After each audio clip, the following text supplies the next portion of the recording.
So we're going to be jumping back into the next day of the YuGiOh Iceberg Explained. This is part 2 from Bumbles McFumbles. Last time around, we did a lot of things I was unaware of, and I'm still stuck on what happened to the author, creator, artist of Yu-Gi-Oh! Because I was unaware of that, and that's where we started. Starting off on a, oh god, why note. We are still at the top level, the most normal stuff of this iceberg. I know it's going to get weirder, and I already thought it was weird. Because some of it, I know. Not much of it. And the stuff I don't know is probably going to be in the next 15 hours. Because I was told this was a 10-hour iceberg. It is not. I counted. It's way more than that. There is so much Yu-Gi-Oh! That I'm assuming the final part is going to be a joke, and they're going to add more to it when he finds more Yu-Gi-Oh! Icebergs to do, because, oh god, there seems to be a lot. Let's jump into it. Button? I think I pressed the button. I pressed the button. Cross duels. I've heard of this. What is that? To anybody saying Konami doesn't get weird with its games anymore, they Who says that? I mean, Yu-Gi-Oh! Is so weird. I think they can more or less just leave it there and be accurate for the rest of yes. found you, they heard you, and they don't understand. Cross Duel was a mirage that appeared on September 6th, 2022 on mobile devices. And is not a way to play the game of Yu-Gi-Oh!, but rather a game with Yu-Gi-Oh! Characters. This is what I remember. This is the one I remember. Oh god. Sorry. The first time I saw anything digitally Yu-Gi-Oh!, it was this thing. I have no idea what happened to it. It's like, it doesn't really sit with me. It doesn't seem like the game. I'm not really sure what I'm doing, so I didn't play it. But I remember this. This is technically the first TCG online I ever played. And played is very much holding water. I don't even think I finished the tutorial. I was like, oh, this is kind of cool, but my phone's overheating and I like not burning my hands. My phone at the time was a potato, so I remember this. And cards in it. Confused? You're getting the Cross Duel experience. Cross Duel sees you build a deck of 20 cards, including monsters, spells, and traps. I've heard this one before. Is that it's what called you already Duel do? Links. You'd think. But then you have the choice to set 3 monsters on different paths that they'll slowly walk down towards What? your opponents. What? Battling monsters they cross along the way.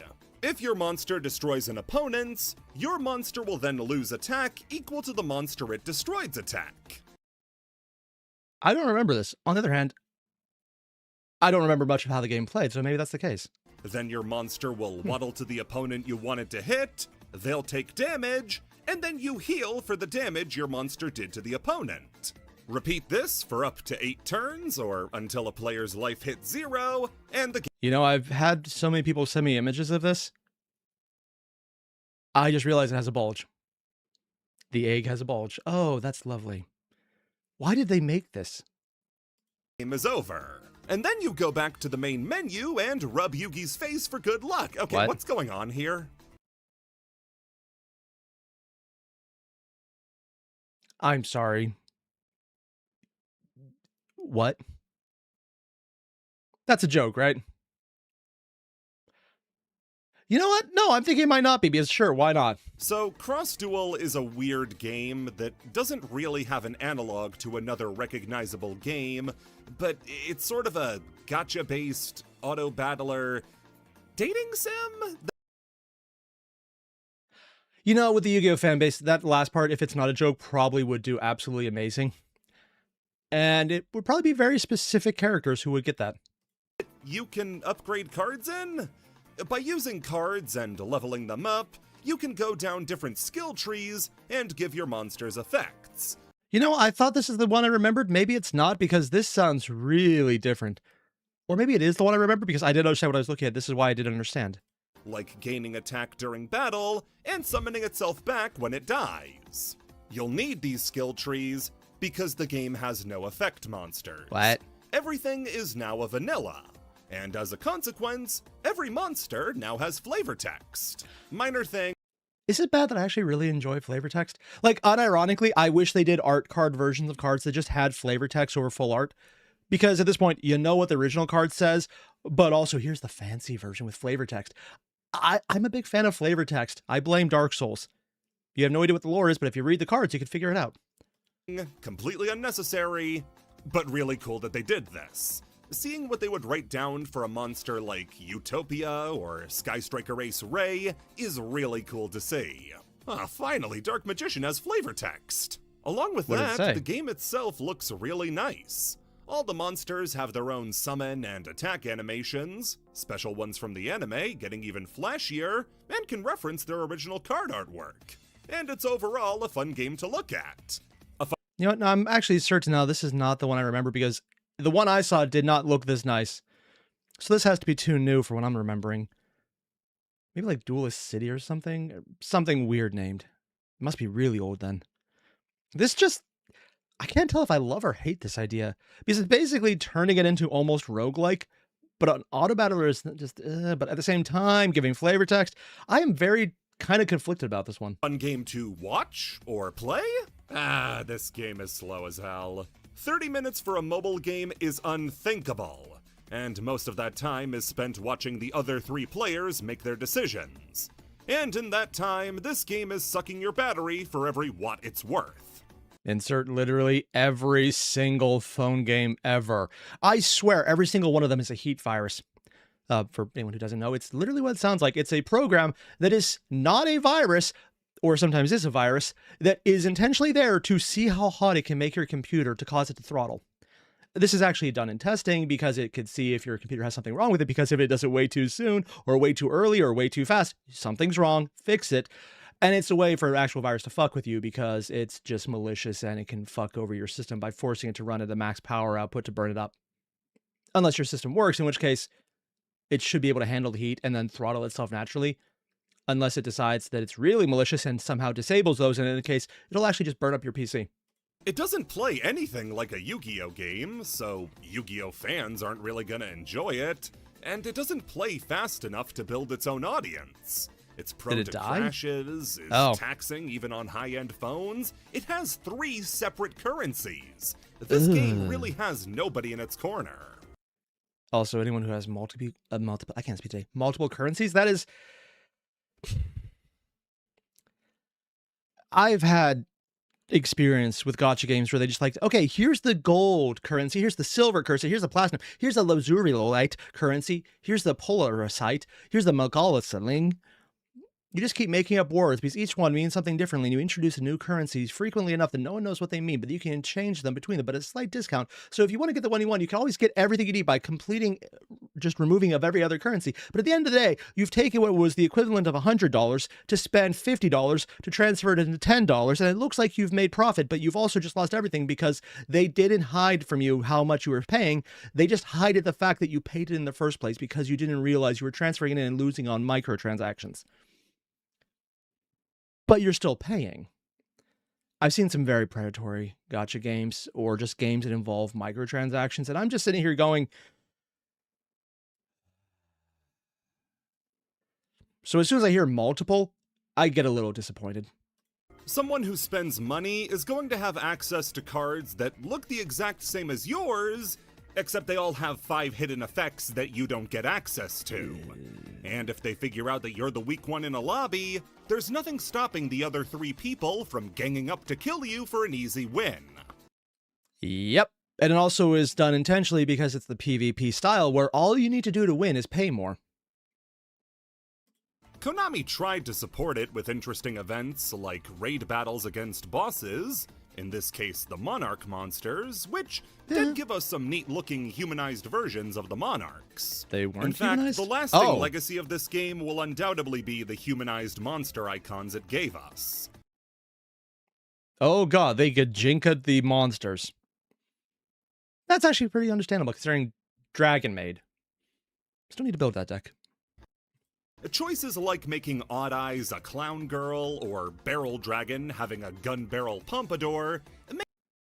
I just want to point out, canonically, and this is not a joke, Adam Smasher is described to look like this when he was still not a cyborg.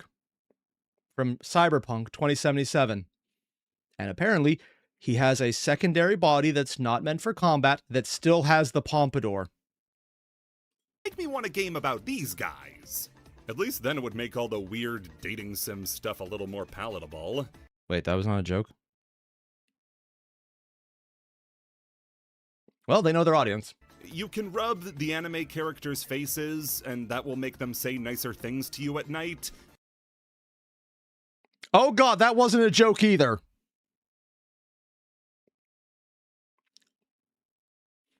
Okay, they even have heart levels.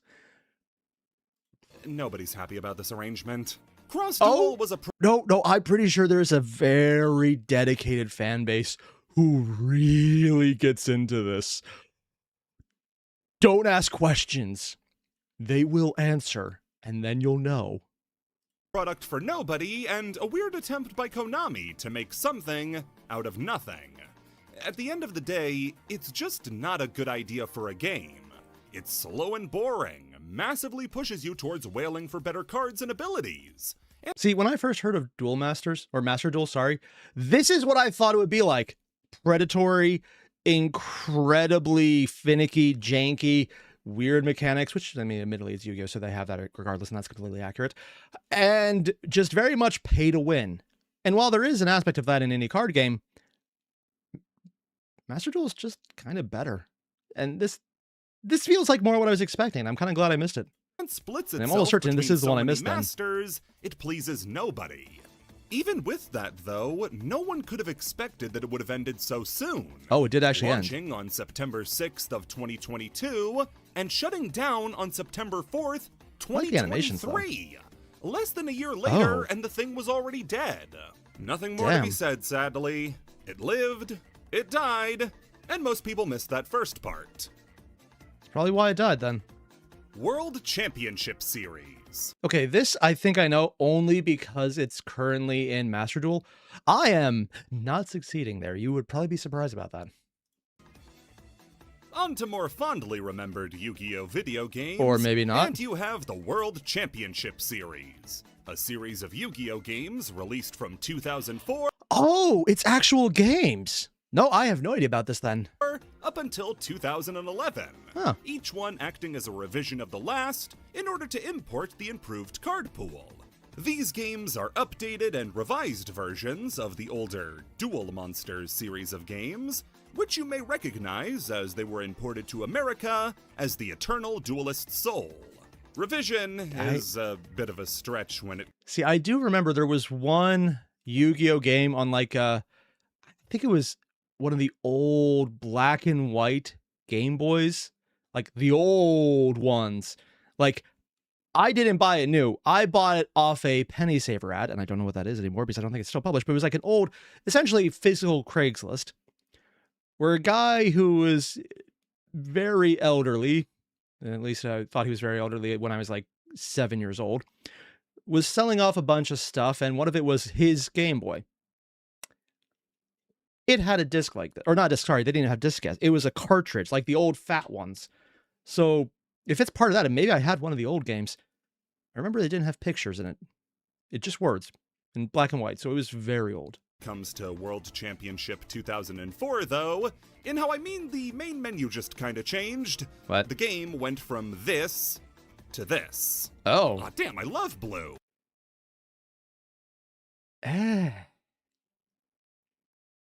It's like they're trying to show off they have more smooth animations, but that's a choice. Maybe it's just because I prefer the color red more. The very next game in the series, though, World Championship 2005, changed things up to be much different, including what would become series staples, like explorable overworlds, the ability to duel most every NPC, and a constantly expanding card pool thanks to an in-game shop. Unironically, this looks like something, if I got this as a kid, I would just be obsessed with Yu-Gi-Oh! Way sooner than now. Huh. I could go through each game and catalog what each of them does differently. Hell, if you emulated this right now, there's probably usage mod packs to make it look nicer. It probably is a very popular game for the modding community. I wouldn't be surprised. But for the sake of nostalgia, I want to talk about the final WCS game, 2011 Over the Nexus. The game features tons of mechanics from previous games.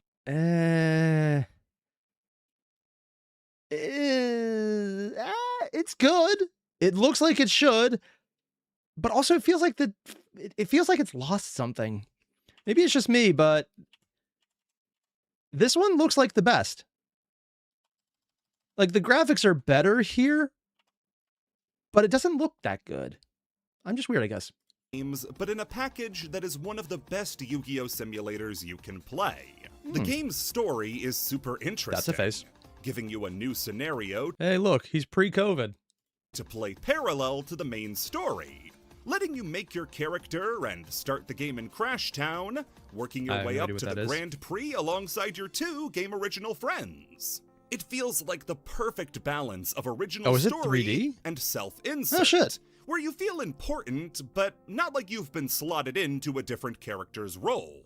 The game's card pool is massive, covering everything up through the Storm of Ragnarok pack and Sanctuary in the Sky structure deck, making it a perfect emulation of the sweet spot between the 2 fan-favorite formats, Edison and Tengu. He's mentioned those a few times. I don't think he's explained what they are yet, so I don't actually know what those do. What's different about them than normal versions? Probably ban list. That would make sense. Play Gladiator Beasts, Lightsworns, Infernities, Blackwings, Fabled. Oh yeah, I just pulled this card on Master Duel. I don't know what it does, but it looks evil. And I just got beaten by a Blackwing deck. It was evil. Heroes, Machina, Zombies, Aggro Dragons, Monarchs, Battery Men, Gadgets, Fish, Quick Draw, Diva, Alien, and so much more. So many classic decks free to build. The UI and duel field itself is slick and quick. The game moves at an amazing pace and gives you a great way to jam through a quick duel while on the bus. The game also has so many great additions that they didn't need to make, but wow, it's like everyone has YuGiOh hair for side characters, which is exactly what you are, so that fits perfectly.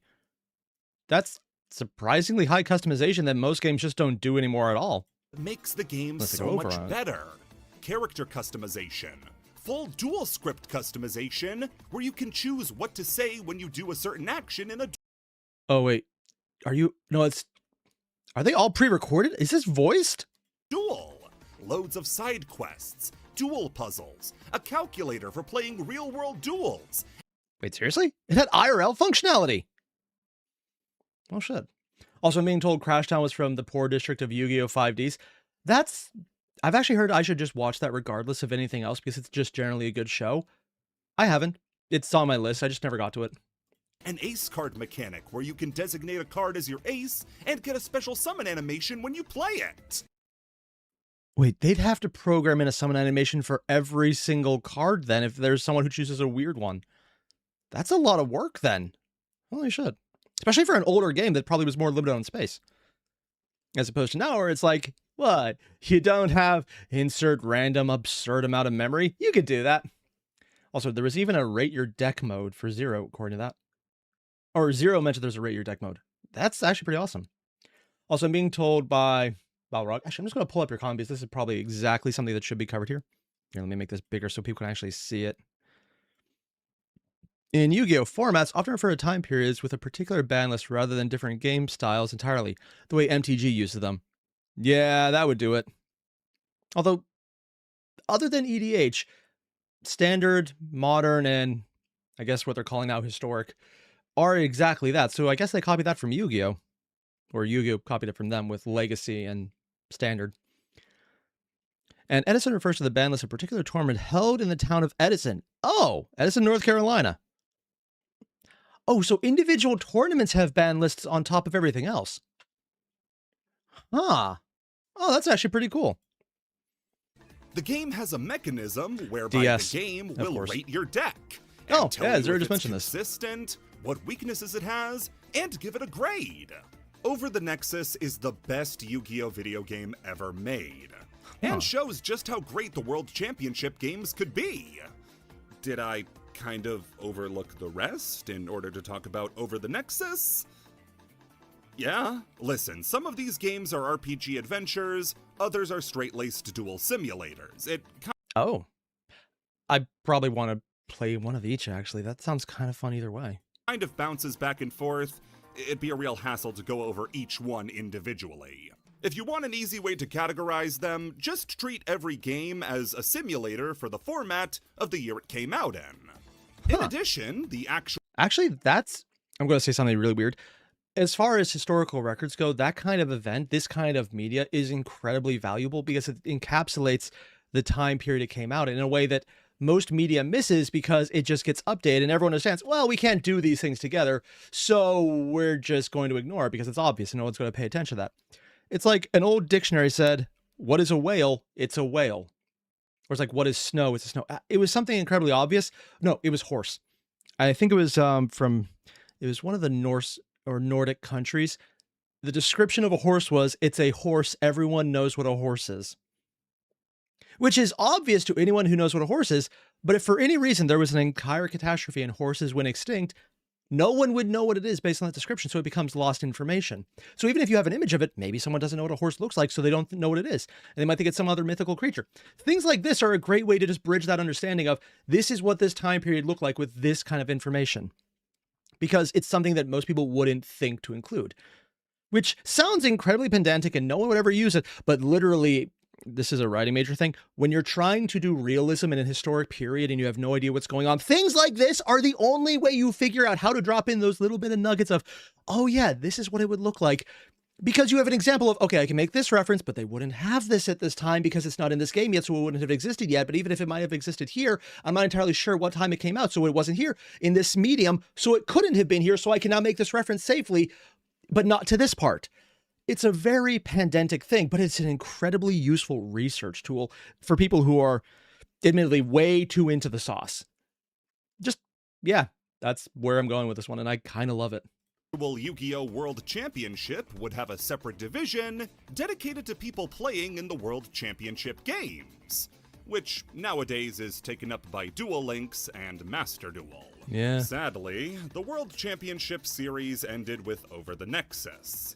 Probably because they then started doing the online versions, which, admittedly, at least Master Duel is kind of nice, actually, yeah. I wish there was an offline mode, though. Really do. Probably out of fear they were getting too good.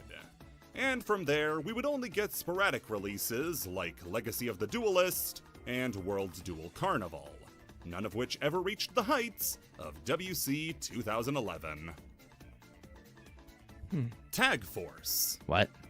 While the DS had Pokemon and the World That's why I don't know Championship it. series, the PSP had Wait, what? Porn and the Tag Force. I'm sorry. What? I seem to have missed a word here. The Championship series, the PSP had Porn and the Tag Force series.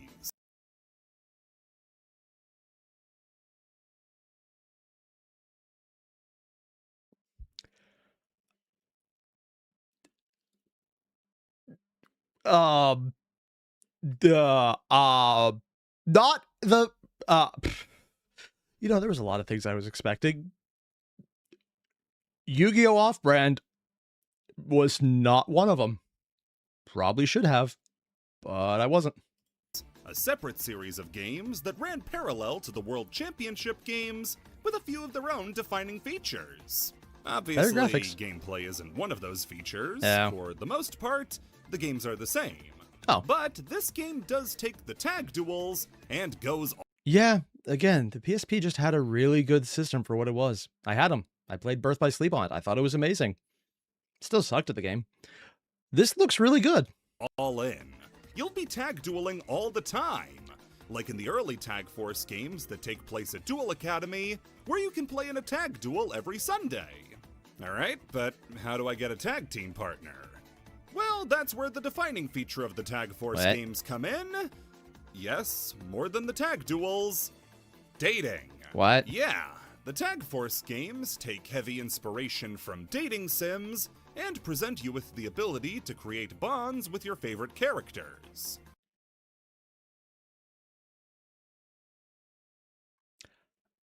I'm being told by Siren, the PSP had a lot of dating sims. This is not a joke. Suddenly, Balrog mentioned the PSP could connect to the internet and play DVDs, so it had a lot of content accessible on it. Oh, that makes sense. Yeah, PSP for the win, man. But also, I guess they know their audience all right. In these early games, it's done by talking about topics that interest them, dueling them, and giving them sandwiches they like. Honestly, pretty good IRL information. This is how I got my wife. I talked about things she enjoyed, anime, and I got her cheese and, cheese. There's a joke about you can captivate a woman with cheese. I know for a fact this is a thing. If I promise my wife right now, I will cut the stream early and take her to a cheese shop, I would get a lot of husband points for this. I don't, because there are literally no good cheese shops near my house within an hour's drive, and it is absolutely terrible. But it is an unironic thing. I stand by this, which is good because she married me for it. Otherwise, I'd be in trouble. The more you befriend certain duelists, the more affection you'll earn, which nets you special cutscenes and scenarios, as well as new packs to pull from.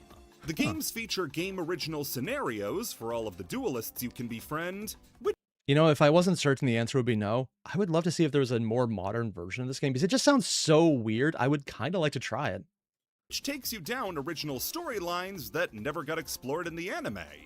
Like, how does Bastion feel about having been forgotten by all his friends? Who's In Bastion? games that feature older versions of the same character, you can team up with Obelisk Blue Chaz Princeton and complete the Princeton family plan of taking over Duel Academy. Hell yeah, I always wanted to be a mook! These games have a phenomenal charm about them, and let you slide into the story smooth as butter. You're not some special duelist with a destiny that intertwines with everybody else. No, you're a classmate, just like everybody else, and you get to experience their lives as they do. The first 3 games all cover the GX story, with Tag Force 1 covering the Shadow Riders. I don't remember what the story was. Like, unironically, it's like I remember parts of it, but some of it just blurred together for me. Like, the big thing I remember is, oh, suddenly, hey, Egypt stuff is back. And then I never saw any episodes after that, so that's just me missing it. 2 being a mishmash of the Society of Light and Ubel arcs, with 3 covering the final Night Shroud arc, the game's European release being the only English adaptation of the arc up until this point. Oh. The game also threw in the Destiny Draw mechanic, whereby you can play... Wait, isn't that literally just stacking your deck and cheating? I'm okay with this. Ooh, also, Balrog mentioned a Colby Jack aficionado. Ooh, not bad. I've had some that was like, oh yeah, Colby and Namon, but some of it, when it gets really sharp and really spicy, oh, that's nice. Place a card on top of your deck if you're at a disadvantage. A skill so broken, you can never truly call these games hard as a result. The game is Don't worry, I'm sure I can find a way to lose still. I do that in most things. also famous for featuring a variety of anime cards that either weren't printed yet or haven't been printed ever. Oh? Cards like Fossil Fusion and Chumley's Dad's Drunk Monsters. Negate face down defense position flip effects. Monsters attack this by this card. You know, I actually saw one deck that was like a trick shot or something that did face down cards, so this might actually be in his deck for all I know. Are available for you to use with their anime effects intact. Remember previously when we covered Berserk Soul and how older games used its anime effect? These are the games I'm I just realized you could actually see his eyes. I thought they were sunglasses, but no, you could see them. Just the pupils right there and a bit right there. It's really hard, but you can actually see them. Huh. Didn't know that the last time. Hell, I think I've seen this card IRL and I didn't notice that. I'm talking about.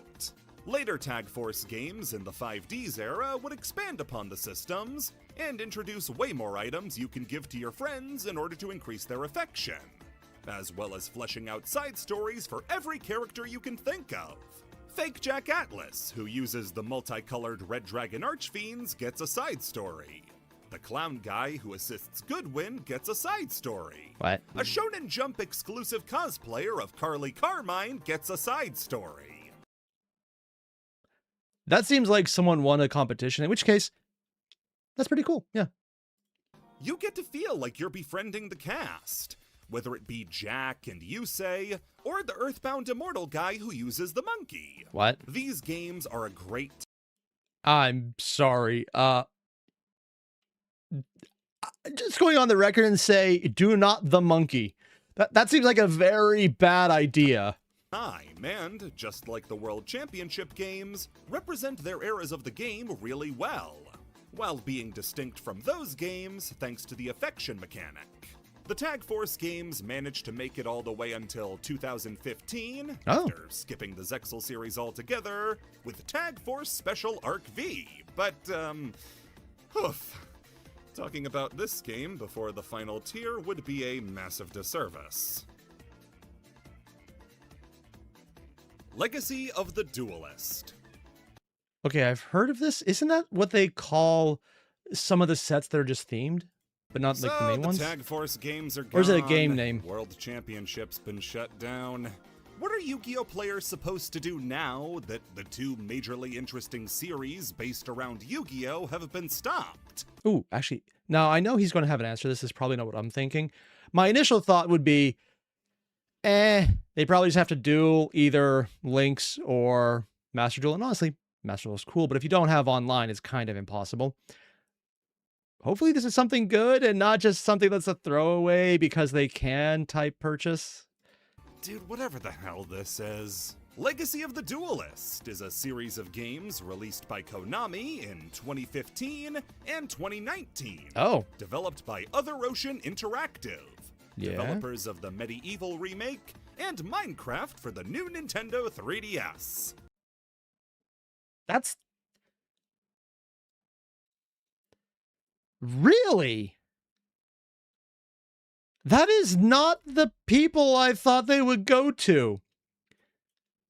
That's like asking a single-player, offline-focused company to make a gacha game or a MOBA. Oh, wait, never mind. That happens a lot. Oh. Never mind. Point withdrawn.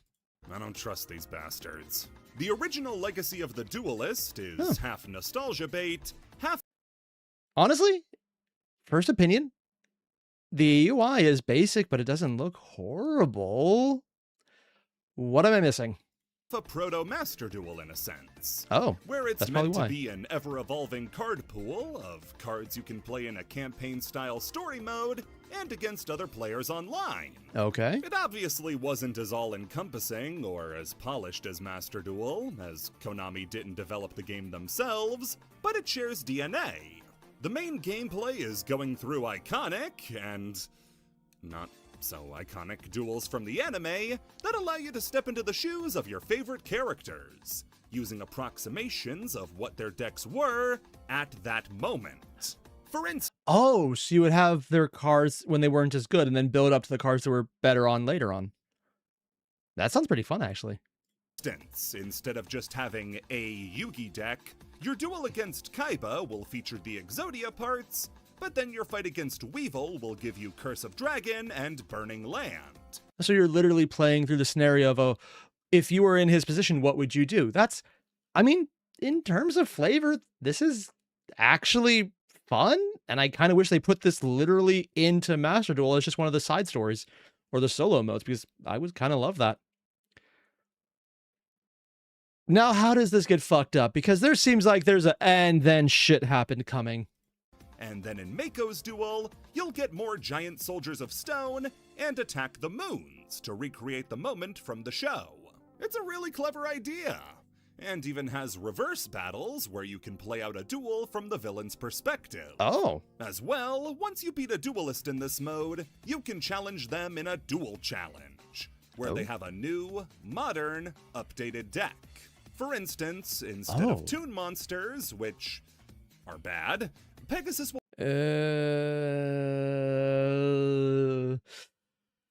I've seen some of the new stuff that's coming out, man, and I've heard what happened in the OCG. Apparently, there was a lot of first turn kills on turn one going first, using tunes. I like them to be bad again, thank you. play Madolche, which is good. The game also features an incredible new mode, Draft Play. Oh? You can play against a friend and pull from the packs made... That actually sounds amazing. Like, my only problem with draft is that once you do it, the card packs are open. You have to just do something with them. But I guess that's why people do cubes. But this actually sounds like a really fun mode. For Draft Play, the Battle Packs. Build a deck by passing a pack of cards back and forth, build it on the fly, have a blast. Yeah. Honestly, if you just did this with someone else who had the game, or if there was like a solo mode of it, this sounds kind of awesome. Why does it sound like there's still a but coming? All right, boys, bring in the negatives. Here it comes. I don't want to come off as too mean, but I really don't want to come off as not mean enough. I hate these games. Why? These are some of the most soulless and dead-feeling Yu-Gi-Oh games you can play. Oh? They're slow as hell, ugly, obtuse to play, and generally just boring. Wait, they're ugly? Really? Maybe the glowy effects would get old after a while, but it's probably because it's a very basic background with basic science, with almost basic green that's supposed to look like a ground, but at the time they came out, they could have just done more, and they just didn't. Yeah, I guess that would make sense. Duels in this game move at a very slow speed. Oh? Choosing to play a monster isn't like Master Duel, where it's over in a second. Here you need to pick the card, select to summon it, pick a zone, watch a little animation play, see the card pop up on screen again, and now you're ready. Other games did the same thing, but yeah, I could see how that would... This is 2,000% speed. did it so much quicker. Legacy is just a slower version of what Tag Force and World Championship did. Speaking of which, any style or flair that those games had in summon animations, duel fields, or general gameplay feel is gone.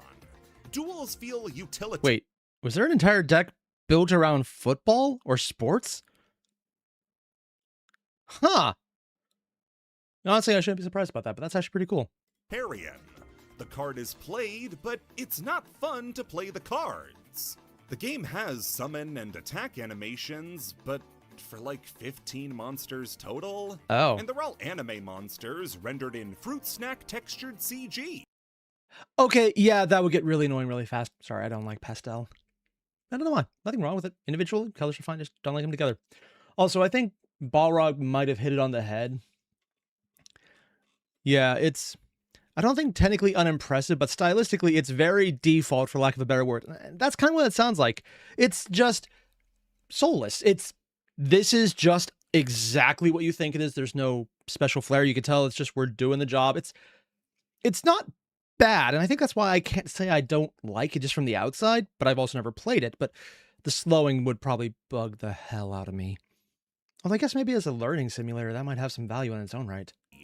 They all look I'm being told it was called and Ultra Athletics, or Athletes. And who gets these animations is Ugh. chosen at fucking... That's all they did for him? I mean, it's fine, but I thought mid-2010s had better animation detail than this. This was not a mobile game where I was be like, oh, if this is mobile, that's amazing. No. Unless it is, I missed that part. Huh. Also, thank you, by the way, Cyberdragon. Random. You're telling me that the two most iconic monsters in GX were Thunder Giant and Red Eye's Darkness Dragon? Duels take forever. And in story mode especially, give you character-accurate decks. But most characters were playing absolute trash. You're just trading vanilla monsters back and forth, hoping for a power spell, but otherwise just bored out of your mind. And that doesn't stop the... There's only the one option, isn't there? Like, you have to play the game-accurate decks, or the anime-accurate decks.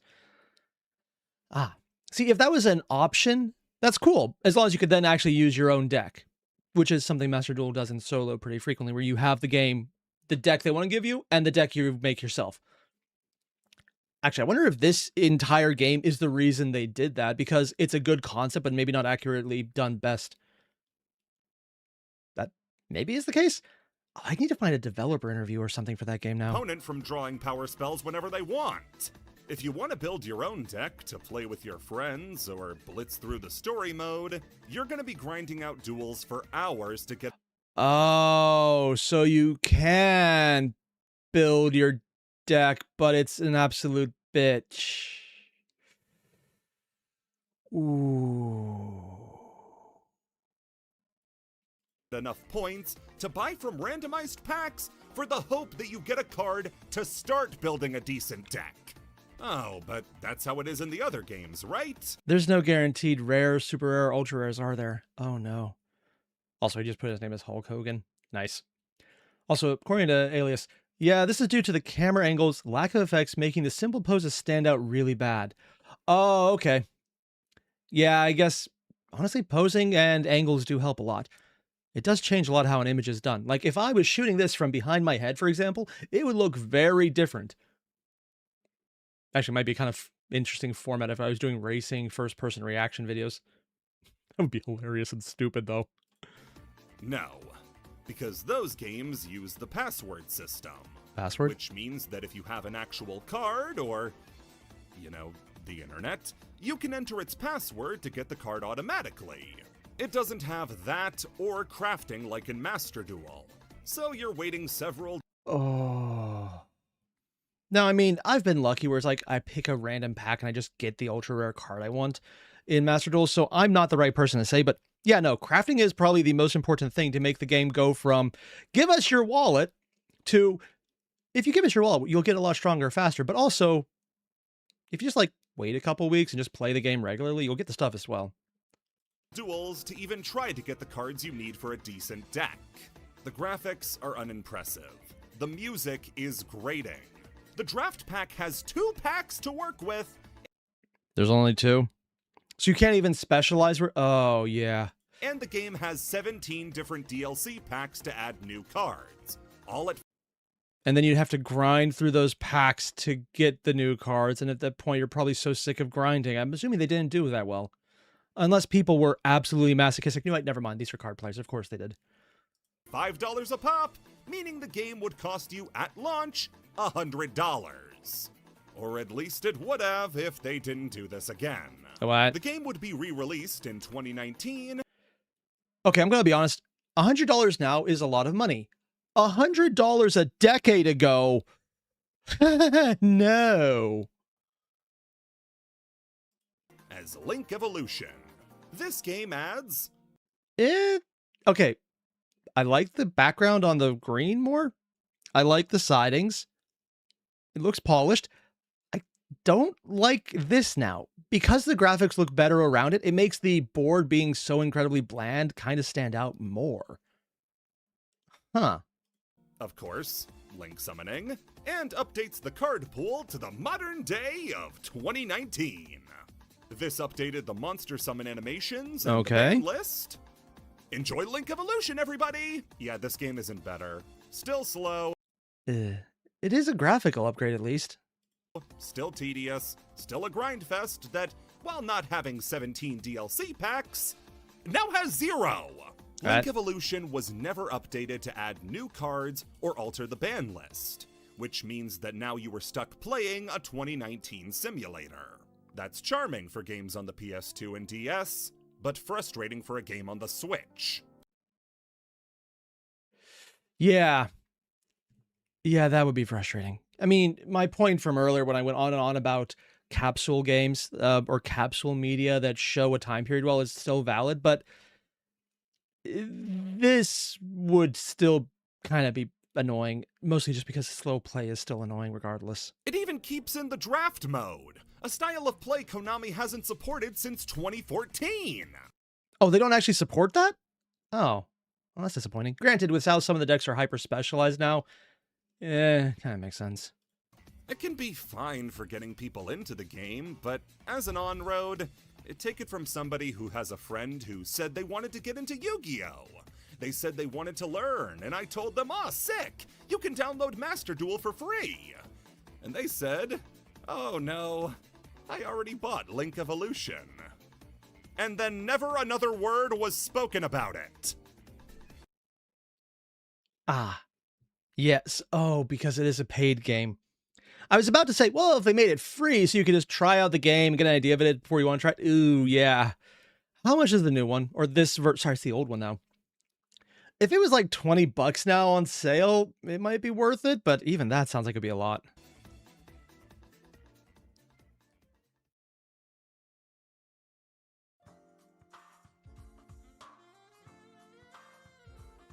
TCG exclusive archetypes. Okay, this is something people have tried to explain to me, but I'm a dumbass, so I've missed this before. I'm going to appreciate seeing this now. Because I think I get it, but I don't really know what the differences are, other than some cards just haven't made it over and others just won't for reasons I don't get. I also am being told, oh God, I'm pulling this up so I can still prove what I'm reading. According to Alias, $40. On the one hand, ugh. In Madness, you said it goes under 30, or you don't think it goes under 30. Also, Bauer mentioned, I work a near minimum wage job, so I always think of game purchase in terms of hours of my life I've sold to work to get that money. $100 is 8 hours of my life spent working. Yep. I get that. And, $100 for a game that's slow, boring, not well done. It doesn't even have the weird things that might make the other versions charming. I think some of the older games, which you could probably literally find in a discount bin, would be better options. Hell, the version that had like the dating mechanics seemed kind of cool, because it'd just be interesting to see how the interactions went. I don't have a DS, so I won't ever do that. And I'm also very distracted, but still. Huh. $40 though. I would bulk at that price now. So I've used the terms TCG and OCG over the course of this iceberg, but what does that mean? What is TCG versus OCG? Well, TCG refers to Yu-Gi-Oh! As it's played in regions outside of Japan, China, Korea, and Hong Kong. I will say there is one advantage to this that I do know very well about. As long as you're fine with having a phone so you can show what the text actually says, the Japanese cards are cheaper. I might actually do that for some of the decks I'm getting where some of the cards are very expensive, but for some reason their OCG versions are not. While OCG refers to Yu-Gi-Oh! As it's played in those regions. TCG is for trading card game, and OCG is for official card game. Do love the art. Why the distinction? Nobody's quite sure. It might have something to do with the previous company who handled American Yu-Gi-Oh's distribution handling things differently, but going too deeply into that is just speculation. You could even say it would be something for a iceberg, even. Nah, that's probably too on the nose. I mean, we know that the TCG has always been behind the OCG in terms of card releases, since TCG packs were just reconfigured OCG packs, smushed together into one to fill up a bigger card list. Really? That's what the difference was? Oh, I actually didn't know that. But that's as far as we can get. All you need to know is that there are technically two different versions of Yu-Gi-Oh! These two versions, therefore, have different card pools and ban lists from each other. Also, I'm being told by Balrog, in Yu-Gi-Oh! You can't play with foreign language cards. You know that's absurd to an MTG player, but that just don't allow it. That kind of sounds screwed up. But, I guess it makes sense. Granted, I'm never going to go to a tournament, so that doesn't change anything on my end. I'm mostly just buying decks because I have them in Master Duel, and I just want to copy IRL. With cards banned in America, free for play in Japan, and vice versa. As well, certain cards are available in Japan that America doesn't get as soon, or never gets at all. A card like Actually, before he pulls out, I'm wondering, what cards does America just never get? Like, is it for very obvious reasons of, oh god, you named it what? Or just random, fuck you. I mean, both are valid. Shuttleroid never came out in America, and is instead locked to Japan for the Really? Like that card? A Toon Concord? Why? Okay. Also, according to Kane, in the OCG, rarity structure is way less screwed up, but OCG cards aren't legal for tournament play in the West and vice versa. Ah. You can play foreign language cards, just not OCG cards in the TCG. Wonder what the difference is on physical copies. Foreseeable future. But what happens when the coin flips? What about when cards debut in America first instead of Japan? Well, that's how we get TCG exclusive archetypes.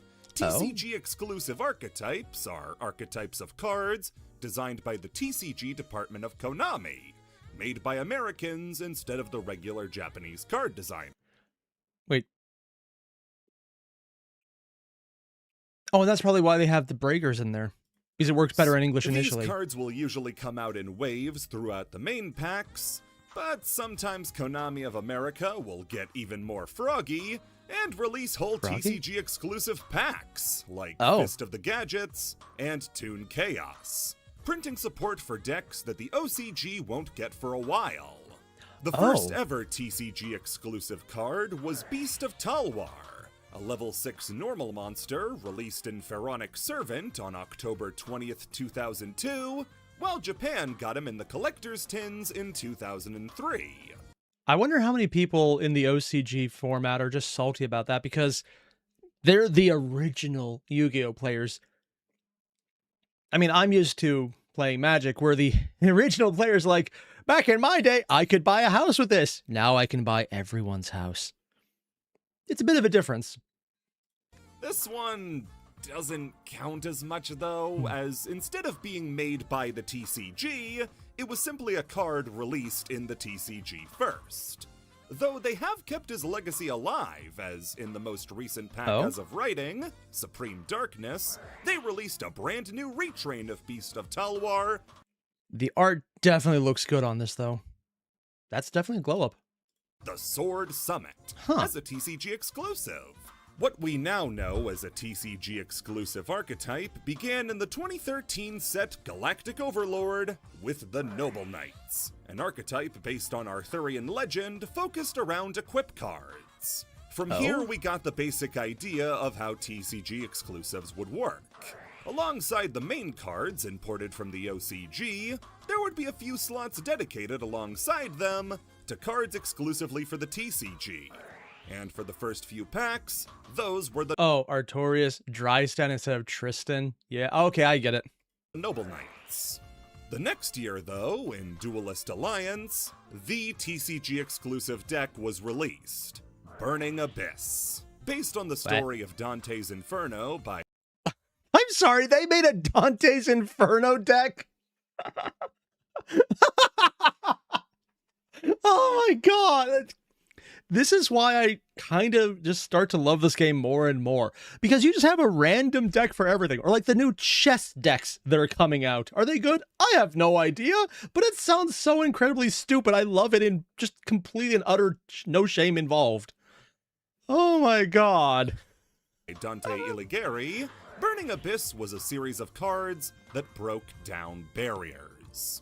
Like every other deck released in Duelist Alliance, the deck was simply better than whatever had been released.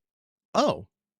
That's much more of a 3D art style than I'm used to seeing in Yu-Gi-Oh cards. I mean, Magic throws that in there all the time now, but this looks very different. Very unique, though.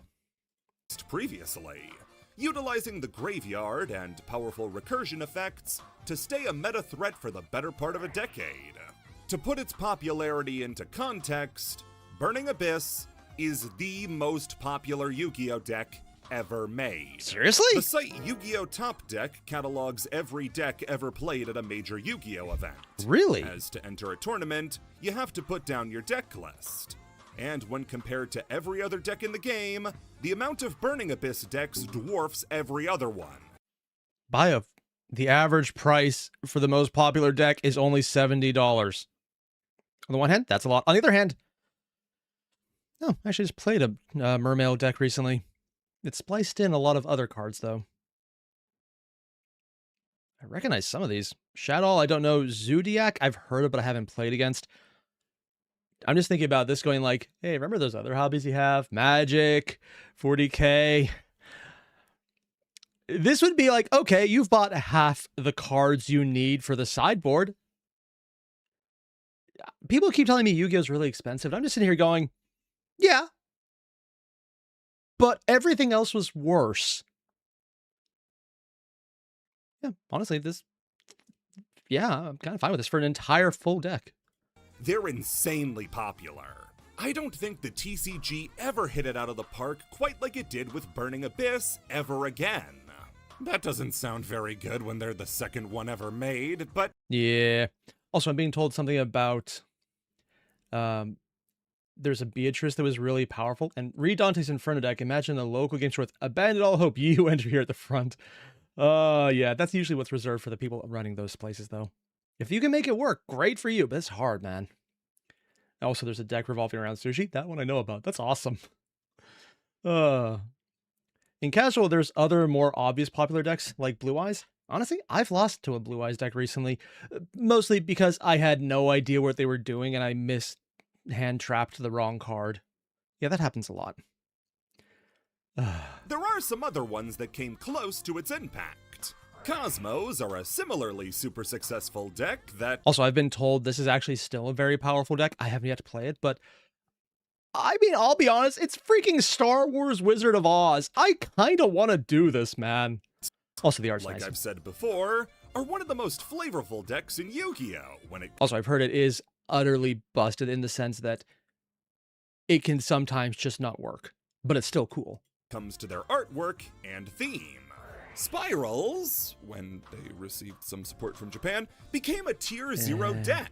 Really? And featured some fun artwork referencing spy movies and video games. Plunder Patrol was the first ever pirate-themed deck, and have a fun... Okay, I thought he was going to say Goblin or Viking. I guess that would be kind of a pirate-themed, yeah. Gimmick of tagging out into various ships, depending on what the opponent has. Oh. Other decks weren't so lucky as to have any sort of impact, but are at least fascinating thematically and mechanically. Vendreads are a ritual deck where the ritual monsters will gain effects based on the different monsters used for... Oh, I know this intro style. This is from Master Duel. Oh, this is probably one of the solo modes I can play through. Ooh. Also, me too.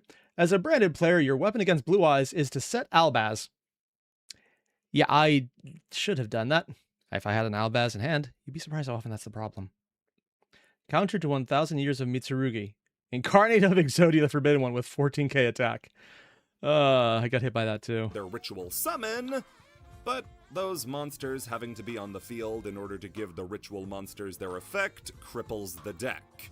And the effects they get just aren't good enough. The deck, though, is a loving reference to Resident Evil and Spawn, with a... You know, I could see Spawn because this is so coded. Mostly the scarf around him and the spikes that I completely get that. Resident Evil? That one I don't know nearly enough about. Zombie-powered superhero tearing through hordes of the undead. And yeah, again, hordes of the undead, that would be the Resident Evil part. Oh, okay. Even getting his own version of Nemesis. Really? No, the Marvel 3 guy. Formula athletes are a terribly cumbersome deck to play, as they require you to keep track of a lot of different levels as they modulate. But that modulation is a great thematic choice. Every time you activate an FA spell card... Okay, am I the only one who would misread FA as fuck around? Actually, maybe that's what it meant. I don't really know. Oh, God. They shift into a higher gear, represented by their level. Goatee is a deck of fish synchro monsters with some of the most beautiful card art in the game. Is that a mecha space squid? Like, you have the eyes here that almost look like they're metallic, but it could also not be, and it looks like it's in space, so... And it's a fish. Okay, that's a choice.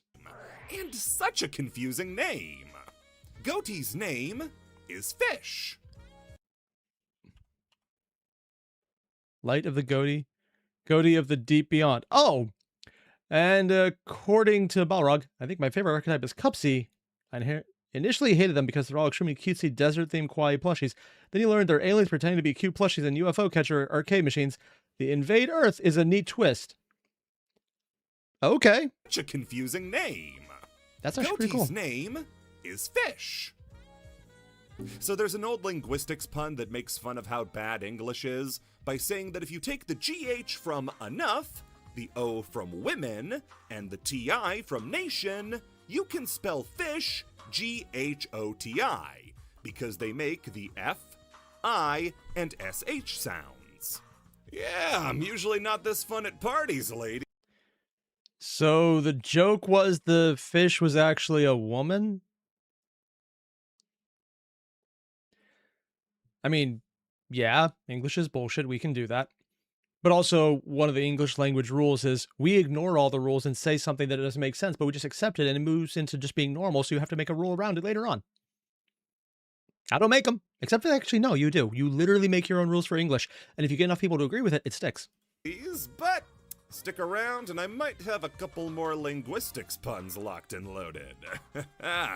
Want to know how you can spell church, T-O-L-O-T? And is it bad that I'm actually kind of wanting to hear the explanation of that one? Hi, I'm a recovering English major. I speak sometimes. Not usually well. representing the bottom of the barrel, you have decks like Pistina, Ascend, and Dream Mirror, where... You want to know how bad these decks are? Normally, when a TCG deck releases in the OCG, they'll release one card of support for each deck to try to address some of their problems. Tistina and Ascend got one card cumulatively. They didn't waste the cardboard printing two cards of support, so made one card that supported both Tistina and Ascend. Is it a really good card, or is it just so bad that it can't even help them? Did it help? Of course not! And then you have the two. The two times where, inarguably, the TCG department had a devastating effect on the game at wide. The first of these were the Kaiju Monsters. I don't think I've ever heard of this. Which is weird, because like some of these things I've heard a little bit about, some I've heard nothing. But like people usually bring up, at least in chat, some weird things. I'm like, I can only glance them aside. But this, I don't know. Also, I'm being told, for context, Ashen is the Dark Souls archetype. And Pompeii.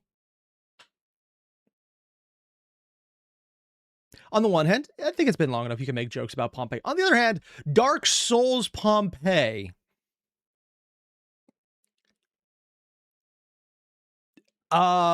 Depending on how old this deck is, that inspires a lot of different thoughts.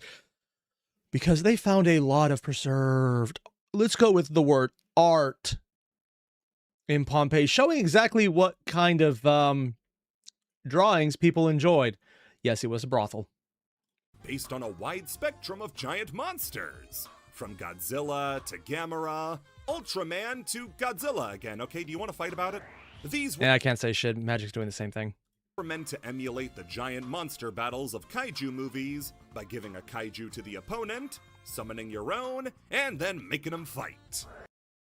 Honestly, considering how little people can deal with their board slots being taken up, this actually might be good just for that reason alone. I know, because if I ever take up someone's board slot, they don't usually know how to play against that. Mostly because I don't know how to play against that, so we all kind of just fumble at random until someone gives up. To make sure the opponent played along, the kaiju you would give your opponent would tribute an opponent's monster in order to special summon itself, getting rid of whatever they had and replacing it with a brand new friend. Oh, they probably have the opponent controller card in here that's like just a normal card, but so freaking good. Usually Gamma Seal, this effect changed Yu-Gi-Oh! Forever. What did it do? Kaiju-style monsters like Lava Golem existed, but they require... Wait.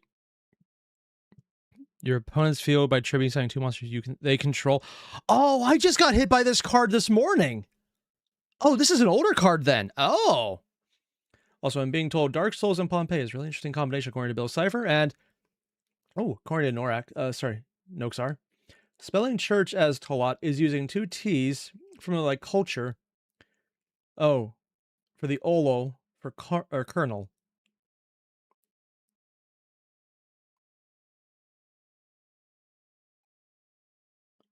Or kernel? Oh, the COLO for kernel. Ah, I see what you mean. Also, apparently Kaiju is exactly getting around unaffected monsters, and spot removal since there's nothing that can counter the effect. No one uses Kaijus for their intended purpose. Oh, I wouldn't be surprised. This basically seems like a your deck is my deck, and my deck is your deck, and your deck isn't your deck anymore deck. Which in its own right might be fun to play, but I could see a lot of people getting really pissed off if they ever found you in person. Your normal summon. Kaijus tributing monsters meant they were able to circumvent effect-immune monsters and replace them with what were essentially normal monsters. Yeah. I mean, this is something you do in an Albaz deck with... There's Fallen of Albaz, the basic one. He does that. It's fun.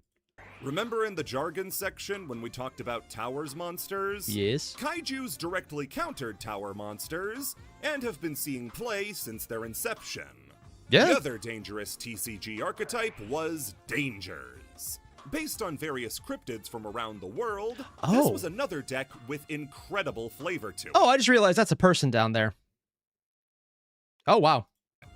To activate a danger effect, Nessie. you would reveal a danger monster in your hand. Oh, and there's the same explorer down here in the... Oh, it's the same explorer for each of them, isn't it? Oh, God. Shuffle your hand, then your opponent selects one card in your hand for you to discard. If it's the danger, it goes to the grave. If it's a different card, you summon the danger. You get a glimpse of a cryptid. So you get a bunch of powerful creatures, and if you have any revival effects, you get them from the graveyard if it happens to discard them. Have to try to find it, and if you don't, you get attacked. Okay. Flavor-wise, I'm loving this. What's the problem with it, though? Also, according to Nassel, we have dangers on solo. Ooh, I'll have to do that later. Fun fact, danger monsters come from the island is literally named Parts Unknown. Oh, that's awesome, Bill. Except every one of them was also Upstart Goblin and let you draw a card when they were summoned. And if they get discarded, they get even more stuff to do. What? Oh. Oh, shit. Okay. So let me get this straight. The card that replaces itself, that the downside to not summoning it is to get another effect when it's discarded, means that I win, or sorry, heads I win, tails you lose. Except for Tsuchinoko, it doesn't matter if you hit him or not, you will feel his wrath. These guys Oh my nearly God, killed snake. Yu-Gi-Oh! In 2018. TCG exclusive archetypes give the designers at Konami a great chance to get experimental with mechanics.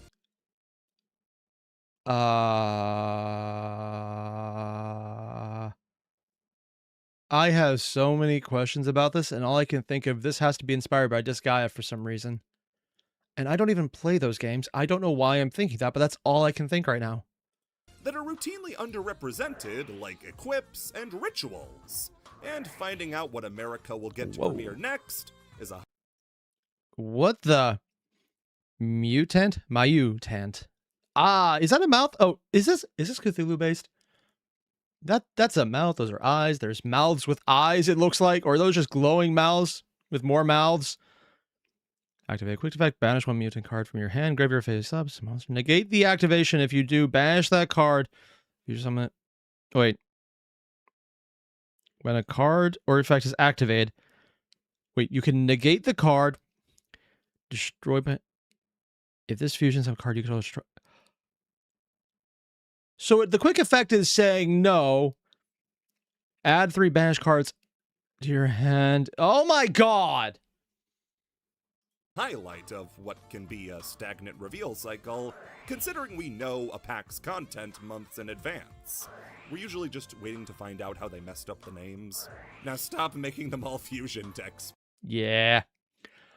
I'm being told this. No, Lovecraft is the entity deck. Oh God. Fun fact, Pokemon Dunsparce and Dunsparce are based on Tsuchinoko. Oh. And Bill mentioned Mayutant is a zombie virus themed archetype. Oh, okay. So that's more like T-virus monster going out of control than anything else. Oh, that's kind of weird. But also being told by Drac, Mayutant sucks. I guess I just saw the one card with a really interesting effect then. Okay. And the virus origin being suspiciously similar to the origins of the worms. Please. Yu-Gi-Oh! Mangas. The Yu-Gi-Oh! Anime is how a lot of people were first introduced to the series. Yeah? As an anime, it's more accessible and available than a manga. And it's syndication. Oh, we're going back to the old stuff, like Season 0, aren't we? On American TV. Wait, they made manga for more than the first series? For some reason, I thought they only did that one. Meant that if fans of the series wanted to follow the storylines, they'd go to the anime. But up until the final Gallop Era series, Vrains, Yu-Gi-Oh! Had a manga series. Okay, this might sound weird, but what does he mean by Gallop Era? You know what? Actually, I might have answered my own question. It's probably the animation studio, isn't it? Okay, that would probably do it. That's probably talking about eras of who's creating more than anything else.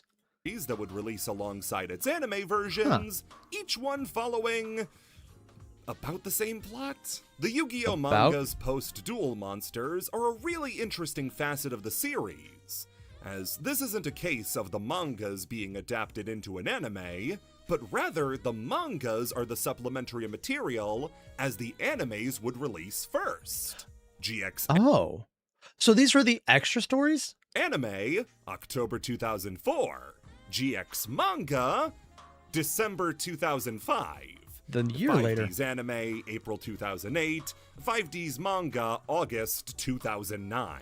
So are we talking like it's stories you don't normally get, or is it the main story, but also more context that you just don't get in an anime format? These were running parallel to each other, but their release schedules were about the only way they parallel. Yeah. Kazuki Takahashi would oversee the general flow of the series and contribute monster designs like the original Elemental Heroes, Neos, and the Neospatians for GX, he did those. the Signer Dragons for 5Ds, and Utopia for Zexal, but he didn't write any of them. Oh. Leaving that up to writers like Naoyuki Kageyama for GX, Masahiro Hikokubo for 5Ds, and Shin Yoshida for Zexal onwards. Artwork, meanwhile, would be handled by artists proficient in drawing in Takahashi's original Yu-Gi-Oh style, like Masashi Sato and Naohito Miyoshi. What makes the Yu-Gi-Oh mangas so special is it feels like peering into an alternate dimension, where just a couple things are different and it changes everything. See, I don't know nearly enough about the later series to know what those changes would mean, because I don't quite understand what the big changes are or how they would affect anything. On the other hand, well, maybe Bill's question answered. The mangas, oh, actually, he might have answered it right here. I'll pull it up. Yeah. The mangas did their own things, and they were really freaking weird. Like, the 5th series manga was a time travel plot with the protagonist being his own father.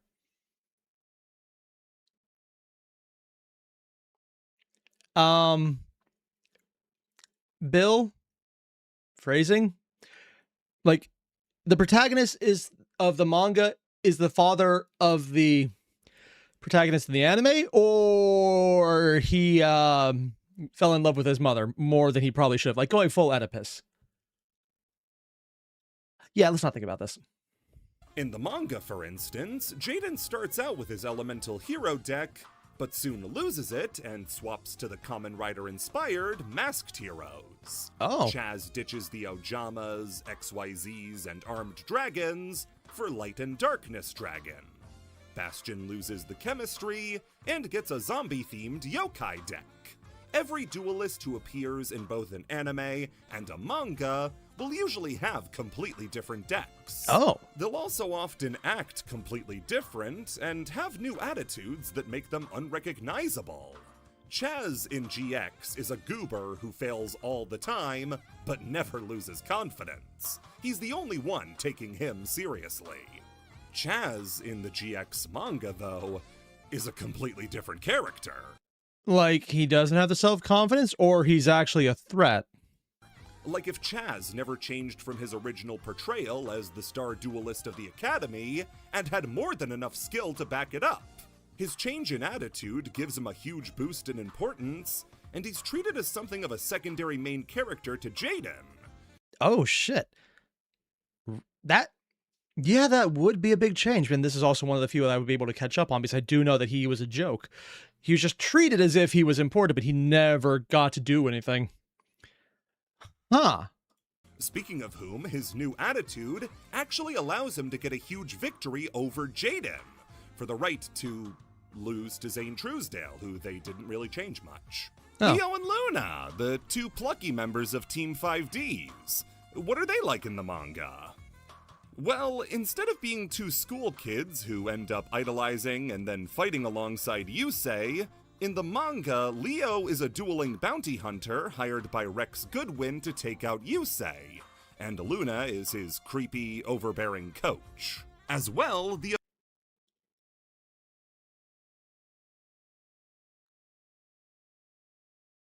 A dual priest? You know what? I'm just not even going to say anything here. This is just completely weird. I'm just not going to think about it. Events of each story are totally different. You look at 5Ds and you see Rex Goodwin is still the major antagonist, and you think, all right, I think I know how things are going to go. And then the Skeleton Knight appears! Roman Goodwin, Rex Goodwin's brother, takes up the persona of the Skeleton Knight, a mythical duelist who will bring good cards to those who pray to him. And he ends up stealing whole new character Sect's soul, and turning him into a vassal. The brothers Goodwin plan on reviving the ultimate god, but instead of an earthbound immortal, it's the Crimson Dragon, here called Ultimaya Tzolk'in, who evolves further into Phantasmal Lord Ultimaya Bishbalkin. Why does it look like they're just trying to do the big, evil beast from Yu-Gi-Oh! 1, but they made sure to get rid of the, dragon dick? The Zexal manga is an even further departure, as in this version, there are no Baryons. The whole business with Dawn Thousand and Baryon World is thrown away in favor of a number war between the new villain, Kyoji Yagumo, and the heroes. I don't know anything about Zexal. There's some things I've heard, I've heard 5Ds is good and involves racing and some people's names. Never heard a thing about Zexal. No one said it's good. No one said it's bad. I do not know about it in the slightest. Hell, I'm only guessing the guy who had this theme of the green hair is the one in there, because I don't even know if he's the main character for that show. I know he's a main character. I just don't know if it's Zexal or not. Huh. Also, according to Drag, Crimson Dragon was the good guy in the anime. Oh, they really flip things around then. These act more as alternate takes on the events of the anime rather than straight adaptation. Are those spiders under his skin? You know, I hate every word I just said. Wow. Those are words. Oh, also. Hey, Aaron, thank you very much. That's awesome. Thank you for upgrading the membership. So just started Zexal Munko, still doing number hunting. I don't know what that means. I know that numbers are a thing in Yu-Gi-Oh! And there's a handful of cards that really interact with them well, but that's all I got.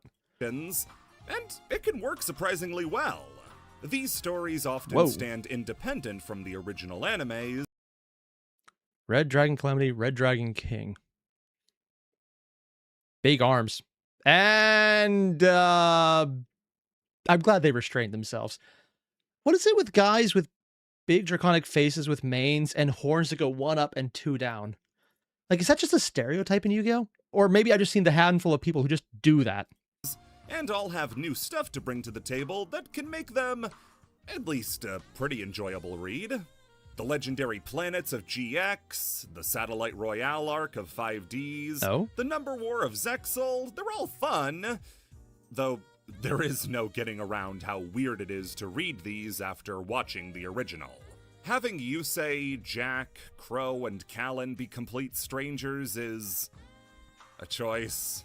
The GX supporting cast isn't anywhere near as charming as the original, and some characters... Really? Because, I'll be honest, the one thing I did like about GX early on before it got really good was it was just kind of fun to just see them dick around. Again, I don't have good memories of the show, mostly because I'm always stuck on the apparently it got really good right after I stopped watching part.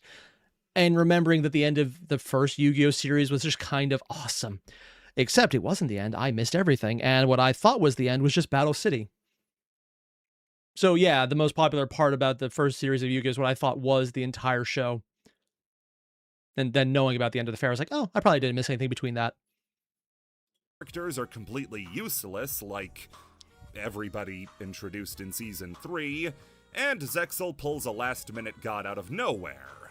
Some of these choices were not made for the better. That does leave one outlier, though, and if it was gonna be any one of them, of course it would be Arc 5. Arc 5's manga is so much different compared... Or is this the guy who did the, what is it? Circus theme? I don't know. To the original anime, that it's not just its own thing, it's a whole different story. Yuya is still the main character, and is still a dual-tainer, but the Arc 5 manga does away with the interdimensional Dual-tainer? Oh, that's probably what... Okay, so he's definitely the circus theme one. Oh, okay, yeah. Shenanigans, and instead goes for time travel. YuGiOh is a dual-tainer, but a dual-taining terrorist from 20 years in the future. What? And is searching for a card called the Genesis Omega Dragon, which will bring about the end of time itself in the future. Instead of Yuri, Yuto, and YuGiOh being alternate dimension versions of YuGiOh, now they're his brothers who died in the future, whose spirits now inhabit YuGiOh's body alongside him and can take over for a time to help him duel. So, basically, reverse of the initial Yugi Yami duel. Or not duel, like a complex. Where it's not a spirit from the past, it's spirits from the future. Okay. Wait, is this the one people are telling me? Oh, I'm not going to like what comes out next. Reiji's still here, but now he's leading the Leo Institute to try to capture the time anomaly YuGiOh, with his two henchmen, Sora and Shun. Knowing these two's history in the show and seeing them work together in the manga is just weird. That little dude genocided him. As for the manga original... Why does it always look creepier when, like, someone sticks out their tongue? It just looks so weird every time. Characters, you get Ren, who duels with the hilariously named White Cards, as well as Adam, Eve, and Isaac. Yeah, it should be coming into view now that Arc 5's manga takes a heavy inspiration from Christianity, down to them searching for the Genesis Omega Dragon, but... You know, I probably should have realized that before he flat out explained it. I actually had no idea about that in the slightest. Oh, God.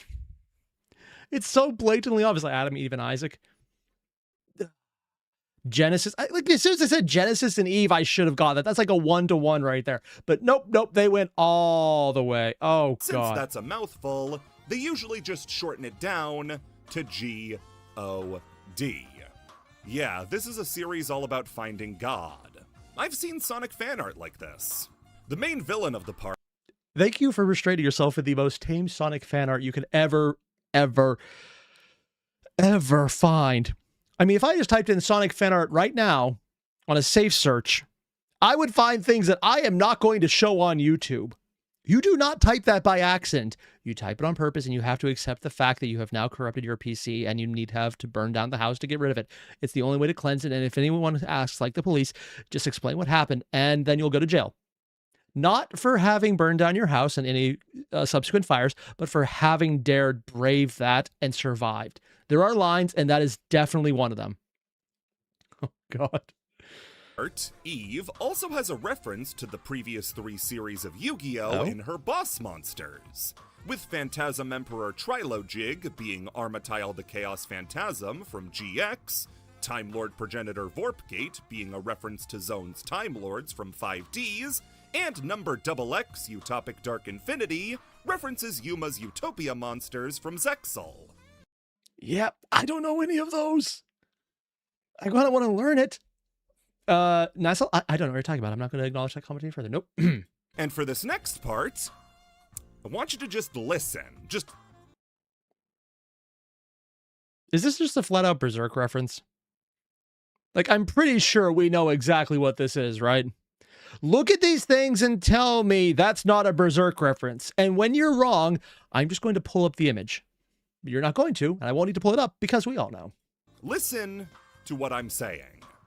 After YuGiOh goes back to the future at the end of the series, there's a final special chapter that ties together the story and shows where YuGiOh's love interest Yuzu ended up.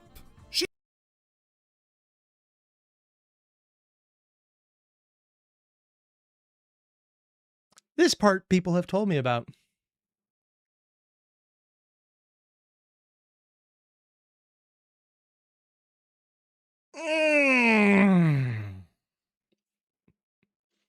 He would end up marrying YuGiOh's dad, and is now the mother to the U-boys. What, the f***? After YuGiOh leaves, Yuzu ends up finding the next best thing, which is the teenage version of YuGiOh's dad. She fell in love with her own kid and then settled for her husband. Wait, wouldn't YuGiOh know that this is his mom? Okay, a little less creepy than I thought. I thought he was also his own dead because we're pulling the bootstrap on this one. Yeah. Or at least a girl that looks exactly like what his mom would have looked like 20 years The Oedipus is real on this one. in the past. What the fuck is wrong with YuGiOh? Again, Oedipus. There are a lot of people who are into some things that you really shouldn't have been, beyond just the obvious what the fuck. Also, do not fuck. The entire actually bad for genetics, and it will absolutely fuck you over. Just look at the Habsburgs and tell me that is not a problem. Dungeon Dice Monsters. As we talked about in the first part when discussing Kazuki Takahashi, much of the inspiration for Yu-Gi-Oh! Came from Takahashi's love of tabletop games. Magic the Gathering was an obvious example, given how much Yu-Gi-Oh! Takes from it. Also, good choice. Phyrexia. The first one. Well, I guess the first new Phyrexia. Nice cards. But it's clear he was into more than just card games. The biggest example in Yu-Gi-Oh! Is with Dungeon Dice Monsters. Wait, that was... Okay, this might sound weird, but I always figured Dungeon Dice Monsters was literally a filler added in by the anime because they just needed to pay for time.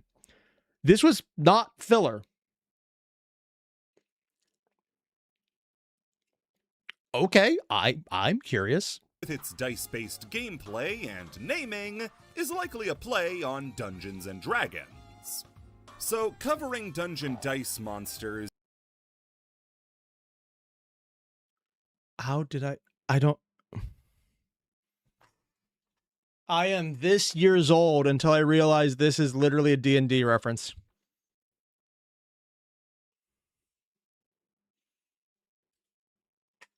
I don't know which is worse, not realizing it's not filler, or not realizing what the obvious reference is. Although I'll fully admit, I love the mechanic of building a board through the dice unfolding. That's kind of just genius, and I honestly wish that happened more often. Is harder than one might anticipate, since there are 4 major things you can cover under this one category. The game itself, the video game, its arc in the anime, wait, there was a video game for it? Arc in the manga. Going in that order... So I probably need to ask, is there an official Dungeon Dice Monsters game all on its own? I didn't think there was, because again, I thought it was fillers. I never bothered to look. But now I'm wondering if that's actually a legitimate thing. Huh. It's like it's such a stupid idea. I kind of like it. The game itself is like Cross Duel, where it uses Yu-Gi-Oh! Iconography, but that's about it. It's a complicated game, but the gist of it is that you choose 3 dice and then roll them. Oh, I thought we would actually just have the dice as the character and they don't fold because they're like on hinges. A little unwieldy, but apparently, no, this is a real thing. This is actually a board of it IRL, right? Oh, God. I'm being told it was a flop. Yeah, I mean, if the dice don't actually unroll, I could see why no one would do it. Sounds like it would be... It sounds like something if they did a 3D print version of it as something that's definitely not Dungeon Dice Monsters, it would actually probably work out. Using the crests on each of them as resources. If you rolled a movement, attack, defense, magic, or trap crest, you can save them up to use throughout the game to fulfill the conditions on various cards, with the 6th side being a summon crest. Roll 2 summon crests with a matching level between... Oh, and they put down tiles instead. Legitimately wish it was actually just the dice you rolled happened to unroll. Maybe it wouldn't be fair, it would be absolutely broken, but it would still be a cool effect. Especially if they interlocked with magnets. 1 and 4, and you can summon a monster to your field I'm being whose told it's level JP only. equals the summon crests you rolled. No, actually, JP Prog did open up International had plates. Honestly, if they ever just added a mode in Duel or Master Duel that had this, I would probably play way too much of that. Roll 2 4s, summon... Oh, and apparently Omega had a GBA Game Boy Advance version of this. Oh. Obelisk. Roll 2 1s, summon Tigerax. Roll a 3 and a 2, go fuck yourself. When you summon a monster, you then dimension the dice. which folds the dice out into a path for your monster to walk on. Literally making a dungeon. You create a path to your opponent's base, attack them 3 times, and if you do, you win. It sounds simple, but keeping a track of your accumulated crests, as well as the much more open nature of the game, with the build-a-board approach to movement, is hard to wrap your head around at first. Unironically, I play enough large tabletop games that this doesn't seem that odd. I mean, off camera, I have a copy of Kingdom Death Monster, so I'm really not the right person to ask. Haven't ever built it. I just want to build it sometimes because the monsters look sick. Also, I did not realize how large that thing was. I thought it'd be like, oh yeah, it's a pretty large box. It's the height of my wife. Well, it's probably half the height I am. It is freaking huge, man. That being said, it's undeniably a unique game that has a lot of potential to be fun. Also, I'm being told the abacus in here was included with the game. Honestly, props them then for bringing back the abacus. I don't think there's a single person alive right now who knows how to do that, who is not already deep into math. It seems the general public didn't really agree. The game did get a physical release, and digital probably worked better just to get rid of all the fiddly stuff. Tanked hard. The game nowadays is an extremely... You know, if they had them as assemble your own monsters and basically compete with that crowd of miniature collectors, it might have done better. But these look like they're pre-painted. The awkward part of Yu-Gi-Oh! Collecting, because there's this completely separate side game that more people remember not being able to play than they do actually playing it, and it costs a pretty penny to get now off of services like eBay. Oh. That leaves most people's options to enjoy the game limited to Dungeon Dice Monsters for Game Boy Advance. Oh yeah, in the chat I was just talking about this. Omega Dragon, or Dragoon, sorry. Which follows the structure of early Yu-Gi-Oh! Games in that it's just a simulator to play the game, rather than being like the Tag Force games. I mean, to be fair, simulators as an option isn't bad, so I'm not saying that's a downside. Where you play through a storyline. If you want to try out a game of Dungeon Dice Monsters, either this or Tabletop Simulator are your best bets. I mean, yeah, Tabletop Simulator is always good if you can get it to work. If you can get it to work. So many failures, man. Also, I'm being told by Cyber, it was practically a blind pack simulation or situation where the monsters outside of the starters were just not there. Ugh. Oh, that was for the physical monsters. Oh, I thought it was the digital one was blind pack. Oh, so you had to just get lucky with IRL individual models. Oh. Yeah, that's a Konami thing. As for where most people recognize the game from, that would be the 3-episode arc from the original anime, with Duke Devlin initially challenging Joey to a game before setting his sights on Yugi. Duke hates you. And got a lot of people into a interesting idea when they realized, Joey Wheeler is wearing a dog suit that has fur. I'm sure this doesn't remind you of anything. Yugi for beating Pegasus and causing him to go into hiding, which canceled a deal Duke made to take Dungeon Dice Monsters international. The two play a very accurate recreation of the real game, and from there, Duke would go on to become a regular member of the team, like he didn't make Joey dress up as a dog. The manga arc... I mean, if you were going to be angry at people for humiliating Joey, that would be most of the people there. ...is obviously much different, since the manga continuity Pegasus is in hiding, but he's hiding in a casket. Ryuji Otogi, Duke's manga counterpart, creates Dungeon Dice Monsters as a part of the plan of his father, Mr. Clown, to get revenge on Yugi after he... Oh God, that is a face. That face had a kid.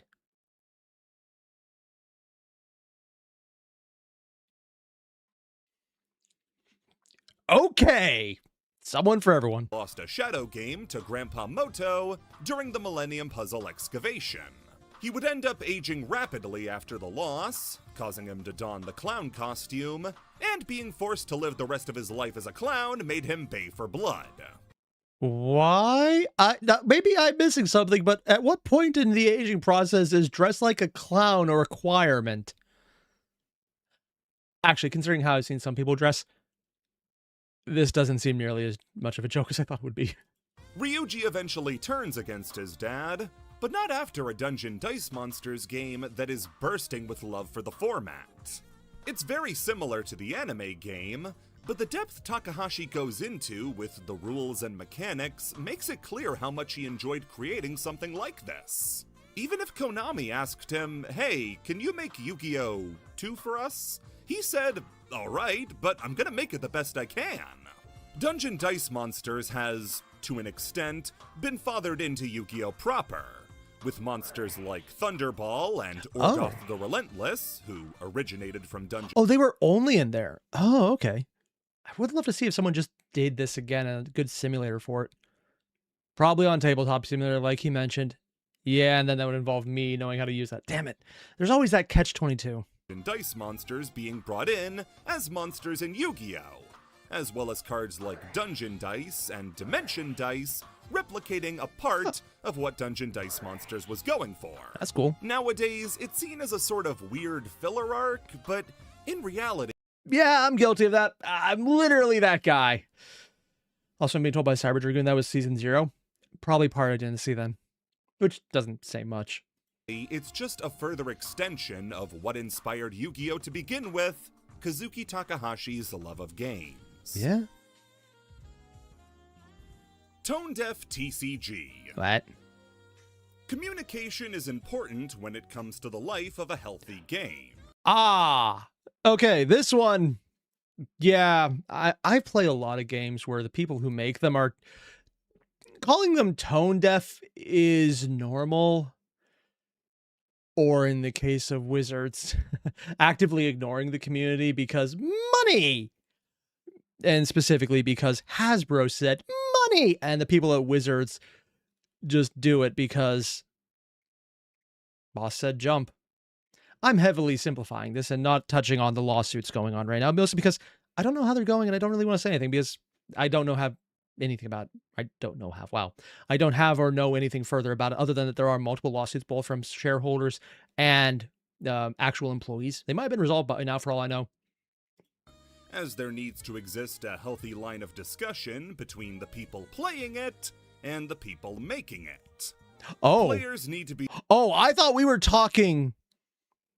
Okay, this is different than I thought. Be able to articulate in an understandable way why aspects of the game aren't working. Oh, so this is design elements that aren't working, not just absolutely ignoring your fan base. I guess they kind of overlap. While designers have to convey why cards are being made the way they are. This is something that many other card games do well, but just like with the card art accreditation, Yu-Gi-Oh! Is lagging behind.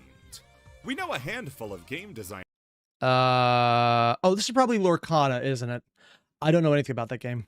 Working at the TCG, but overall, Yu-Gi-Oh! Is run by a shadow government, where the next Dark Magician retrain is decided in the same room where they try to stop the third impact. Because of and probably about it successfully, too.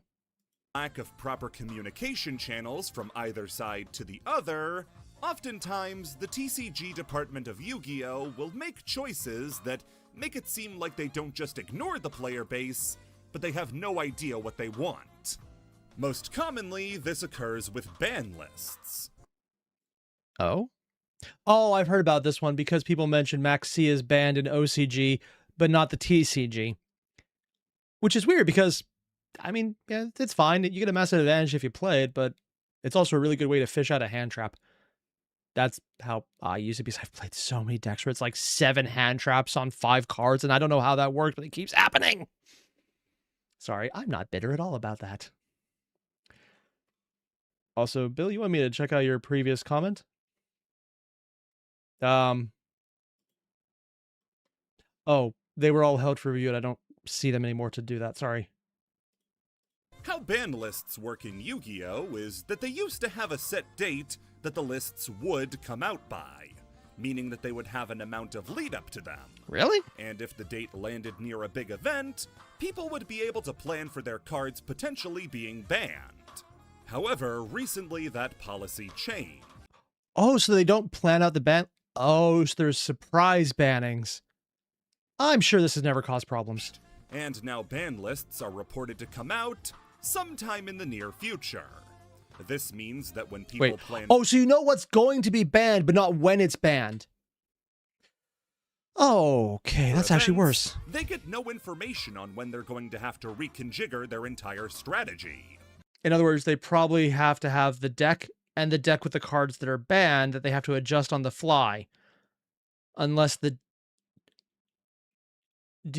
How early do you have to tell a tournament what your deck list is? Like, if it's the day of, sure, I guess you could get away with that. But if you have anything in advance, you could have a deck that's legal, but then by the time you arrive, your deck is now banned because you have a card in there that you shouldn't. Ugh. Also, I'm being told by A, Maxi is banned in TCG. Really? Oh. Oh, because TCG is probably different than Master Duel as well, then. This I just has assumed led they were to the same. Lists being dropped at random times, and occasionally at the worst times. The June 5th... Has it ever happened mid-tournament? Oh god, that would be so dickish. 2023 ban list, for instance, had massive shifts, like limiting the power of the top 3 decks in Kashtira, Super Heavy Samurai... I mean, I'll give them some credit here. If you can fuck over a Kashtira deck, I can't say you're completely wrong. I'm not biased. I'm absolutely correct about this one. God, I hate that fucking... I can deal with tier laments. I can deal with anything else. Fuck Kashtira. And Pearly. But the timing was a huge problem. What? June 5th, 2023 was the date of YCS Philadelphia. Oh, they banned it on the day of a premiere event, one of the... And there's also the time difference. Oh, and they're across the date line, so it'd be really early morning. There's probably people who arrive with a deck they can no longer play. And there's probably no way to get it back. The bigger ones of the calendar year, you get the entire event thrown into chaos by a horribly timed ban list. I recognize so many of these cards, and I feel nothing but rage. Although I will fully admit having the capybara sleeve, nice. That's horrible! But not horrible enough, because they did it again in September. What? Releasing the ban list before the YCS. That way it let everybody know that this event didn't really matter because they were never gonna play this format again. These last 2 ban lists, though, were nothing compared to the one released in a year's time in September of 2024. How bad we talking? Because this is where things got bad. Okay, this is relatively recent. Wait, no, that's almost 2 years ago.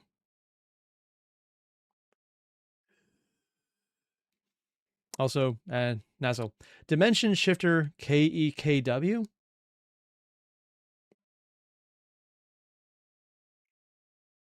Okay. To be fair, I actually have played a deck where I just dimension shifted immediately. And apparently that was what the opponent's deck relied on, so they just gave up. It was funny because I also have a deck that relied on dimension shifter, so if I did that on my turn by accident, I would have given up. For reference, the previous ban list had come out in April, and in the time between these 2 lists, Snake Eyes had run amok. They were far and away the best deck in the game, and with the ever-approaching release of the Fiendsmith cards in the Infinite Forbidden, which played extremely well with Snake Eyes, people were starting to get hot under the collar. They had to pull back the reins. Okay, one, I do love some Yu-Gi-Oh art. 2, I think I've played against this deck. On Snake Eyes. I think it beat me. This good couldn't be allowed to get better. Some of the art I recognize, some I do not. Konami, though, went radio silent and wouldn't give us any updates on the list. When they did post, it was to promote stuff like the Shadow Duelist tournament. Also, I've seen so many Fiendsmith. I still don't really know how to play against them, mostly because I haven't looked it up. There's a lot of decks I just don't know how to play against, but I've seen this guy so often, and my best way to deal with it is steal their cards. Yeah. I find that most people don't know how to deal with your card is now mine. It's not destroyed, so those effects don't go off. It's not in your graveyard, those don't go off. It's not banished, those don't go off. It's not in the deck, those don't go off. It's on my field now. Like, there's a lot of people who just don't know how to deal with that, including me, because I have no idea how to deal with that, but apparently it fucks over a lot of strategies. Or to post inane stuff like Monadium Primeheart has a special defensive ability that stops your opponent from targeting it with card effects. Does look cool, though. No monster facing Monadium Primeheart will be safe due to its multiple energy blades. Huh. This being posted at the start. Oh, God. Ooh, also, Candy, I'll pull this up 1 second. And it's loading. See if I can fast this up. Here we go. So, Candy Cane Cranker 1. Still a funny name. I know nothing about Yu-Gi-Oh, but I am still watching this for some reason, and it sounds like gibberish. Yeah, I could get that. I've just been in the game long enough that it's starting to make sense to me, but half the words here are gibberish, and I have to double check on what I'm looking at. But at the same time, I get that. And I probably sound like that to my wife when I talk about magic. Or most video games, or 3D printing. I probably sound like this a lot, actually. Oh, God. Also, Balrog, you mean steal their cards in-game? For a second, I thought you were referring to Pokemon TCG player who took his opponent's card and ate it. I'm sorry, they did what? Oh, God, no. I meant like actual card theft mechanics, like opponent controller. It's a normal card. It's super easy to get in Duel Masters.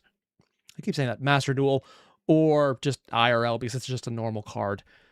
Tribute you one of your cards, play this. So it's like 2 for 1. But that 1 usually destroys any synergy the opponent has. Oh, man. And Fiendsmith is an infinite feedback loop that consistently recycles itself, and there's a recursive while being a small engine. Yep. And that's why stealing parts of it was the only thing I could think of to break it. But I hated it because if they have the engine, they could just keep working around anything I do to stop it. Start of the drought of list news made it a very popular copy pasta in the Yu-Gi-Oh scene. Eventually, the community banded together to be really annoying in a coordinated way and just post pictures of horses vomiting under any Konami post not about the ban list. I'm sorry, what? I don't think horses can vomit. Oh, that probably means they're very sick. Let's ignore this. Some people think this made a difference, and nope. I would love to be that dumb because life sounds really easy that way. Yeah. I like being dumb. It definitely helps. Wait. Oh, that was a bad thing. Oh. Part of the reason they took away the time frame for when ban lists would be released was due to the rampant abuse that Konami employees would face on social media when a list didn't come out quick enough. Yeah, that's not a bad reason. Actually, that's a really good reason in general, just because there's sometimes, man, where people take it way too far.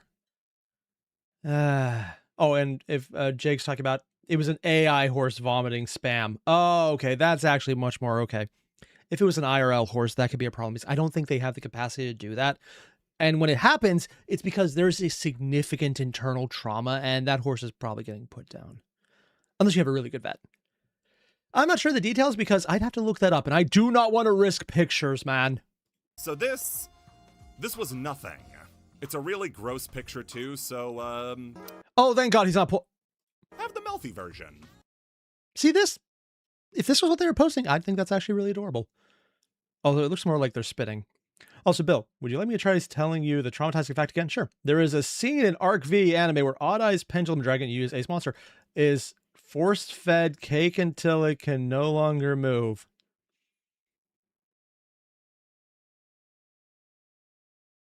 We probably animated that with surprising detail in a way that most people would look at this and go, this is your thing, isn't it? And everyone on the staff was just like, just let him do it. Just let him add this scene. Oh, dear God.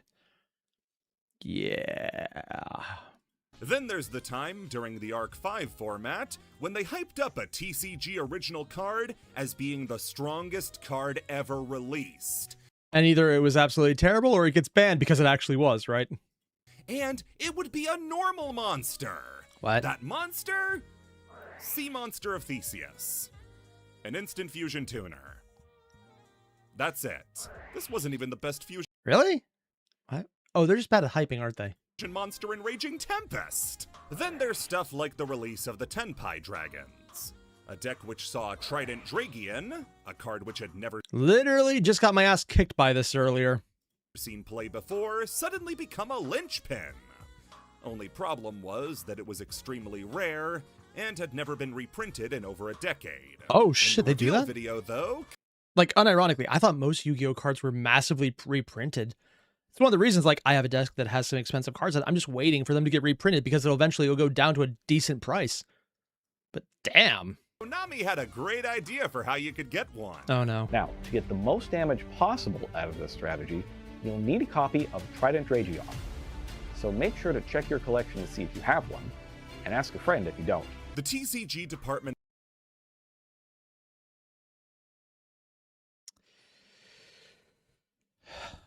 So they knew it would be the card you need, and no one has it, and they're not selling it. Also, I'm being told by Jake those were the same year as Ash came out. Oh god, yeah. Ugh. of Konami has time and time again proven that its communication skills are piss poor. That ban list everybody Also, I'm going to pull up Balrog's. Wow, I can't speak today. Balrog's comment. As a Magic player who loves Cube and Draft, I have an affection for big, stupid, effectless monsters. And honestly, in a Yu-Gi-Oh! Draft, I could see that being very useful because just having a big body is something you have to respond to. Yeah. Konami is really tone deaf. Honestly, I was always under the impression Konami was like a nicer version of Games Workshop in the 2000s and the 90s. I know a lot of things Games Workshop has done that's stupid now. And I'm going to give them the credit of saying they're still better than then. I'm not going to go into detail because that is an entire video that I do not want to engage with. Because there will be information there that I know just enough that I don't want to know more. wanted in September of 2024 had its Also, I'm being told there's a Gajinkified version of Odd Eyes. Starving Venom's human version is exactly what you expect from a card connected to a purple-haired sociopath. So probably just a cute anime girl with a crazy face. Yeah, that makes sense. That's probably the divining feature. date revealed in the description of the Shadow Rex? Duelist live stream. It may be unlikely to improve in the near future, but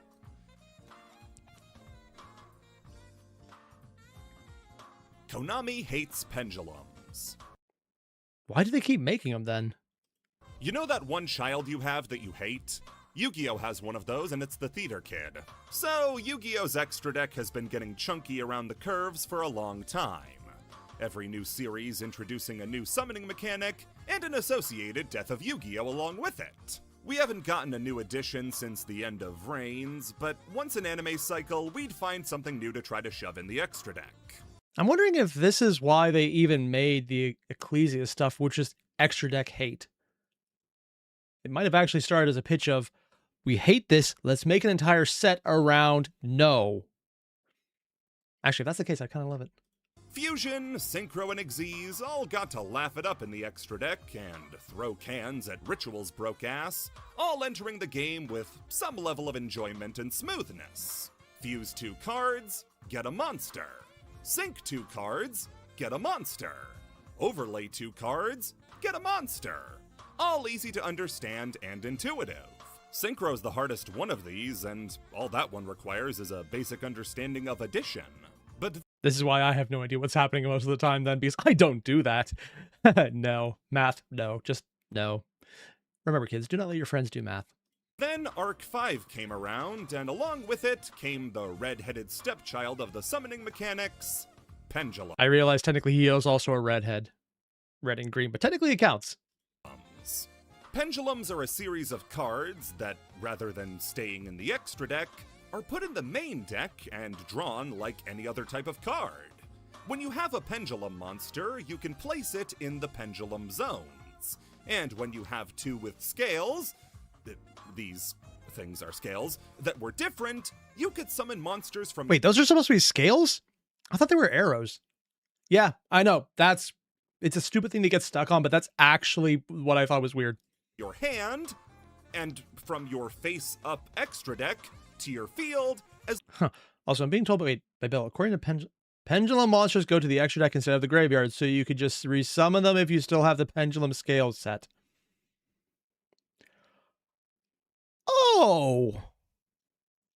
I was unaware of that. I don't play a Pendulum deck. I did not know that. That is... I can see why people really... That's... Oh, God. As long as their levels were between the two pendulum scales on the field. So if you have two monsters, scale 1 and 8, you can summon monsters from level 2 to 7. Okay, so that would also eliminate anything on the 1 level and the 8 level. So it's not equal to or less than. It's less than or greater than and nothing in between. Or actually only what's in between and not at the ends. Again, I don't know much about Pendulum, so this is actually a learning experience for me. Oh, God. But how are you getting cards into the extra deck face up outside of a confused activation of Convulsions of Nature? Well, Pendulum monsters don't go to the graveyard when they're destroyed. Yep, Instead, Bill just they're mentioned placed this. face up in the extra deck. This was likely done as a way to not confuse people as to why certain cards could be pendulumed out of the grave, but not others. And then your extra deck becomes your graveyard in the sense that you summon from, which is admittedly how a lot of decks I've seen just treat the graveyard anyways. So they placed them in the face-up extra deck to not have to make a new zone just for them. See, they were already doing that anyway because pendulum monsters would be placed in pendulum zones. These two zones here that could only contain pendulum monsters. These two new spaces were the first new zones added to the game since its inception. And a change this seismic, along with the complexity of the mechanic, was not welcomed. Pendulums were, and still are, the most hated summoning mechanic by a majority of fans. I don't know nearly enough about Pendulums to say if I love it or hate it, and I've only ever played a single Pendulum deck, and I can't tell if it was able to beat me or not because it timed out after I drew my hand.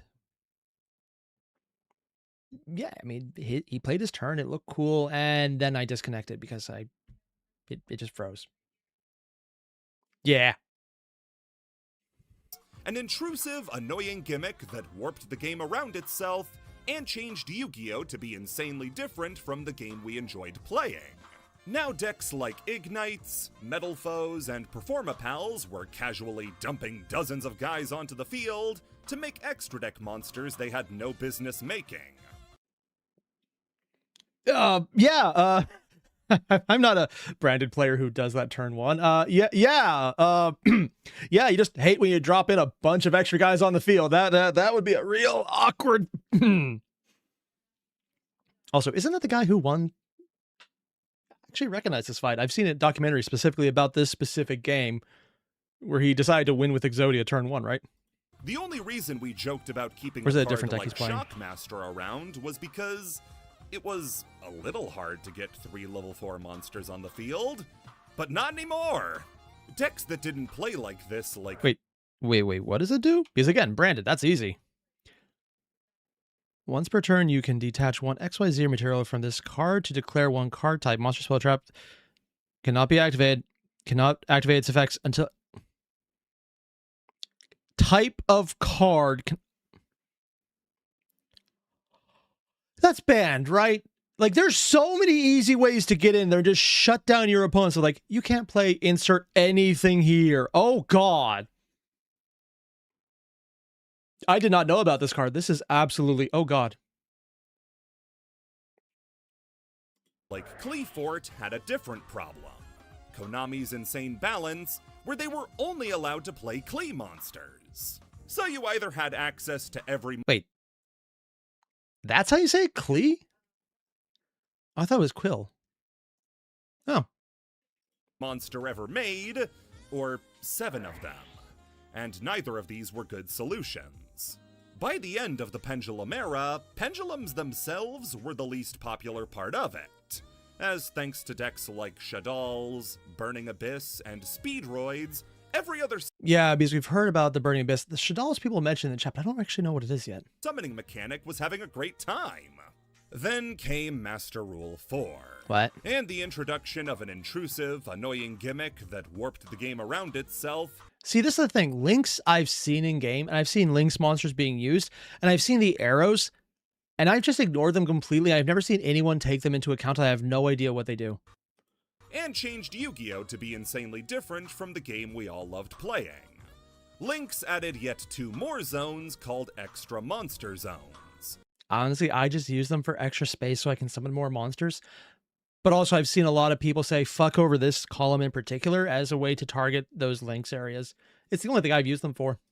And Konami, ever the resourceful ones, simply moved the Pendulum zones up there and kicked Pendulums to the left and rightmost spell and trap zones. Okay, that's more what I'm used to then. As well, since they were technically being summoned from the extra deck, face-up Pendulum monsters had to be Pendulum summoned, either to zones that Link monsters pointed to, or the extra monster zone itself. This nerf hurt every single Pendulum deck, as what many of them had been built around, vomiting out a bunch of guys, was now handicapped beyond recognition. Even in the 5th rules revision that removed the requirement for Fusion, Synchro, and Xyz monsters to be summoned to zones Link monsters pointed to, Pendulums weren't. They still had to be summoned to those zones. This brings us to the point. Oh, so the Link zone is where they can be summoned to, not what they... Oh, that's why I don't know anything about it, because I never did anything with that. Point of this entry, Konami regrets the Pendulum mechanic and is trying to kill it by making it bad. This should be where I refute this and call it a crackpot theory of the fanbase. Almost every new pack or product is ensured to have some new Fusion or Synchro monsters. Oop, wrong button. Xyz and Lynx are always locked in. Even Ritual gets to gnaw on some bones from time to time. Really? The only ritual I've seen is the one added to Dogmatica, and that's more just a flavor card, it felt like. Pendulums, though? The last 4 packs, Supreme Darkness, Rage of the Abyss, Infinite Forbidden, and Legacy of Destruction, have had a cumulative 8 Pendulum cards released across them. Are they there reprints? There were 9 Fusion cards in Infinite Forbidden alone. Oh. 5 Xyz, 5 Synchros, 8 Lynx. Pendulums have to wait 5 packs to get a fraction of what the others get. But all of these... Are they just not sure what to do with it? Are they like... More information come out about this since... Actually, how old is this video?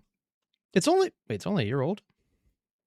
Yeah, March 2015, so just only slightly over a year. I'm wondering if they're just trying to wait for something, like they're going to just redo it in a new update or something. Because it feels like if they're not completely killing it, like they're still printing things for it, maybe something else has happened. I don't know. Huh. Yeah. Also, according to Alias, the best you got right now barely uses the pendulum mechanic, and that's in Master Duel.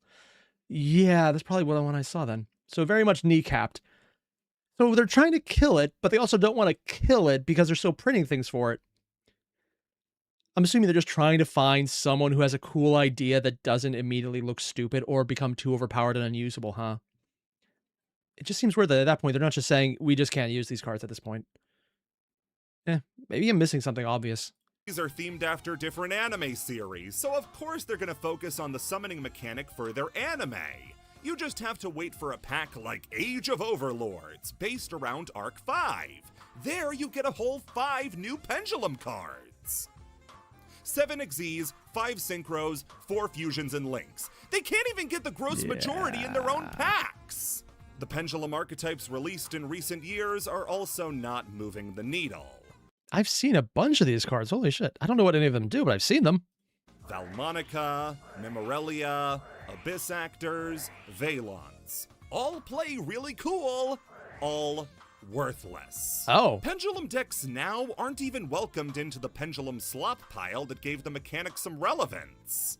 Konami rarely apologizes or regrets design decisions, but Pendulum is undoubtedly one they've regretted. It was just sad because some of the art on them is actually really nice. Like, this is just cute and adorable. Not verbally, but certainly through their actions. I really do like the art Konami puts out every now and again. Also, Nazzle, you mentioned a new Pendulum meta is just Flip Monster. Actually, that'd be kind of cool if the Pendulum is, you get to summon them one way, and then the next turn you Pendulum summon them, flip the other way, and then you get a flip effect. Satanic Panic. Not sure it'd be good. Oh, God. Opening your... See, I brought this up the last time we checked this out. I wasn't sure how to play into it. But I do know, as someone who played Magic, that was a huge factor in card design, like actual monster design in Magic the Gathering. But also, that was an American-based game. I'm wondering if that led to a lot of differences between the OCG and the TCG, because the OCG could say, fuck that, we don't care, where the TCG would probably have a bunch of Karens utterly rabid. First Yu-Gi-Oh pack is an unforgettable experience.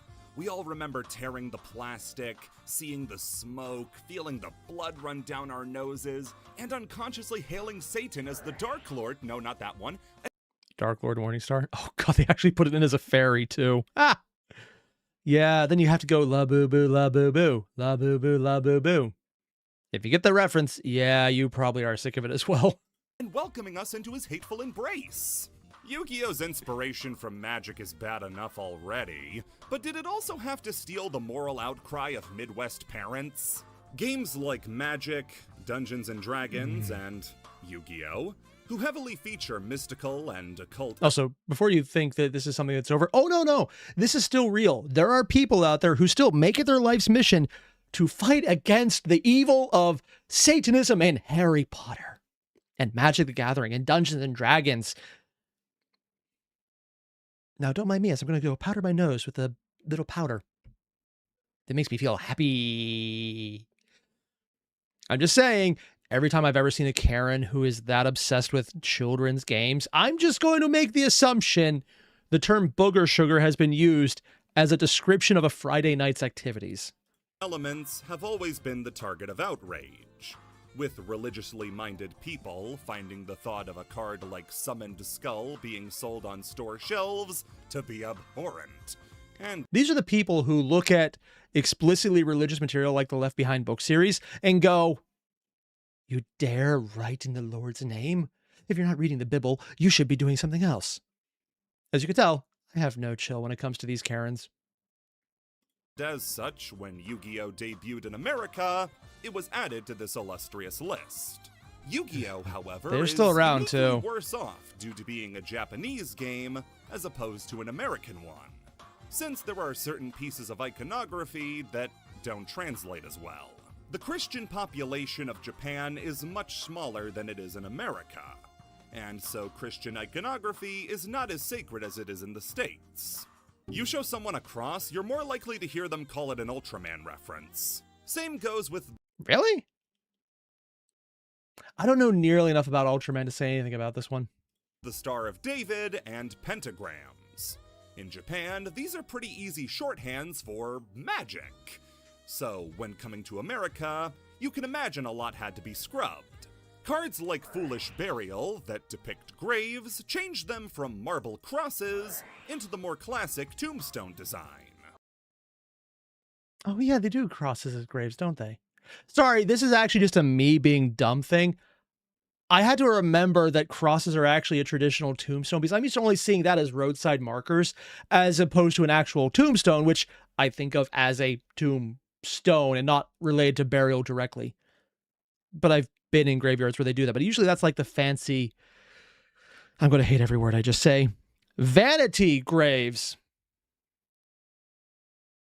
Every word I just said is a fundamental issue that I kind of despise having said. Yeah, let's just pretend I didn't and leave it at that. Yeah. Cards like Dark Magician Girl had their pentagrams removed, and speaking of Dark Magician, the choice was made to change his name from Black Magician to Dark Magician. Admittedly, that's probably the right choice, just because it fits the name of the area better. Yeah, no, I mean, if you're getting into what it is right away, putting the name of the area, including if he was a water variant, I would think and calling him Water Magician would be a very good variant choice. I like names that are very obvious. That is not going to be the case for most of Yu-Gi-Oh!, but these are the first cards out. It makes sense that the easy ones would be easy to understand. To avoid connotations with black magic. Loads of... Oh, that's why they did it? Oh, yeah, no, Satanic Panic, of course they would. I mean, it's not like it's going to change anything because the Karens here are going to have the problem because magic. Yeah. Yeah. Fiend monsters, like our boy Prince of the Devil's Underworld Hardus and Winged Minion, had their horns removed. The horn was removed, and yet all of that mouth. I hope that's a mouth. I am not sure about that. Also, Angry Brony just mentioned add K-pop Demon Hunter to the Satan list. Here's the thing. Those people do, and they probably have, unironically, and if you made that suggestion to them, they would thank you. Yeah, there's a lot to unpack there, man. And a lot of it is, who hurt you as a child? Followed by, oh, you did it to yourself. To make them look less demonic. Failed. As well as switching out any instance of demon for archfiend. For as bad as... Oh, really? That's why they changed it out? Honestly, considering Archfiend sounds pretty cool regardless. It's not like it's a bad change. The phenomenon was in America, though, other parts of the world had it worse. This part is going... Also, I'm being told this is something that I think is kind of fascinating, and it's interesting based on everything we just said. If you see a crucifixion anime, it is just likely an Ultraman reference, as it is a Christ reference, because the creator of Ultraman was... Wait, they were Catholic? Oh. Oh. That's cool. I actually had no idea about that. To be a little hard to explain. Although, to be fair, if you look at the guy who's doing Sentai or anything to do with live action Japanese television or movies or any of those franchises like Ultraman that are just iconic at this point, you kind of expect them to, you know, not be the minority religion in that country. If it was over here, it'd be like, yeah, I can see that, but really? Yeah. Neat. Define expectations on that one. So it probably was a reference to Ultraman that also they became a reference to Catholicism in that reverse order. Cool.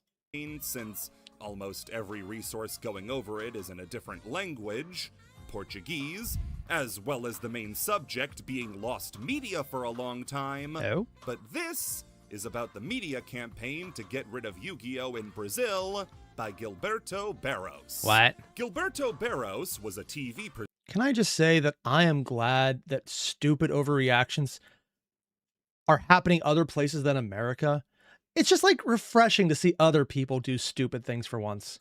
presenter in Brazil who hosted the show Good Night Brazil from 2003 to 2007 and had a very, I'm just going to say it right out. We got a TV presenter in a laundromat. If you didn't want to make me absolutely certain in the easiest and quickest way possible this guy is a corrupt piece of shit who's projecting, money laundering. Laundering. It's literally in the name. what is the nice word to say backwards views? We're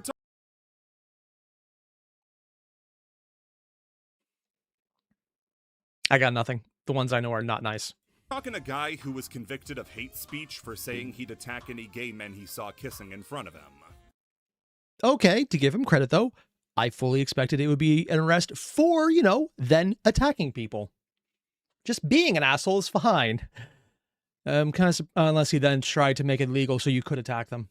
On Good Night Brazil in 2003, he decided to dedicate a segment of the show to how Yu-Gi-Oh! Turned kids into zombies, and how cards would influence children to attack their parents. Mother, I challenge you to duel. Oh, God, yeah. The parents just going like, okay, that's enough TV for you. Oh, wow. Who the fuck showed him Celestial Night Lord Parshath? The segment was infamous for how Gilberto didn't really understand what Yu-Gi-Oh! Was, mistakenly showing a clip from Dragon Ball instead of Yu-Gi-Oh! To prove his point. I'm pretty sure that was Pokemon they just showed.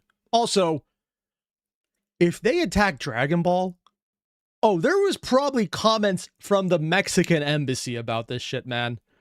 Oh, God. And bringing on experts in the game Again, who Pokemon. were able to make their points much better And than there's Dragon Ball. Gotta give him credit, though. Picking Mystic Clown to depict Satan in Yu-Gi-Oh! Is a pretty good choice. Did you know this guy's face is actually up here? Despite the poor structure of the segment, it did lead to a very real wave of parents destroying Yu-Gi-Oh! Cards across the country. Wow, would you look at that? People listening to a random person on a screen and doing whatever they say. And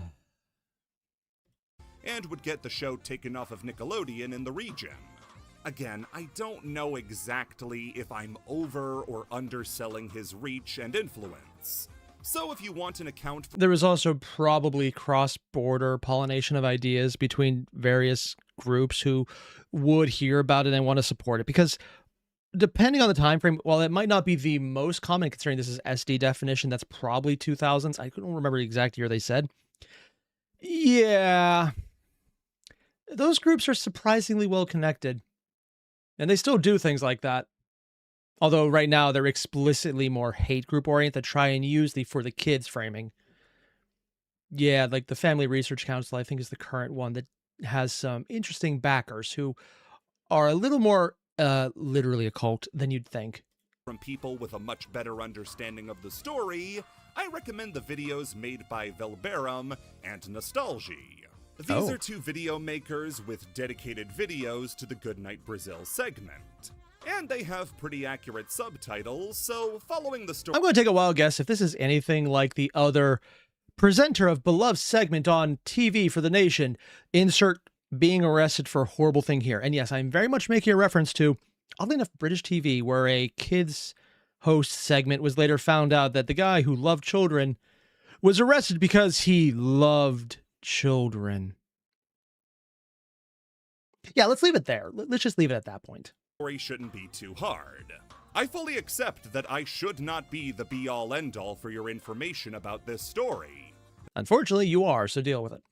Like, you kind of are right now by literally telling me where to get more information, but yeah, you're literally all I know about it. These two video makers are absolutely the best place to get your information. As for Gilberto, though, he would go on to give the best apology I've ever heard when pressed about this in 2017. I'm sorry. Did his apology actually involve, let's just call it for YouTube's sake, World War II analogies? Was he just too much on the German soldier juice? There is a word I'm not going to use because YouTube, but yeah, okay. Guilty, but not that much guilty. I think there's a word for that. It's called still convicted. Inspiring words. YuGiOh is gay. Exo Sisters. Yeah, I'm aware. Come on. Hey! I have no idea who a lot of these people are, though. I think some of them are the main characters.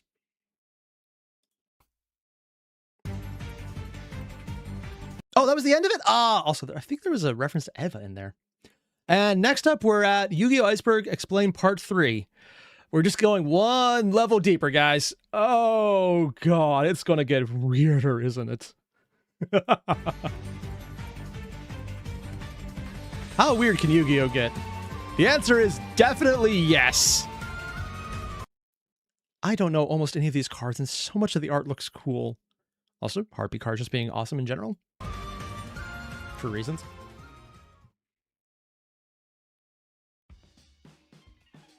How did a cat hair get in my coffee? Frog the Jam. I've heard this. What does that even mean? YuGiOh's history with translation. No, literally, I've heard so many references to this card. I don't know what this card is. I've never looked it up. I don't know what it does. I don't know why people keep referencing it, but it keeps being referenced for some reason. I don't know why. Has been a rocky one. In the early days, you'll get cards like Hinotama or Raigeki, where the card would use Japanese equivalents for Well, I still use Raigeki. It's a generally good card still. Names that in Japanese are given English names. Hinotama in Japan is just called Fireball. Oh. Ryukushin is Gargoyle. Raigeki is Thunderbolt. I'll be honest, the Japanese sounds cooler. Is that weird? Maybe it's me. This could also lead to things like Giant Trunade being named after a thing that doesn't exist because they miswrote the Romanji version of Tornado.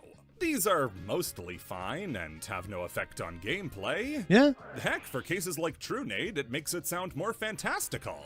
Like this is a level above a tornado or a hurricane. It's a Trunado. It's a Trunade. Hey. One thing that did end up becoming— I mean, if my tornado starts having a face that's trying to eat me, I don't care what it calls itself, man. I'm still probably dead. A problem, though, was when these translations had gameplay implications. What I'm talking— It's kind of like how a card has to mention a specific name to interact with that entire archetype. And if it's mistranslated, it doesn't have that name, so it can't interact with the archetype. Oh, yeah, that could be an issue. Talking about our cards like Summoned Skull. In Japan, Summoned Skull was called Summoned Daemon, which means that when Archfiends, which is what Daemon was translated to, became an archetype in the pack Dark Crisis, any effect that included them would include Summoned Skull. The issue, though, is that while that would be true in Japan, for Americans that wouldn't work, since Summoned Skull didn't have Archfiend in its name. Once the problem was realized, later reprints of Summoned Skull would include the line of text saying, "This card is always treated as an Archfiend card." Actually, that's cool. But that only works for normal cards, doesn't it? Because they have room for flavor text. Or, I guess, correction text. I guess the other alternative would be literally just Oracle text that's online and always available, but then you have to go online just to play your own damn cards. I mean, Magic does it already sometimes, but it's so annoying. This is a really odd solution, putting Skull in a strange position of being a normal monster with an effect that isn't an effect. I mean... Cat hair in the coffee. Forgot about that. Good thing I'm not allergic. That'd be bad. You can't negate his name. Or wait, maybe you can. Wait, what? Other cards you can whose just take out translated names aged poorly include Harpy's Brother, Cyberstein, and Diffusion Wave Motion. When the Harpy, Cyber, and Fusion archetypes were established, these guys were big problems, since they don't count due to not having those words in their original Japanese names. While Harpy's Brother was simply renamed to Sky Scout. Honestly, is it bad that I kind of wish this was a TCG thing where they just had extra inclusions that just play differently? Because if we're going to have an OCG, TCG difference, why not play into having a different game type altogether where these cards weren't meant to work together, but they do? If it's fucked up, have fun with it. Or does it do some really broken shit that no one actually wants to deal with? Cyberstein and Diffusion Wave Motion were given tags like Summoned Skull that said they were not invited to the cookout and do not have the pass. The most famous of all of these monsters, though, is without a question Frog the Jam. Frog the Oh god, you can see it's like literally jam with a frog face. Oh my god. Oh, that is horrible. A slime with the head of a frog. It attacks by croaking terribly. Oh my god. Jam was released back in 1999 in the premium pack at, and sit down for this, Ultra Rare, and was named Keru Soraimu, translating to Frog Slime. When the frog archetype properly started, this presented a problem, as Frog the Jam was not a part of it, and would therefore break the rules. But why? This card is called Keru in Japan, and Keru means frog, right? Well, you'd be right, except for the fact that the proper frog archetype doesn't use Keru, it uses Geru. Both are ways to say frog, but where frogs like Dupe Frog and Swap Frog use Geru, Frog the Jam uses Keru. Long story short, this guy sits at his own lily pad. Frog the Jam was both a huge problem. Why is it a problem, though? Like, does it do something to the archetype that is actually bad? Because it's just a normal monster. Like, this is me not understanding why that is even needed in the first place. Is it just for controlling the format so there's no extended interactions they didn't intend? Which I guess could be a thing. Or is it just being pandemic? I honestly don't get why this would even need to be addressed. But again, I'm probably about to see one of the reasons where they didn't do it, and this is where things happen. Also, because the frog type is about evil frogs. So you're telling me this is not an evil frog? I refuse not to believe that. But also too insignificant to give attention to, as he was only ever printed once in a McDonald's promo pack. That's... So unironically, this might be a rare card now for collectors only. That is a weird thing to say. Despite that, every piece of frog support released until 2016 had to specify that it worked with all frog monsters, except Frog the Jam. You can add one frog monster, except Frog the Jam. This is why I've heard of this card, because it's the most named card that never gets named anywhere of use. Banish one frog, except Frog the Jam. And with how much frogs were played, this made people super confused as to why the card needed to be removed if it was never going to see play regardless. In 2016, ironically because of the release of a card that itself isn't a frog, totally awesome, Konami finally decided. I mean, it's a toad. That kind of makes sense. Or did they want to intend it in the frog deck? Decided to kill the joke and reprint Jam with its new name of Slime Toad. Aww. The name was kind of fun, though. Other cards like Hardened Armed Dragon and Elemental Valkyrie have had similar treatments. Probably because they had names that didn't really fit with Elemental or Valkyrie, and they worked with other sets. Honestly, again, why don't they just play into it? Is there an interaction that's just really bad? Because it sounds like it'd be fun. But none of them have had such a prolific history like Frog the Jam. Anti-drug PSA. Meh. This is going to sound crazy, but that's only because it is. What? The early 2000s was at the tail end of the war on drugs in America. Yeah. Back when we all thought the drug dealers were pushing and not, the same time period where it was actually the Pfizer group. Yeah, the Sackler family specifically, they went on the record and got taken to court for, lying to people about things like their drug not being addictive. Oxycontin. It's not addictive. Take as much as you want. Taking out doctors to private islands and entire massive vacations that were paid for by the company to make sure that they prescribed their number one drug the most. Everything I am saying right now is a literal thing that was brought into light in court and has physical documentation that you could find along with a lot of digital documentation. They got a fine. A war we lost, even though we were the only ones in it. We were past the days of cartoon all-stars to the rescue and Mario telling us we're going to hell. We were gearing up to tackle obesity next, so who cares what Ed and Eddie are smoking?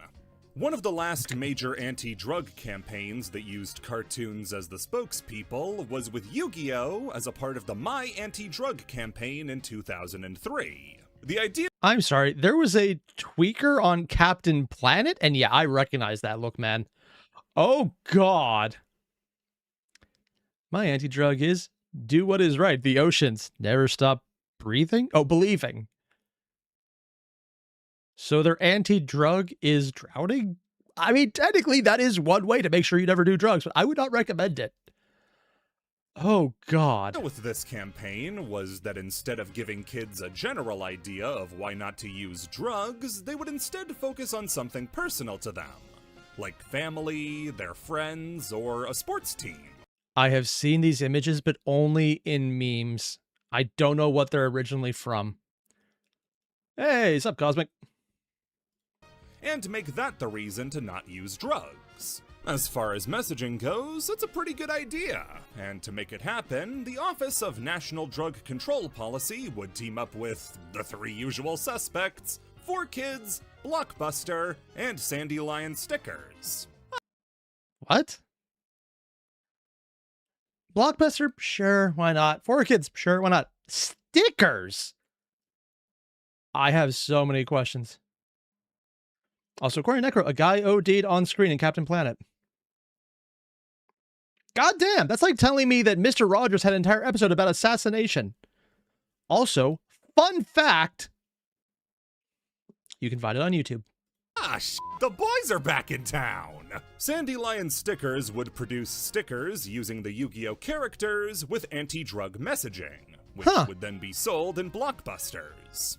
Seeing what each character had as their reason to not do drugs is pretty great. Can we all acknowledge whatever is there for Pegasus does not sound believable to anyone? Joey? Poor. Kaiba? Not enough time. Yugi? Fuck that shit. Pegasus? Too weak. Got better stuff. Still doing it. Ha! Joey does it for his sister, Yugi does it for honor, Kaiba does it because he likes winning, and Pegasus does it for power. I guess if the reason you need to I know it's supposed to be my anti-drug, but with the framing of it, it's like, why are you doing drugs? Power! So, steroids, got it. stay off drugs is world domination, well, hell, he's doing what we asked. This would also extend into YuGiOh's online presence. What? As going to the YuGiOh website in 2003 would let you watch an exclusive animation about the dangers of weed. I know marijuana is harmful. I know it can't improve my game. I'm sorry, it feels like this is a joke. Am I the only one thinking it? Oh, it's like the old video you could find out, black and white, Reefer Madness, which basically describes drugs that do not look like weed, but they thought weed was the be-all, end-all, the devil's lettuce. It'll destroy your life. And I'm like, yeah, no, that's literally everything else. You know, the one they're selling in stores still. My friends and I have faced many battles, and we have... Oh, God. It's like we got Joey and these two characters. Wow. You can tell who they actually cared about here. always dueled without drugs. Oh, I God. wouldn't be the world's best duelist if I smoked marijuana. He'd just be really high up there. I'm not going to apologize for that one. It would disappoint my friends and lower my concentration. Yeah, but to be fair, you have the entire heart of the cards, so who needs to concentrate when you can just cheat? And Oh, losing control God. with drugs is one duel I don't want to have. I must stay healthy and keep my friends close if I want to defeat my opponent's monsters. Counterpoint, if they ever invented a snack line, this entire PSA would never happen.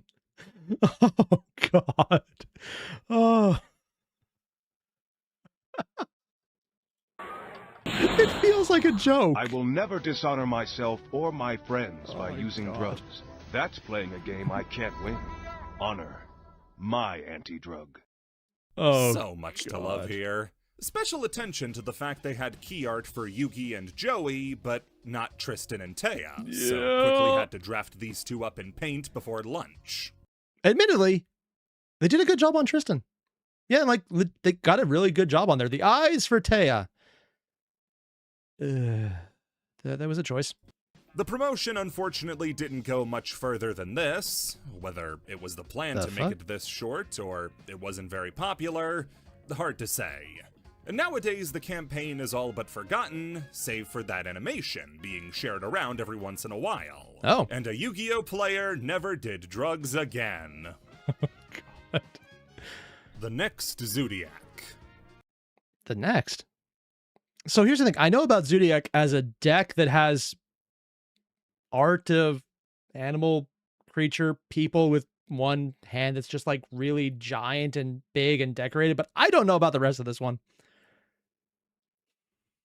The impact of Zodiacs in Raging Tempest can't be overstated no matter how hard you try. Considering I know nothing about it, even just stating it at all would be a lot of trying for me. Immediately, we're talking within the week of their printing immediately, Zodiac bulldozed the entire game. The Oh, they're broken. That's why. Ah. Cosmic. combination of their extreme ease of use, absurd power, and versatility meant that at YCS Seattle, the first event where Zodiac was playable, 25 out of the top 32 players were on Zodiac. And I even see a few in there that I recognize. There's Burning Abyss, Frog, Zombie, Zodiac. The deck was insanely consistent, able to use any one of its monsters to get into any one of its Xyz monsters. Had no problems breaking boards due to the power of its main boss monster, Zodiac Trident. It was instantly recognized as the best deck Yu-Gi-Oh had ever seen. I actually really like the art for the cards, though. It's like they're serious, but also kind of lighthearted with a lot of interesting art and also just generally kind of ridiculous. It's fun to look at this art style. Yep. Also, according to Bill, you only need one material to XYZ summon them. Oh, so it's a really good card trade. Yeah, and Bill mentioned it was completely described as complete bullshit. Yep. What made Zodiacs even more deadly was their incredible splashability. Oh? With only a few main deck and extra deck slots dedicated to Zodiac monsters, the deck could fit in its best pieces into anything and give whatever it wanted a major boost. From the Metal Foes and their Pendulum summons, to the Infernoids and their graveyard setup, to the most infamous team-up, the kaijus, replacing anything with a worthless kaiju that would get blown apart by Zodiac Trident. Oh. So they bring in the kaijus for control, and so in other words, they're a really good engine. I wonder if they're still broken now. I mean, some engines I hear are still going good. Independently, each of those decks was already performing impressively. And this just gives more Zodiac options. On top of that made them way stronger. Zodiac's destruction tour continued as YCS Atlanta, Guatemala, and Prague would all either be swamped by Zodiac or Prague? I want to say Prague, but I'm not even sure if that's the correct way to say that name. Again, I'm not Polish. I'm actually sure Prague is Polish either. Prague? Different word. won by them outright. Also, the different city altogether. If you tallied up the top cuts of all 4 of these events, you would have 112 available slots to fill. Zodiac took up 92 of those 112 slots. Oh, okay. That's, yeah, that's broken. Also, I'm just going to pull up some of the information about the deck currently over here. Zoo is still broken, according to Jake. It just doesn't have a deck that it can use its consistency. One of the Zodiac key pieces just got unbanned in Master Duel. Oh, Demandus, that's awesome. I don't have any of the pieces, or at least I don't think I have any of the pieces. And basically, Zodiac was what Fiendsmith is today. Oh, also, there is no U sound in Prague, capital of Poland. So it's not Prague, it's Prague. So it's just P-R-A-G, and it's a hard G at the end. Oh, okay. Wait, was I saying the name right? That feels weird. Okay. Ban list season came around, any hit to this deck would have to be from a baseball bat to slow it down. And post-ban list Zodiac... Or have me run it. That seems to do the trick. Also, I literally lost a bunch of games because I forgot to add in the card I needed to win.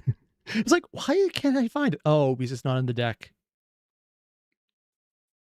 Got even better. Yep. Before they even got their new support in the next pack, they took 29 of the top 32 spots at YCS Denver, and 12 of the top 16 spots at YCS Bogota post-ban list. The next set, Maximum Crisis, would come out and introduce more Zodiacs. Oh god, so it's even getting Zoo bigger. Variants like True Draco, and Zoo would just keep getting better and better. It wasn't until Konami got out the heavy-duty weaponry and... Is this a set or a deck list that still gets new cards now? I mean, do they ever retire lines, or do they add just more and more to it until it's eventually playable again? Broadbull, Trident, and Ratpierre that the deck finally stopped. To this day, the Zodiac deck is so strong that just the release of Trident off the list, with nothing else, was enough to make Zoo a viable deck again after it mixed itself with the Tri-Brigade cards. Now that we've talked about Zodiac, though... Oh, so Tri-Brigade works with it. Oddly enough, I have a ton of those just because I got lucky. Apparently I have a playset of some of the Ultra Rares I didn't even realize. Well, what does the entry anyway, itself Denver mean? mentioned? Denver The doesn't next exist. It can't hurt you. Zodiac. Well, Zodiac's power left Yu-Gi-Oh players with a twitch. Oh? We'd been smacked so hard that now we were on high alert. The next Zodiac refers to a phenomenon in Yu-Gi-Oh where the player base will... In other words, it would be like, if this is a deck that's so incredibly good and so incredibly easy to play that everyone plays it. You know, I heard people describe Branded that way, but honestly, it doesn't feel like that would be the case. I mean, I might be biased because I play the deck so badly, it doesn't feel like there's any power there, but that's more just me, so I can't say shit about anyone else. Often overvalue a deck upon reveal and proclaim that its power is comparable to Zodiac's. This is often followed by a swift and immediate flop. The term was coined by Yugi-tuber Lithium2300 when talking about the magical musket deck. saying the deck's consistency, power level, and potential made it a successor to Zodiac as the best deck in the game. What made this sting all the more was how not only was Magical Musketeer not that good, it wasn't even good, period.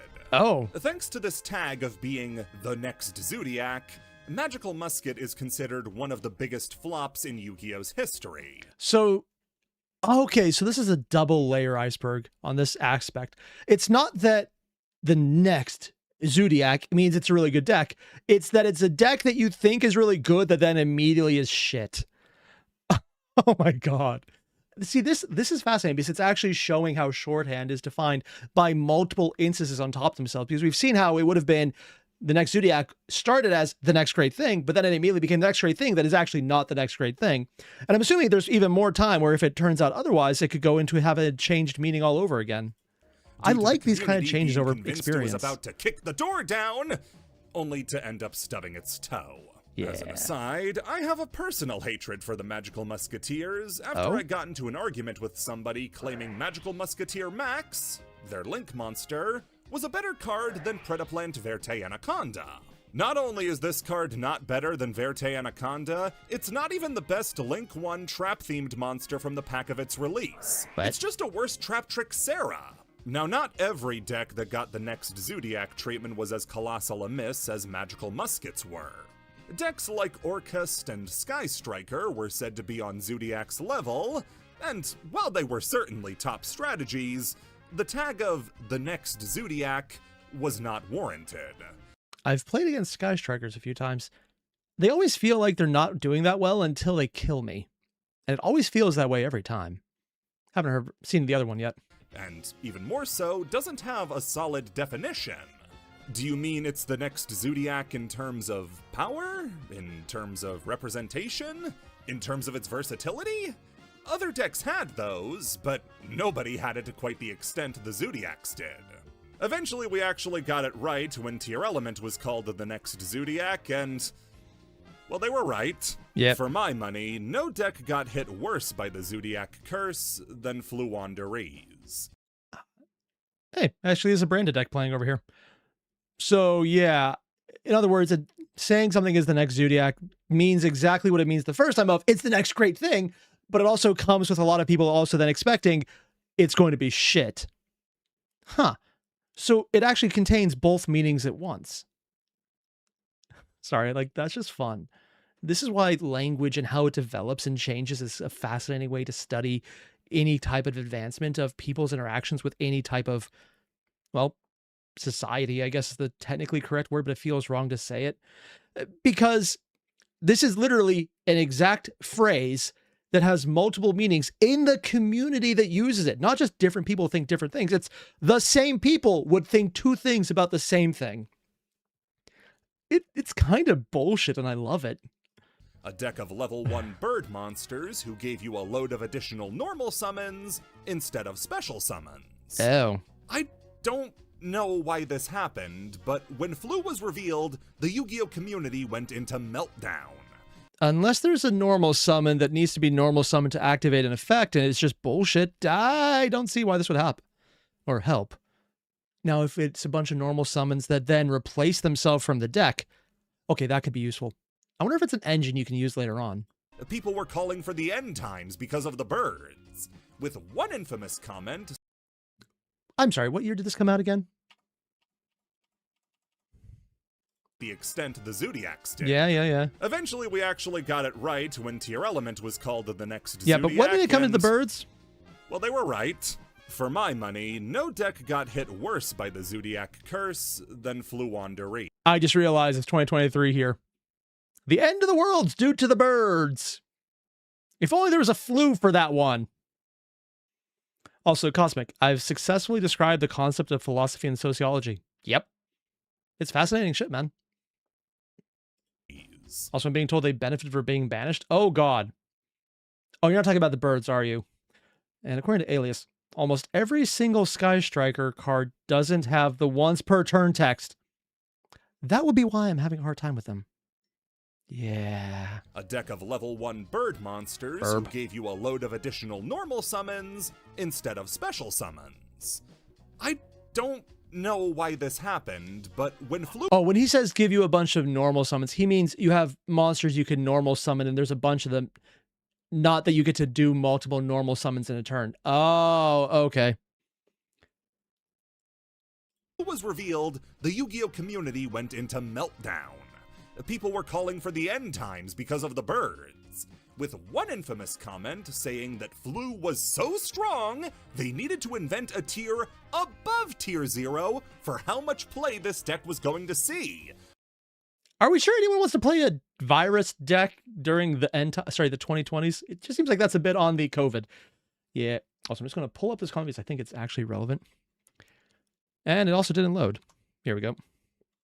So, Chrono Wave, your main annoyance with playing Flu is that their effect lets them normal summon during their opponent's turn. Oh, it does give them normal summons. Strictly speaking, the deck is fine, but it's tedious to play against. It is multiple normal summons. Oh. I mean, I have a handful of cards that do that already, but it's only a handful. This seems like something that if you found the right interaction, this could break something, but I don't know nearly enough about it. Or is it just incredibly susceptible to hand traps? Like this deck was going to be the only thing we ever played with for the rest of time. It was fine. Expansive storylines. Yeah. Card storylines are one of this is actually part of the reason I'm so into Yu-Gi-Oh right now. It's finding out about things like, well, Branded, for example, how there's been literal years of build up over multiple sets of the various card arts and just finding out what the lore is behind them. And then apparently there's the chronicles explicitly showing you what they're about. Note to self, I need to check those out later. Yu-Gi-Oh's strongest aspects. Creating lore intertwined through card art and effect gives players an incentive to check out newer packs to see if Skull Servant finally got to go on vacation. But usually storylines like this will be limited to a single series or archetype. Every now and again you'll get a case like S-Force, which involves decks like Psy-Frame, Time Thieves, and Evil Twins, but this they overlap? is hardly as complicated as it gets. I think he just missed the ultimate choice there to say something along the lines of, it's hardly as hard as it gets. Never miss a good pun. For that, you need what are loosely called expansive card storylines. These are stories that take place not just over several archetypes, but often entire cycles of card pack releases. I think my first experience of this was one of the videos that was recommended for the Duel Terminal lore.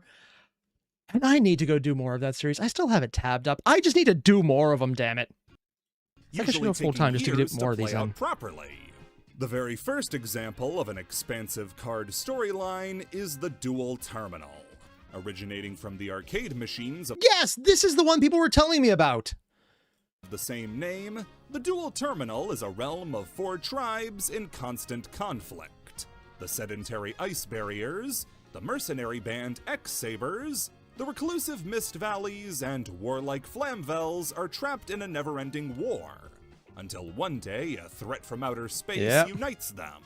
A meteorite from the W Nebula arrives on Earth and unleashes the Worm Menace, as they begin a full-scale invasion of the planet, forcing the disparate tribes to join forces, eventually constructing the weapons of war, the Allies of Justice. By building the ultimate decisive armor, the Allies are able to... Also, funny thing, I pulled a pack literally years ago with this card in it in Starfoil.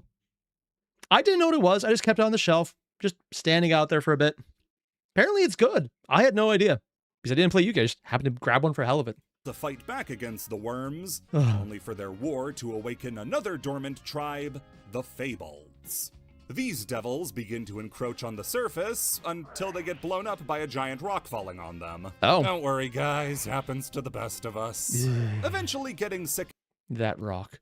Oddly enough, every time I've had it used on me, it's always worked out where I won with the monster they gave me.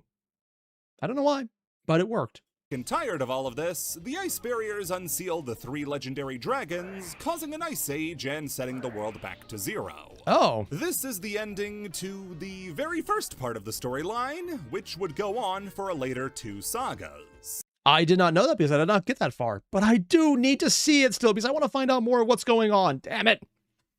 The storyline would span dozens of archetypes, from all the ones mentioned above to the Naturia, trying to defend their home and sacred tree, which it turns out is actually housing a computer program meant to reset the world if things ever get too crazy, which becomes the Cleefort, who are then destroyed and release Infernoids, which resurrect a destruction god named Tiara.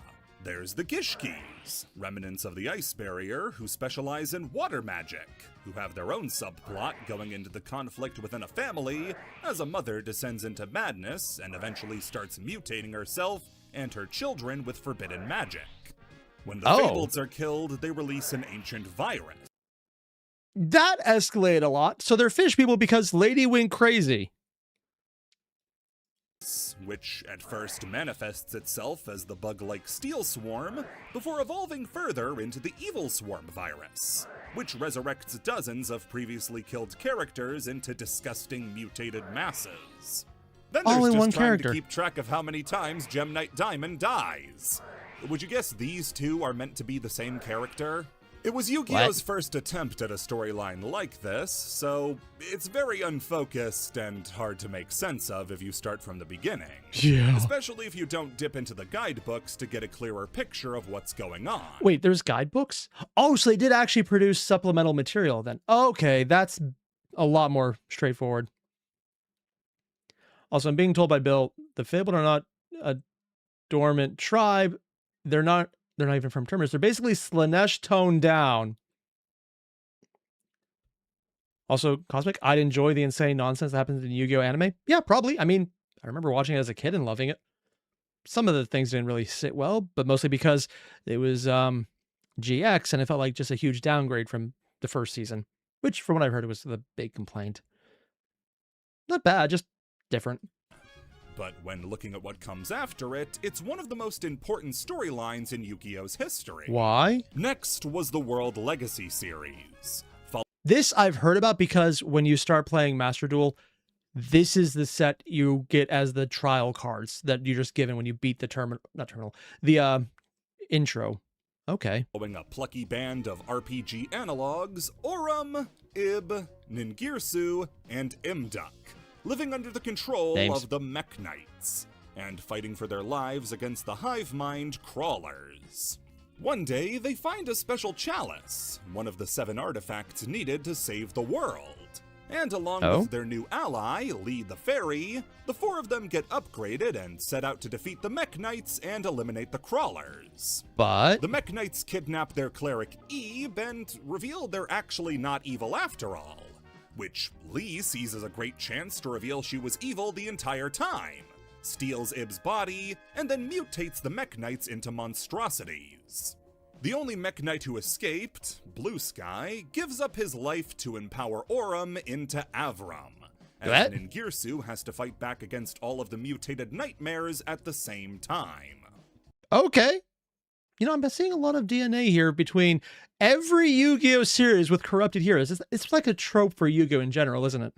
The 3 remaining World Chalice members are able to fight back against the Nightmares and then fight Ibli, the new combined form of Ib and Lee, only for Ib to get control back long enough to kill herself. Oh, From damn. there, the remaining fighters fracture, as Avram and Imduk create the justice-seeking Crusadia, and in an attempt to resurrect his now-dead sister, Ningirsu creates the cold and mechanical Orcust. Eventually, interesting. Usually plot lines don't go past the end of a storyline. I guess that's something Yu-Gi-Oh! Is just allowed to do because it's card detail more than anything else. bringing the 2 former friends back into conflict, as Lee plans in the background for her own resurrection. The storyline is so much easier to follow than the previous, thanks to its truncated length, lasting only 1 series of cards rather than 3. I mean, I can't say shit because I talked about how I like the branded storyline, or like at least the Albaz storyline. And that goes on way longer than I thought. World Legacy was a massive step in the right direction, showing that Konami, when they had the resources and knowledge of how to do it, could create a really engaging card storyline. Yeah? The very next one, though, overshadowed both of these and is considered the crown jewel of Yu-Gi-Oh's storytelling potential. What is it going to be next? The branded storyline. Oh, yeah, literally the one that got me into liking Yu-Gi-Oh! I mean, I checked things out and I thought it was pretty cool. Then I heard the storyline. I'm like, oh shit, I'm going to be a fan of this. Starting with a war between the Dogmatica Church and Tri-Brigade, which are mystical forest creatures ravaged by the horrors of war, the young Saint Ecclesia spots a portal in the sky that a dragon falls out of. Except when she goes to investigate, she finds a young man that's been branded with a strange mark. The two try to escape from the war into the depths of the desert of Golganda, only to come into conflict with the Springans, living missiles fighting to defeat a massive serpent who's taken over their land, which Albaz and Ecclesia assist with. While the two recover, a new threat appears in the Dogmatica capital, the Despia, an invading force of demons led by a jester named Aluber. Aluber has the same power that Albaz does to transform into dragons. Yeah. Sorry, this is like all I know right now, and I absolutely love this. Also, Jake, have I seen the card Chronicle animations? No, I haven't, because I'm not sure if Konami's okay with reactions to that or not. And since I record live, that'd be a very immediate strike if they're not. And begins corrupting the bodies of the other Dogmatica followers into abominations. When Albaz and Ecclesia find out what's going on, they set out to recruit the ancient Sword Soul fighters to help them take back the capital. Yep. Although, wasn't there the entire thing where they were never actually corrupted because they were always the evil faction to start with? They just didn't know it themselves. And it was kind of hinted by creatures like Quem. This one I'm going to leave a bit more vague, since it's really worth experiencing for yourself. Yeah, no, I took a deep dive on this one. It's honestly freaking cool. Yeah. And that's just stream it through your glasses. Oh, you're making a joke. I thought you were talking about actually having Google Glass. I'm like, oh God. Oh shit, I forgot we have... Okay, I'm just going to pull this up because I think this is cool. New thing Yu-Gi-Oh is... Or sorry, not Yu-Gi-Oh. Sorry, wow, where my mind is at. YouTube has done is stickers. So we get things like this. Stay hydrated. That... I forgot bringing water. I did not do that. I need to do that. That is a problem. Thank you for the reminder. The story takes a lot of twists and turns that make it a really interesting read-through. By the end of the story, people were on the edge of their seats waiting to see what new factions would appear, how Albaz and Ecclesia's story would conclude, and what they could even do to stop Aluber. They even have a filler arc where one of the Springans goes off to become the world champ. This storyline was so popular, they released a book in Japan that contains every single card released as a part of the storyline. Seriously? Unironically, I kind of want that. It's probably in Japanese, I can't read it, but that is legitimately cool. I'm assuming it's just art on a page, not the actual cards, but still. As well as the lore written out for the very first time. Oh shit, it actually was codified. There's a reason people are excited that Konami is turning this one into an anime series. And why they stopped being hyped when they saw the Sky Striker one. The next storyline was something very strange. How bad was the Sky Striker one? Ooh.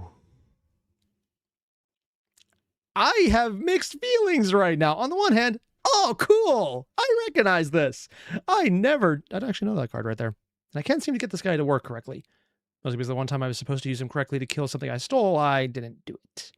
But, how bad was the Sky Striker anime? As it was actually meant to run parallel to the Albaz story. And wait, what? It was actually...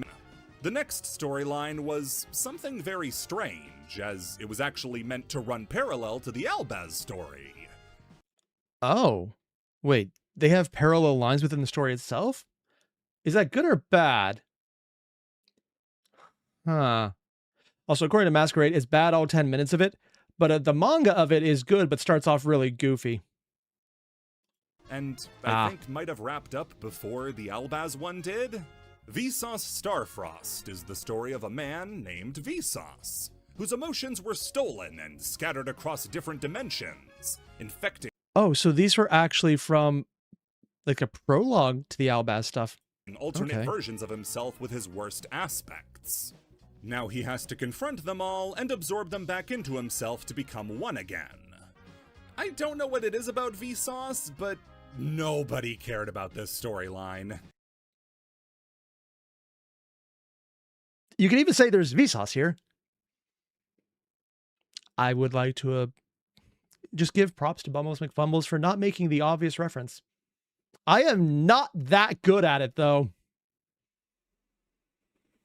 Maybe it's because he gave us Tier Element and Kashtira back to back, like a cat gives you a decapitated Oh god, he's responsible for Kashtira. Burn it with fire. mouse, but whatever hype there was for Branded was not there for Vsauce. It eventually ends with the guy responsible for his suffering, Veda Upanishad, reappearing, restarting time, and then we do the whole thing over again. Am I selling it short?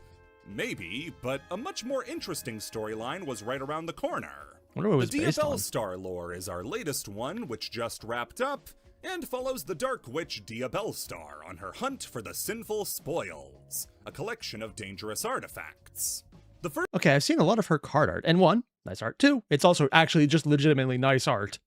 first one she finds is the Snake Eye, which manifests itself into various creatures like Ash, Oak, and the massive Flamberge Dragon. She manages to subdue the eye and transform it into her new pet, Poplar. What? I would hate to leave out a pun. I'm sorry, so that evil snake-eyed monstrosity becomes the cute little adorable still snake-eyed monstrosity. Oh, there are so many things with this one right now.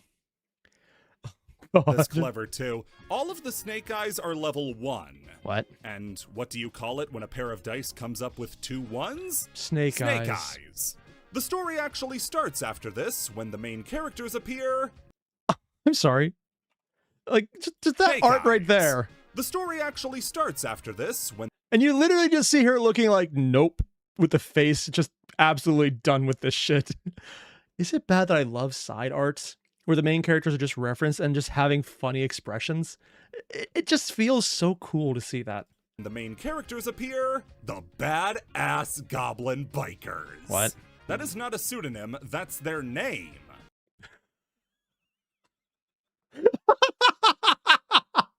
Oh my god! Really? Oh, that actually is amazing. Unironically amazing. And when they power up, they become the Kick-Ass Goblin Bikers. They don't do too well. Poplar and I don't know anything about them, but I already love them with an unbearable passion. This is absolutely my favorite thing ever.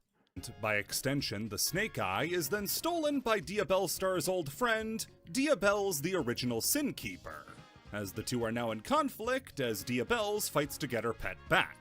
This is another one I won't go too much into since it only just wrapped up, so it is it should done. be easy for you to get into, especially since it has goblins in it. These expansive Unironically, I might need to check this out. And it doesn't involve tier elements or Kashtira, which are two things that you should probably just don't. card storylines have become a fan favorite part of the game for the past 5 years, ever since PAX stopped having anime stories to draw from. And with a new one starting soon with Art I actually have a bunch of cards for this set. I mean IRL cards for them. I might even pull a few out, but yeah, I don't know anything about them. Magia, it'll be interesting to see what happens to try to not make another Vsauce. Oh my god, I completely forgot about Draco Slayers. What? If you want to know the story, it's about Trident and friends trying to stop this guy. He That's is big. Hitler if he was a dragon. So, in other words, standard JRPG enemy. Got it? God. Cards made by fans. Like, okay, this is the thing. Is it going to be cards made by fans that then are taken into the real game? Or just fan-made cards like you see for some Yu-Gi-Oh cards where someone collects like a dozen cards of the same type and then just slowly cuts them down to make a pop-out style. I've seen people do decks of them. It's stupid. You can't play them. But they look so cool in a casual format where every card has literal depth to them because the actual art pops out of the screen because you have like little bits of it giving it physical depth. It's so neat. Any kid who grew up playing Yu-Gi-Oh! Has tried making their own cards at some point. They all had infinite attack, were divine, Dragon. and had Goku in the art. This was a coming-of-age ritual. Don't act like you didn't do it. You'd I did it because I did not have enough skill with MS Paint to do that correctly. Yep. The reason ain't good, but I'm going to acknowledge that one. dream of becoming a card designer and then learn that Konami will fake your death so nobody will know your true identity, and which is better than Magic, where they take your art, run an AI through it for variations, and don't tell you. The last part I'm more or less making up, but the AI part isn't because they've been caught multiple times. Granted, that's more just a Hasbro directive, and they've done that for Magic the Gathering as well as Dungeons & Dragons. And yeah, it's a problem. then reevaluate. But there was actually a way for young players to live out their dreams and see their cards become a reality. Oh wait, they actually got IRL cards that are real from the... Okay, that's cool. Also, I'm just going to pull this up over here. Yeah. Bout of Hell? Oh, Bat Out of Hell. Oh, I see the name. Ah, that's cool. Thank you for joining the memberships. Both the OCG and TCG have held tournaments for young fans to send in card designs to be turned into real cards. As soon as... Is it bad that I gotta give them massive props for using correct ways to treat oil paints? Mostly badly because you just ignore it. Because they try so slowly that you can just do that. The very first Yu-Gi-Oh video game, Breed and Battle, fan designs have been used for the templates of cards, with the very first of them being Tyhone. What? While its adapted version in the card... Unironically, if you had told me this was from Mario, I would have believed it. in the card game would eventually look...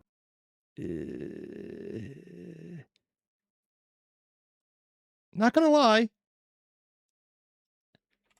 The previous one was better. Like, legitimately better.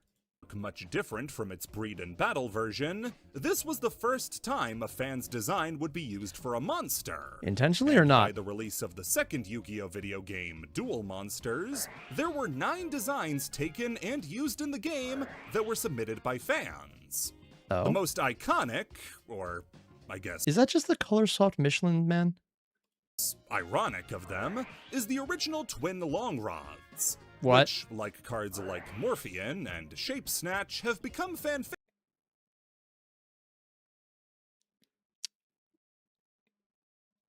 Oh yes, everyone just loves their long rods.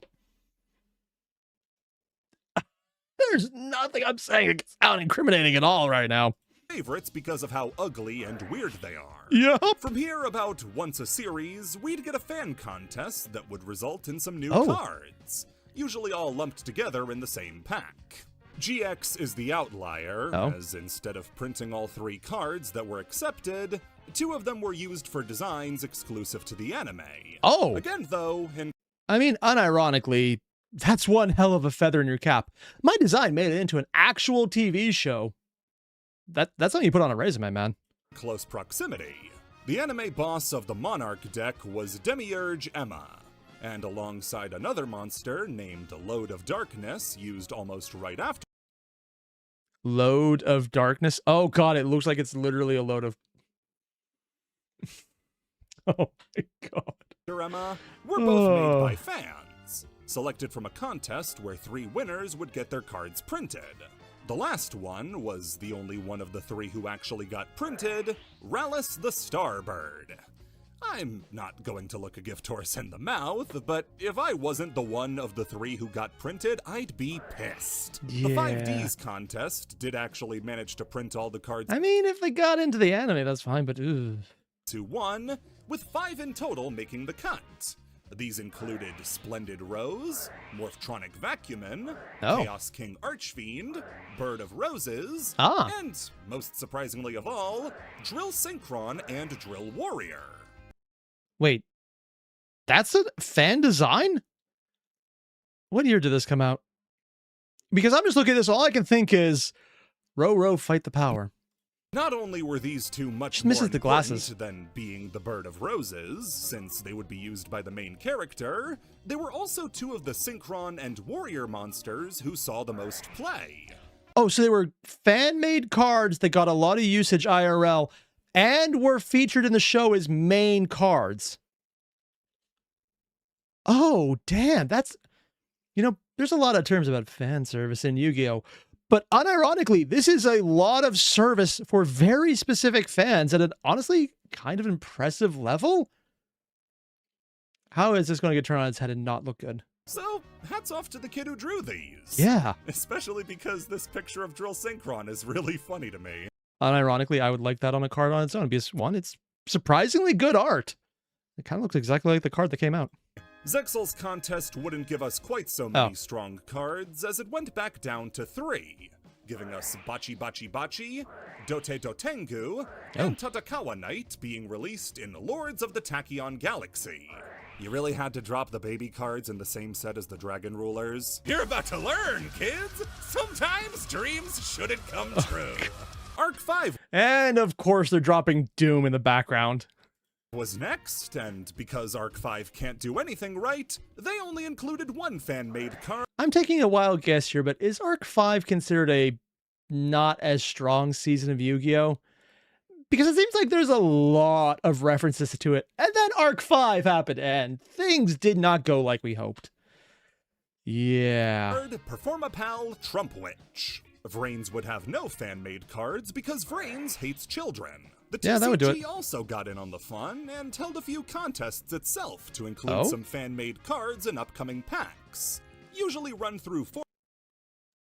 Why do I feel like I've seen this commercial? I don't know why. I don't think I have, but for some reason I think I have. Also, I'm being told it's very messy and Arc 5 has a lot of problems. Missed potential. For kids in events like the Duel to Rule and Design Your Destiny sweepstakes. Duel to Rule gave its first prize winner a trip to the 2010 World Championship, a chance to duel a world champion. On the one hand, nice. On the other hand, you sure you want the way to reward someone is to get crushed by a person who's way better than them? Actually, it'd be kind of hilarious if they won. And the ability to design their own card on top of becoming the leader of the Yu-Gi-Oh! Nation. That event was won by a kid named Christopher, who was able to create his own card, Vampire Dragon.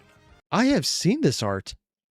I don't know why I've seen this art, but I have seen this art. I think last week I played against someone with the Vampire deck, and I think this is one of the cards I did.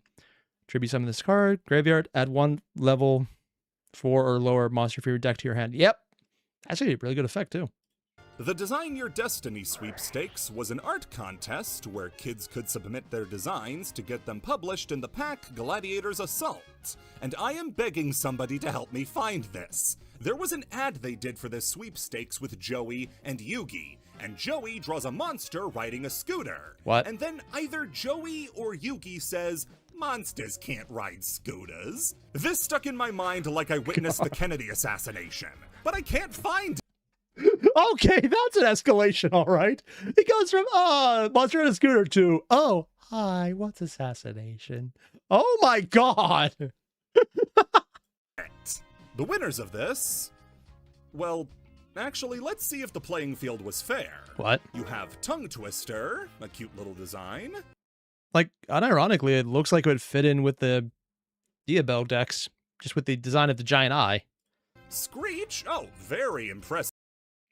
This looks like something you would fight in any dungeon crawler ever, and it's really good shading on there. Yeah, it actually has under shading as well. Not bad. Shading, Kristen. Good job. All right, now let's show off Dragon Ice. Adam, you f***ing cheater. You're a grown... God damn. It is a comic style, but it looks like they did do either... No, it looks like it is colored pencil still. Man, get out of here! Of course, if you want to talk about the most famous fan-made card, there's really only one. What? I don't know nearly enough about the game to know what the most famous thing is, because again, a lot of this I do not remember. Oh. Also, according to Cosmic, I'm just going to pull up his comment. No one in the series knows how to play the game. People keep putting fusion cards into their regular deck, for example. It's very funny. Are you saying the anime sometimes doesn't get the rules right? And next you're going to say you can play Pot of Greed multiple times and attack a moon with a card by dropping it on someone. Oh, jeez. And Arc 5 is conceptually hilarious. It's an interdimensional war where each dimension focuses on one special summon archetype. Oh, God. Wait, why are people saying sad time? What? I don't know what's about to happen. Tyler the Great Warrior. Why does that Hey, sound fair familiar? warning, this is going to be a bit heavier than most. Oh, no, wait. I think I might have heard about this one. Oh. Not much fun to be found in childhood cancer, so Yeah, let's that's just what I think it is. treat this right. Tyler Gressel was a 14-year-old kid in 2002 when he went to the doctors reporting intense abdominal pain. It turns out what was causing the pain was undifferentiated embryonal sarcoma, a form of cancer that typically appears in children between 5 and 15 and targets the liver. Tyler immediately went in for surgery, which resulted in the removal of 6 inches of his large intestine, 25% of his liver, and his entire gallbladder.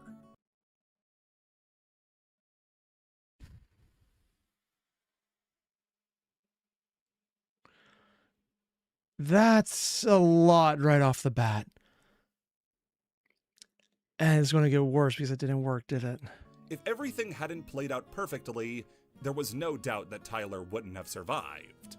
But something beyond luck was helping out Tyler, since the doctor performing the surgery had actually seen one of the less than 20 cases before this and was able to remove the burst mass. During Less than 20. So either they found the right person right off the bat or goddamn luck. his recovery, the Make-A-Wish Foundation reached out to Tyler and his family, and for his wish, Tyler wanted to create his very own Yu-Gi-Oh card. In collaboration with 4Kids and Konami, So here's the thing. I'm getting a lot of "and then he died after it came out" vibes. And if I'm remembering right, isn't this the one where that is what happened? I'm not sure, and I want to be wrong. Let me be wrong. I've been wrong about plenty of things. I like being wrong about this. Thank you very much. they were able to make this happen. The initial sketches for Tyler's card were done by Tyler himself, before being sent to no less than Kazuki Takahashi himself, who, after translating the sketches into his own style, sent them back to Tyler for approval. They got sent back to the kid. Okay, I could see like sending out the card, you send it to the artist, and then they send it forward. Also, can we acknowledge that this is literally just Takahashi? Like, this is him getting the chance to go full on Dragon Ball Z. It's just future Trunks, man, and I love every second of this. The results are the card Tyler the Great Warrior, a one-of-a-kind card that represented Tyler's struggle, representing him as a Super Saiyan-style warrior with a sword, shurikens, and a black belt, Yep. with the unique pack code of TYL. Being a one-of-one makes Tyler the Great Warrior likely one of the rarest Yu-Gi-Oh cards in all of existence, as it was never reprinted or redistributed in any form. Konami doesn't even have a copy of it in their official card database. Oh, shit. Also, warrior effect. Monster cannot be special summoned. When this card is destroyed, its monster has a roll of battle and sends it to the graveyard. Inflict damage to your opponent's life points equal to the attack of the destroyed monster. Damn. I mean, this effect has been on other cards and some of them I play, but that's... goddamn. Only Tyler has it. That distinction as such a rare card proved to be a great thing for Tyler in 2023 Why? when it came time to part with it. Since it was such a rare collector's item, Tyler Oh, so he actually did survive. So I know people were saying it on the side, but I thought maybe they're just buttering me up. But no, he's actually alive. Oh, thank God. I literally thought this would go into, and then he died horribly and it was really sad. Oh, thank God. I thought we were going to go that way again. made the call to sell the card in order to set himself up financially. Yeah? The card would sell to a private collector on April 29th for a colossal $311,000, one of the highest sales in card game history. For Yu-Gi-Oh, maybe, but for Magic, I'm just looking at this going...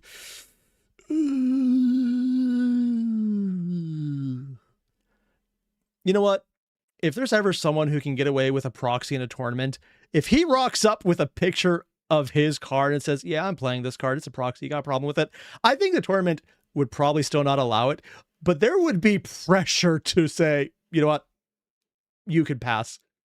Oh my God. Which Tyler put towards starting a family, business, and allowing his family to travel the world one day. What does he do? It's one of the most unique stories in Yu-Gi-Oh's history. And for one that started in such a horrible, horrible place, having the ending we do have with Tyler alive and well is such an incredible thing. Yep.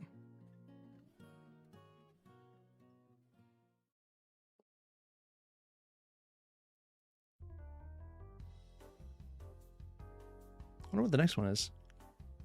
Upper Deck. Upper Deck? Con- Wait, like the company that makes sleeves? How are they involved? Oh god, they probably designed stupid, didn't they? Konami, despite being the creators of the Yu-Gi-Oh card game, were often hands-off for much of the American production of the property as we know it. Really? You'll be familiar with how much they let 4Kids handle the production of the anime series, but Yeah. that wasn't all. As for the lion's share of Yu-Gi-Oh's first decade, production of the cards wasn't handled by Konami, but Upper Deck Entertainment.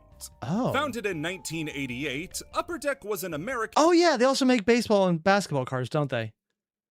Oh, I literally forgot they did other things than sleeves. Huh. and Dutch company who specialized in sports Wait, they're card Dutch? manufacturing, making cards for both the MLB The and Dutch. the NHL, as well as cards for shorter-lived TCGs like Avatar and World of Warcraft. The deal they made in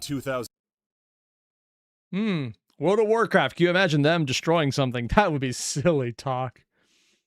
2002, though, to distribute Yu-Gi-Oh! Was their biggest non-sports deal ever, reaching record-high profits of over $17 million God, I in the hate this first ad. quarter after the two joined forces. Upper Deck and Konami would work together in harmony for that. Oh god, I remember those tins. I saw them on shelves everywhere. Oh, this is some massive nostalgia for me right now. decade I mentioned earlier, organizing events like Shonen Jump World Championship Series, the precursor to the Yu-Gi-Oh! Championship Series, the first major organized play that Yu-Gi-Oh! Saw in America.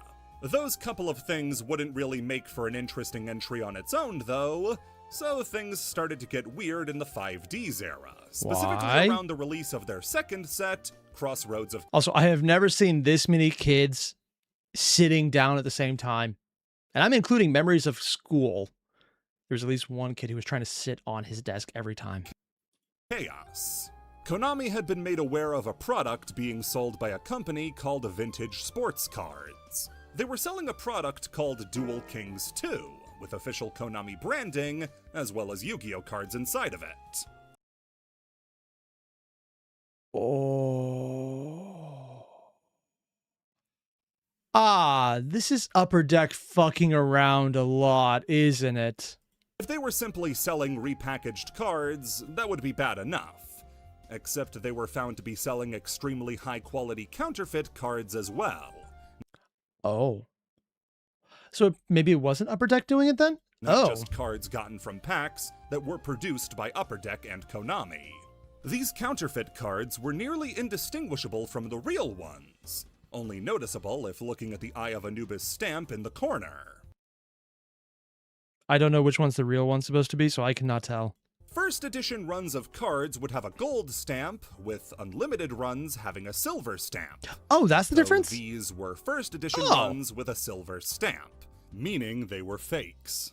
Konami went to sue Vintage Sports Cards, only for Vintage to divulge where these cards had come from. It turns out that on the sly, Upper Deck Entertainment had been producing and selling counterfeit cards in high and desirable rarities. What are the terms of their license, though? Because if they got good terms, being able to print cards they want might not be illegal, but if maybe still something that they alter the terms of the deal on, that is going to be very important. Because to give them, depending on how hands-off Konami is, that could go a lot of ways. Normally, I would think there's no way that a company would let them just get away with a loophole where they're allowed to do this.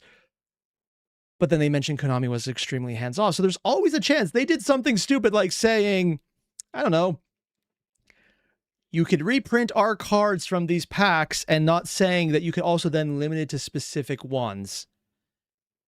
Like, because normally I'd say you get your set, you print it out. But because there's an OCG, TCG difference, and packs that the TCG get are very different, And then this is also international as well. And then you don't want to get involved in international lawsuits because it's always a clusterfuck unless there's millions of dollars on the line if nothing happens, which might be the case here. In order to sell them to these resellers and make a load of profit all for themselves. And technically they are made by an official source. And they're also given the right thing because even though they're marked as first edition, technically they're second edition. I don't have anything. They probably have value on their own right. Vintage Sports Cards disclosed that over 500,000 cards had been sold to them by Upper Deck. And now all of a sudden, this went from a case of Konami hunting down a reseller to them finding out that the people responsible for printing are the ones they are literally allowing to happen. Their flagship game had been scamming them the entire time. Yep. Upper Deck was added to the lawsuit that Vintage Sports Cards was a part of, with Upper Deck trying to calm things down by revealing a bomb strapped to their chest, saying that if Konami Upper Deck enjoined from selling Yu-Gi-Oh cards presents threats of mutually assured destruction and counterclaims. I'm sorry, what? I'm going to just print out a few of these things. Or not print out, sorry. Just read a few comments because I need some context on all of this. This is a Japanese company? Yeah. Which does have a lot of leeway in how much they get into it, but also interactions with a lot of things. But Konami just being hands-off is weird in its own right. What were the terms of their license? Yes. I'm assuming they did cancel it after this, but is canceling the only option they had? And stream is messing up for anyone else? Yeah, sometimes that happens, Bill. It's because YouTube's loading a long stream. They don't really like long videos. So hit refresh a few times. That might actually work. It's also why the chat has crashed a few times. I'm fairly certain the conditions were you can print any parts you want from any products you want, but only if we signed off on it and you pay us the relevant royalties. So if they got around royalties, maybe. Unless they printed the parts they wanted and they just maybe worked something. There's a lot of leeway in how you can bullshit words because English is a very abusable language. I cannot speak today. And that's going into hoping they have a lawyer who speaks Japanese, who can also speak English, who's working on both sides because translation issues between them is already an issue. Also, I'm going to pull up your comment. What, Sonic 1? Thank you, too. That reminds me of the Archie Sonic situation. Sega made the contract so shit that Ken Pander's own his run that run the Sonic comics. Wait, what? Sega made the contract so shit that Ken Pander's owned that run of Sonic comics. Oh, so in other words, they fucked up. So there's even a history of probably international thinking, it doesn't really matter. Let's be more lenient. And then it looks bad. Upper Deck was providing them with everything necessary to counterfeit realistic looking cards. They absolutely fucked around and found out. Okay, so they were actually giving them the resources to create their own counterfeits, not just selling them the cards that were thought to be counterfeits. Because if Upper Deck produced the cards, those wouldn't be counterfeits. They would be business nightmares. But if they're also just producing the tools to make them, then yeah, they still would be counterfeit. If Konami took things any further, they'd bankrupt both companies. That didn't They happen. then tried to get Konami on breach of contract for trying to terminate their partnership following the discovery. Also, oh god, these monsters super glued card packs. Like, on principle, that's just evil. And even went so far as to have the Netherlands branch sue the US branch to try to get a leg up. What? How that works, I have nowhere near the legal knowledge to tell you. The lawsuit continued. Oh, that's easy. International legal lawsuits are bullshit between two countries. 3 countries in 3 different continents. This is the equivalent of saying, I am going to win this case by making sure it never ends. And the other person goes bankrupt. Yeah. I'm assuming they probably just cut ties and said, you just don't get anything new and move on from there. Continued into the production of the next pack, Crimson Crisis, as now it looked more and more likely that Konami could lose and end up halting production of the game. Crimson Crisis got delayed, sneak preview events for the pack were cancelled, and Upper Deck would hold a super sketchy tournament called Upper Deck Day, which was a way for them to drum up public support with extravagant prize cards as a way to dump said prize cards in case things went wrong. So they're both taking it as a tax write-off and earning goodwill. That's good PR. But it's good PR in America where Konami doesn't care about that. And wrong they did. Konami began winning case after case involving Upper Deck, with the few victories Upper Deck got being reversed, until the two companies settled out of court, with Konami leaving with an undisclosed amount of money, and Upper Deck leaving with a lifetime injunction, prohibiting them from ever producing Yu-Gi-Oh products ever again. Which is probably what they want more than anything else, because if they're getting in trouble for just specifically gaming the market, yeah, that would do it. The problem is, are they technically counterfeit cards, though, because they would have been produced by the official manufacturer?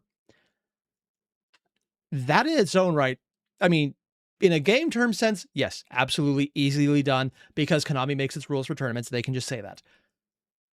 But in a collector sense, if anything, it actually might be the other way around, where they become more valuable because they're very limited, made by the official manufacturer, and there's a story attached to them. It's like in the very first video when they did the very blatant copyfits. Wow. The copyright claim bullshit on those that looked bad, and they were bad, but at the same time, they might have collector value because of their rarity, because they were probably destroyed en masse when they were collected. So anything remaining is a story piece. That could be the same thing here. And there's a lot that can go on when things just get valued based on the story around them rather than the piece itself. As for vintage sports cards, if they wanted me to find out what happened to them, they should have had a name that was easily searchable. From Duelist Revolution onward, Konami assumed full control of the brand and would distribute cards themselves. Oh.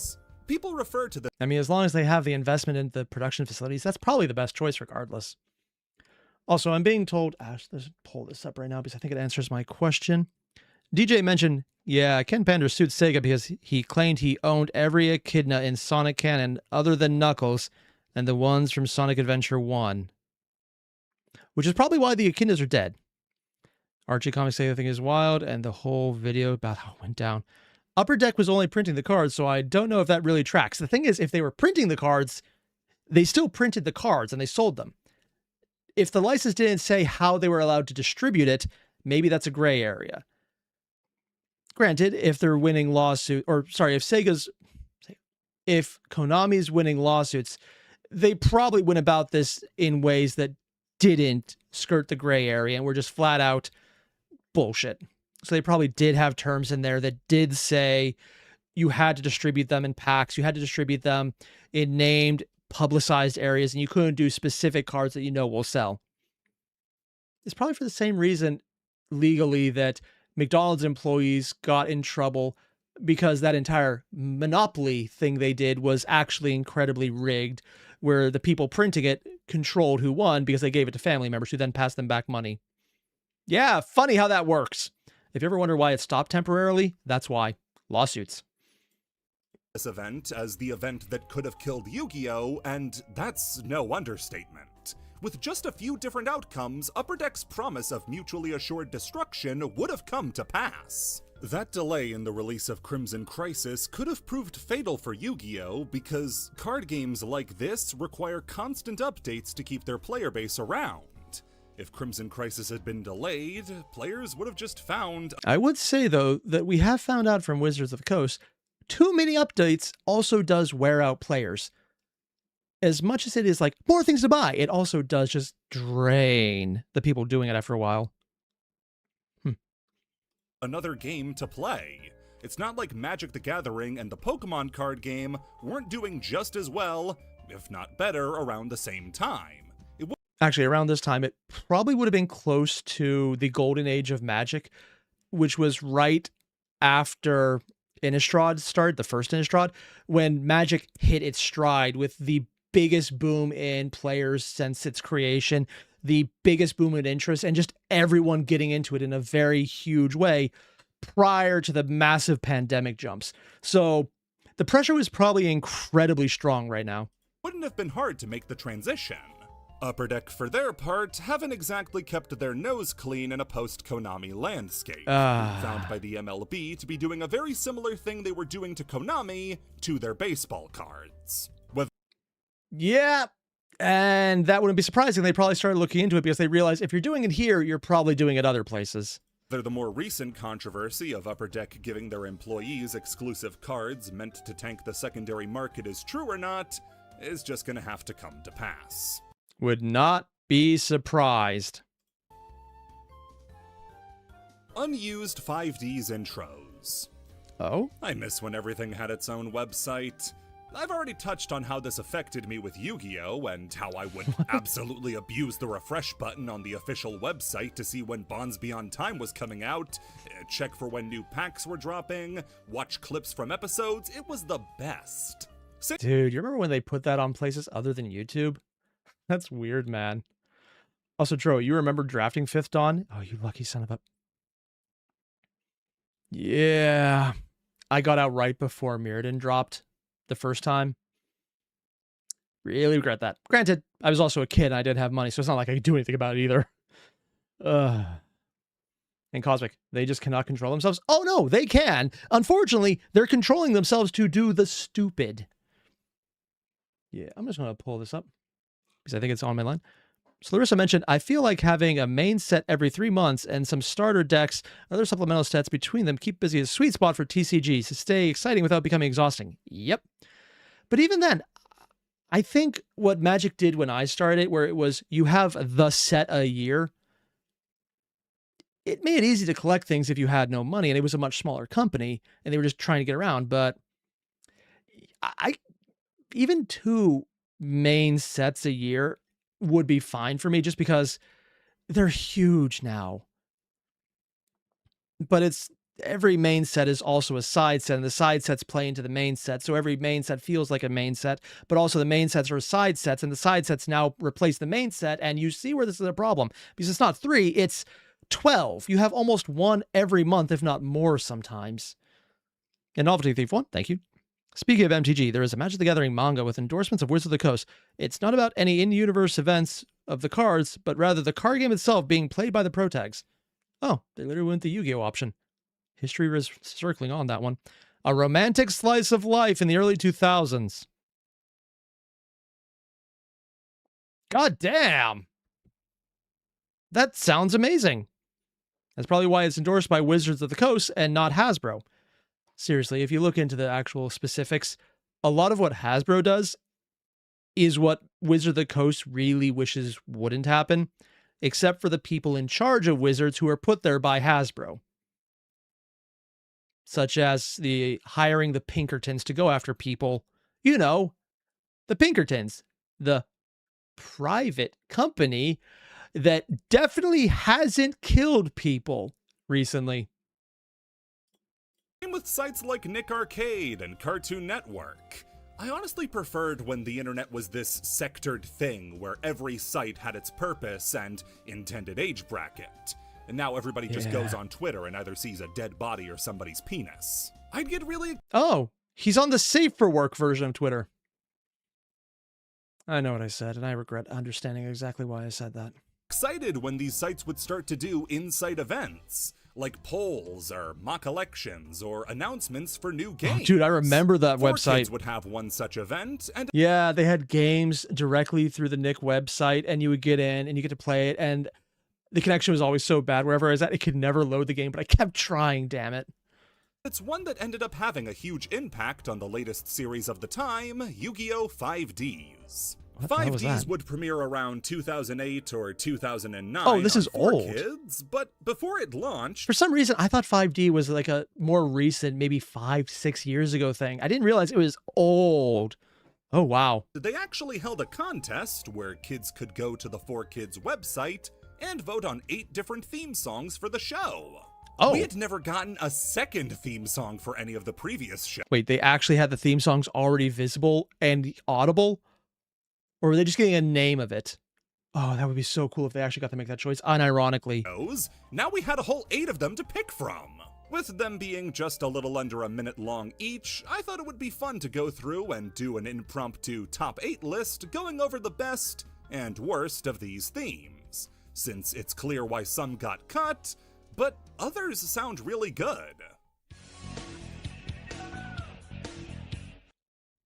8th place, better than the best. Honestly, this sounds like solid background music. They say it's not about winning. I have no idea if I'm even allowed to put this music on YouTube, so we'll have fun with this. If the stream goes down, you know why. It's how you play the game. Okay. I'm not first, and I'm the worst, and there ain't no one else to blame.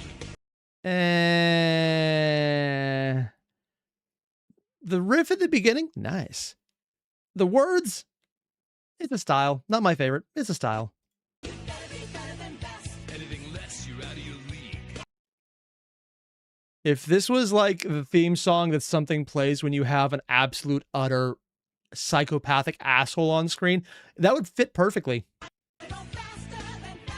Okay, that is definitely a choice. One's for losers, but number one's for... Oh my god, no, I take it back every second. It's not even the psychopathic. This has to be the first villain you fight in the first episode or whatever the first conclusion arc is, because this sounds like the guy who's the most arrogant piece of trash ever, who becomes the joke. They should probably name themselves Chaz or something. It's either that or Keith. It's always one of those two. me.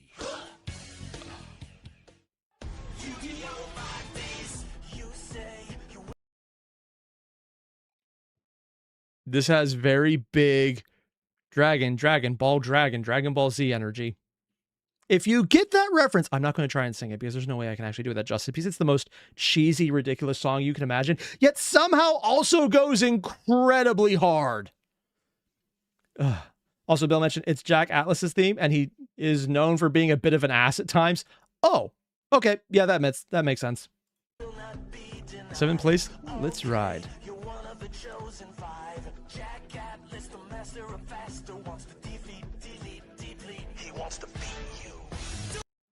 He was to... I misheard that. Also, novelty. Pity America's got that Jack theme over the original OST. Oh, so it wasn't even the original one. Ah.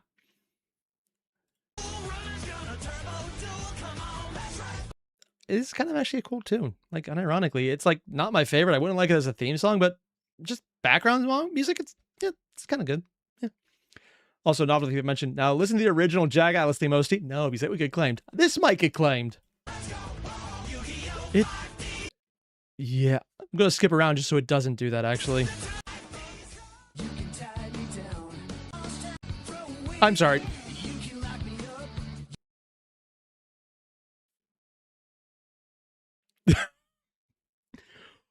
Oh, we've reached the fangirl song.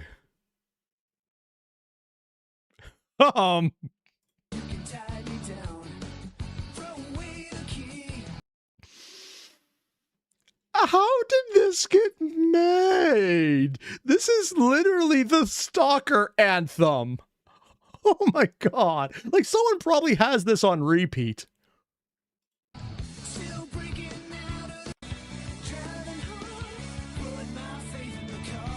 And reused this for a different 4Kids show, Go Go Riki.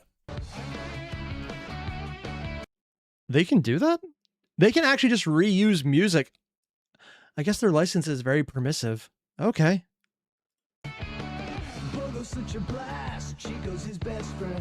Yeah, they just replaced the words, but they kept every bit of the riff. Talk about a different energy.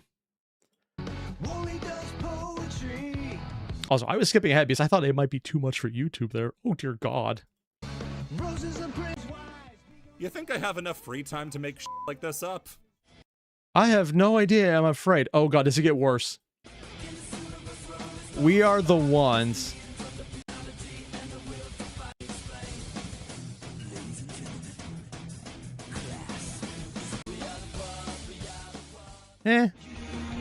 I'll be honest.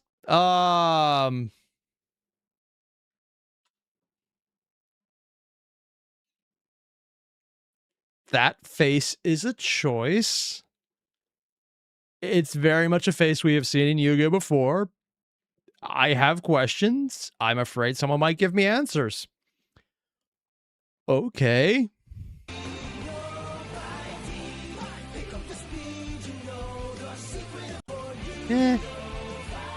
This very much feels like compromise music.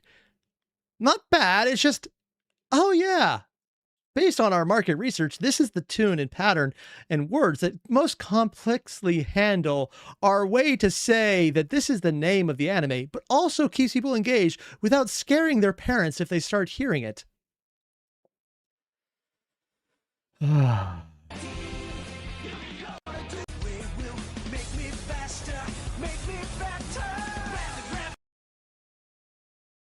Not as bad? Okay. Yeah, that's fine. Ride to Survive.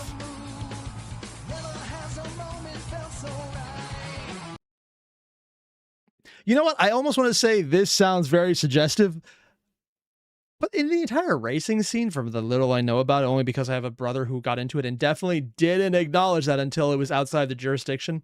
Sorry, the statute of limitations. Yeah, that was very much an important part for him. Yeah, this sounds like the kind of music he would listen to. If anything, it's a little on the high side.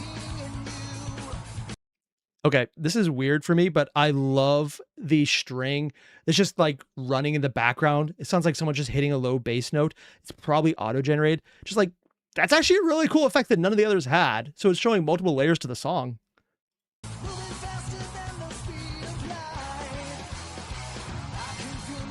Yeah, they're holding the line because they are doing the da-da-da-da notes. But every time that's not being added a new one, they're just letting it continue to play out in the background as an underlying riff. It's a much more complex song than all of the others. Not my favorite still, but I mean, it's Yu-Gi-Oh! Main theme song. I can see how it also is not really good main character music or main show music, but fine. It's fine. Yeah, I like it. And first place.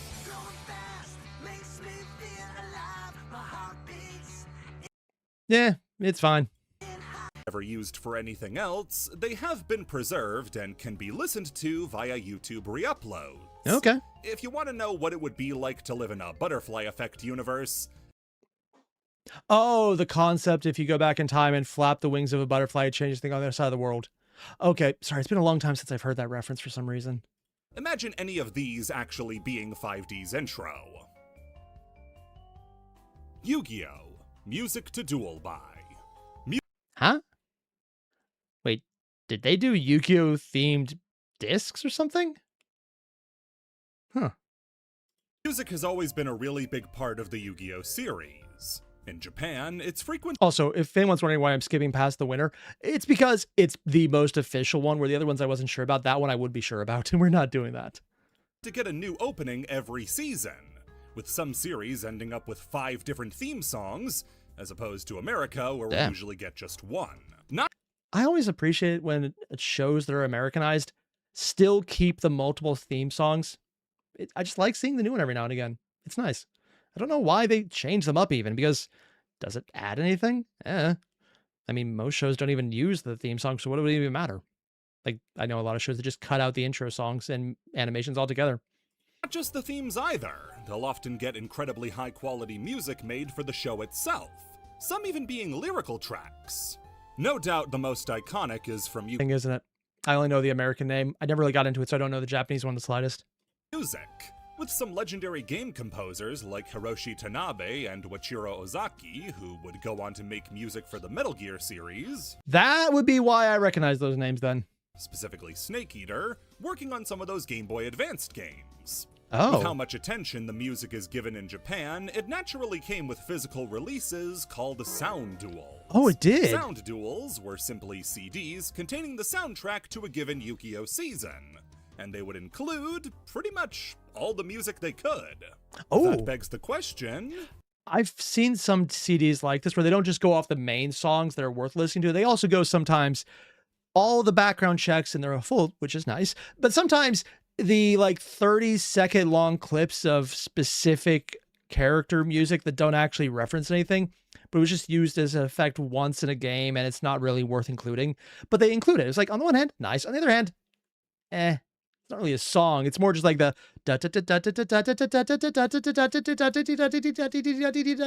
and you just keep going and for way longer than the actual effect went on in the game because they had a larger clip that they cut from. It's like cool, but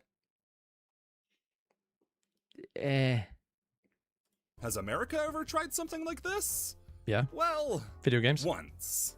Released on September 29th of 2001, Yu-Gi-Oh! Music to Duel By is a CD containing the soundtrack to the 4Kids dub of Yu-Gi-Oh! This was the first and only time the English soundtrack to a Yu-Gi-Oh! Series. Oh, it's specifically the 4Kids dub. Oh, I thought it'd be the actual original sound. No, it's the specific Americanized, probably bastardized version. Oh, this is either going to be really beloved by fans or absolutely lambasted and probably loved by fans for how bad it is. Would ever be publicly released. Though it wasn't the only time 4Kids ever used that 4Kids Records label. Really? As it was also how they released the soundtrack to Pokemon. Oh. Just like that Pokemon release, Music to Duel By has some instrumental pieces, But compared to what the CD is now much more known for today, lyrical tracks. See, early 4Kids Yu-Gi-Oh! Had a lot of lyrical tracks. What? Moments like Kaiba hacking the Industrial Illusions satellite, or Joey and Yugi preparing for their duel, would be given theme songs like I'm Back and No Matter What. There were regular background tracks, including for moments like Exodia's Summon or Blue Eyes coming out, but it's a lot less like the sound duels, which included loads of background music, and much closer to a regular CD with songs that were about Yu-Gi-Oh! Some of these are pretty good. So they added the tracks in, or the tracks have lyrics they took out for the anime? I'm not entirely sure which way he's going on this one. No Matter What might be extremely corny, but it's not a bad song to listen to at all.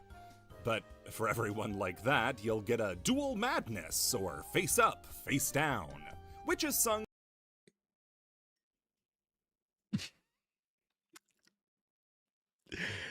Can we be honest? If we hear a beat that's going, oh yeah, face down, I don't think that's going to have the right impact. Or, oh, that's probably the wrong word. It just penetrates to the heart. Let's just not say anything. There's a lot of lyrics that sound one way in a video game, but very different out of context. From Pegasus's perspective, by Pegasus voice actor and series voice director Darren Dunstan. He wasn't the only 4Kids regular on the CD either, as a lot of other musicians who worked on this and other 4Kids productions would feature on the CD. Russell Velasquez, who made the themes to Sonic X and the Johto Pokemon seasons, would compose Time to Duel. Also, just looking over here, the guy with a professional mic and the actual, oh, I've seen these. It's to reduce vibrations when you're recording in a non-soundproof room. It's actually really cool. I would actually love to do recordings like that here, but I need to see past it. Also has a Blue Yeti in here. Yeah, that's cool. Here, just so you guys can see a bit of the image. With Paul Blair, who would go on to become a longtime producer for Lady Gaga, working on Born This Way, Art Pop, and her movie A Star Is Born. I don't know about any of those. Wait, I just realized what he just said. A guy who did 4Kids music went to work on a pop star stuff.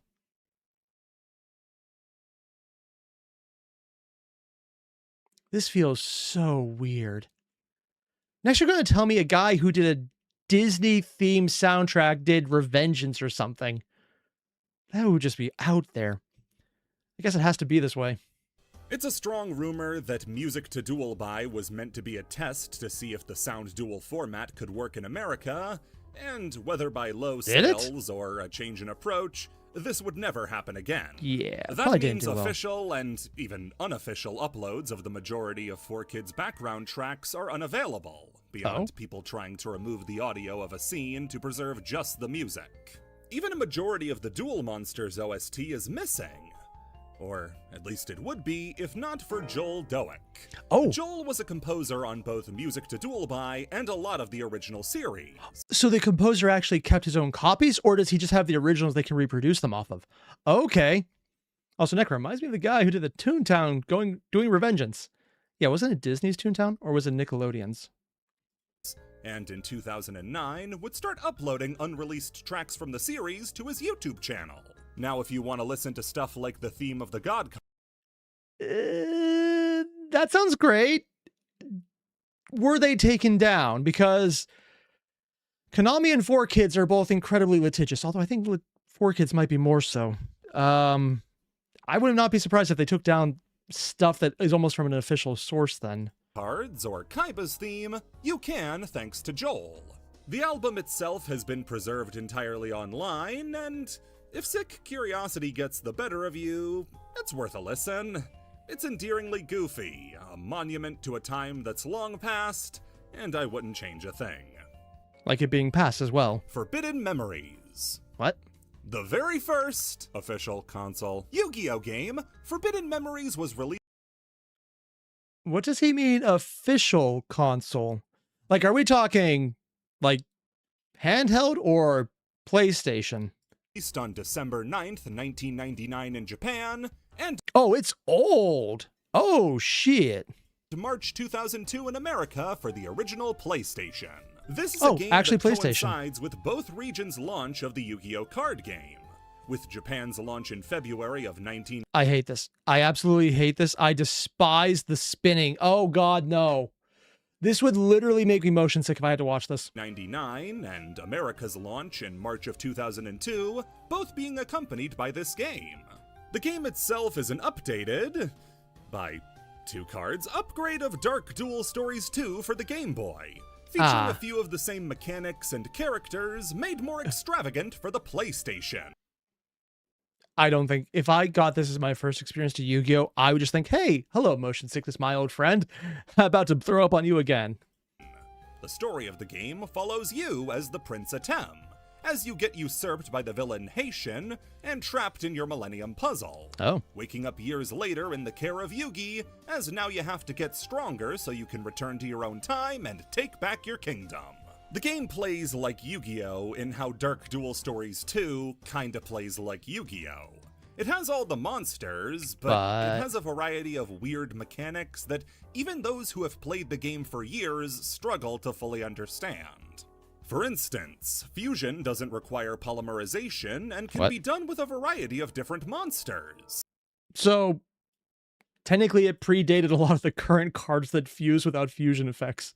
Oh, I'm glad to see some things never changed. Like your entire hand if you choose. What? Monsters can be fused with other monsters and spell cards in a way that kind of has an internal logic to it. Wait, you can also fuse spell cards? Oh. Also, apparently, according to Wave, there's a very big speedrunning community for the game. So, it's so niche that it actually became famous in its own right. And Larissa mentioned, trust me, you would have way more things distracting you than just motion sickness if this was your introduction to Yu-Gi-Oh! I'm assuming I would get stuck on the motion sickness because I wouldn't even comprehend the mechanics enough to try and lose them. And I do mean lose. Like using Elegant Egotist on a sword card to make the ritual Garma Sword Oath. Wait, what? Or fusing Because there's a Labyrinth sword? Wall and Zone Eater to make Dungeon Worm. But then you have every other fusion in the game. Darkfire Dragon and Tiger Axe. Wait, normal ones apply I dare you too? to guess what they make. It doesn't get much easier. I'm sorry, when was that a giant cocoon? Why? Oh, yeah, logic can just go suck itself. Got it. Also, Ram, the unreleased songs are still up because apparently they're fine with unused songs being uploaded. That's actually really cool. The AI loves cheating this game? Huh, yeah, it's a Yu-Gi-Oh game after all. Get the monster on the field. Technically, how can you cheat if no one knows what the rules are? Its star sign. You can align your monster with a different star based on the lunar bodies of our solar system, with each one having a strength and weakness that gives you an advantage or disadvantage over an opponent when in battle. This, along with the fusions, are some of the many things this game is infamous for, another being its crushing difficulty. The game is not coy with the fact that it cheats. The game gives the opponent a randomized deck most of the time, meaning that there's little to no prep work you can do. And oftentimes, those decks will just give your opponent monsters leagues stronger than even those you can fuse into. In other words, you need to have a very good deck to just fuck with the enemy in a time where I'm not even sure those were the most prominent cards yet. Oh, God. Those fusions also have no catalog or explanation of how they work. If you find a way to fuse two monsters together successfully, you'd better write it down. This is one of the old school games where they just don't tell you shit. I was very accepting about this years ago where games just didn't explain shit, because oftentimes there was literally a book someone made that was an entire explainer that had everything written out and all the fusions and all of the, not even fusions, like all of the combinations you can get in a style of game that just didn't explain shit. Because why? If someone else is going to do all the work for them, why do it? Is that a good reason? No. But I accepted it because, it's somewhere I can find it easily. And that usually meant going to a library that probably had it, or requesting it from the library, or going to a bookstore and absolutely begging parents for money. And then when that didn't fail, well, it failed every time. So yeah, saving up for a year to finally get the game manual to understand how to play this. Thing is, I was like 6 or 7. Nowadays, I'd be like, fuck this. If it's not even online, it's not in the game, I ain't doing this shit. That's just, but it's also the very first one, so I gotta get a little credit for even trying, but whoo. Also, Balrog mentioned, to be fair, they do have that now, too. It's just called Game Facts or Steam Forums or obscure Discord servers. Yeah. Yeah, and you would have needed a cashier amount of cheating. Bram, 6 or 7? 9 or 12, really, if it came out in, depending on those years. Its grind is also excruciating. Oh, you have to earn the cards, don't you? Forcing you to play hundreds of games to afford single cards, thanks to giving a max 5-star chips per game, with some cards costing in the thousands.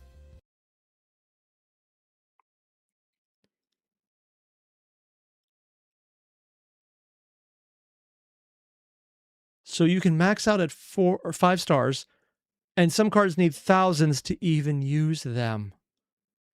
This is literally we're not designing a game, we're designing a way to keep your kids from bothering you for the next couple years device. Yeah, okay, that can actually work. It also has a nasty habit of giving opponents Exodia, which it'll randomly win with after dumping its whole hand, because drawing here works on rush duel rules. But this has made the game a living hell for speedrunners. No way! No! I just got Exodia'd! Nostalgia is a hell of a drug because I hated playing this game. It stinks. That said, I do still understand why people enjoy it so much. This is the original Yu-Gi-Oh game. I can't see it, man. Whichever one you grew up with, this one predates them all.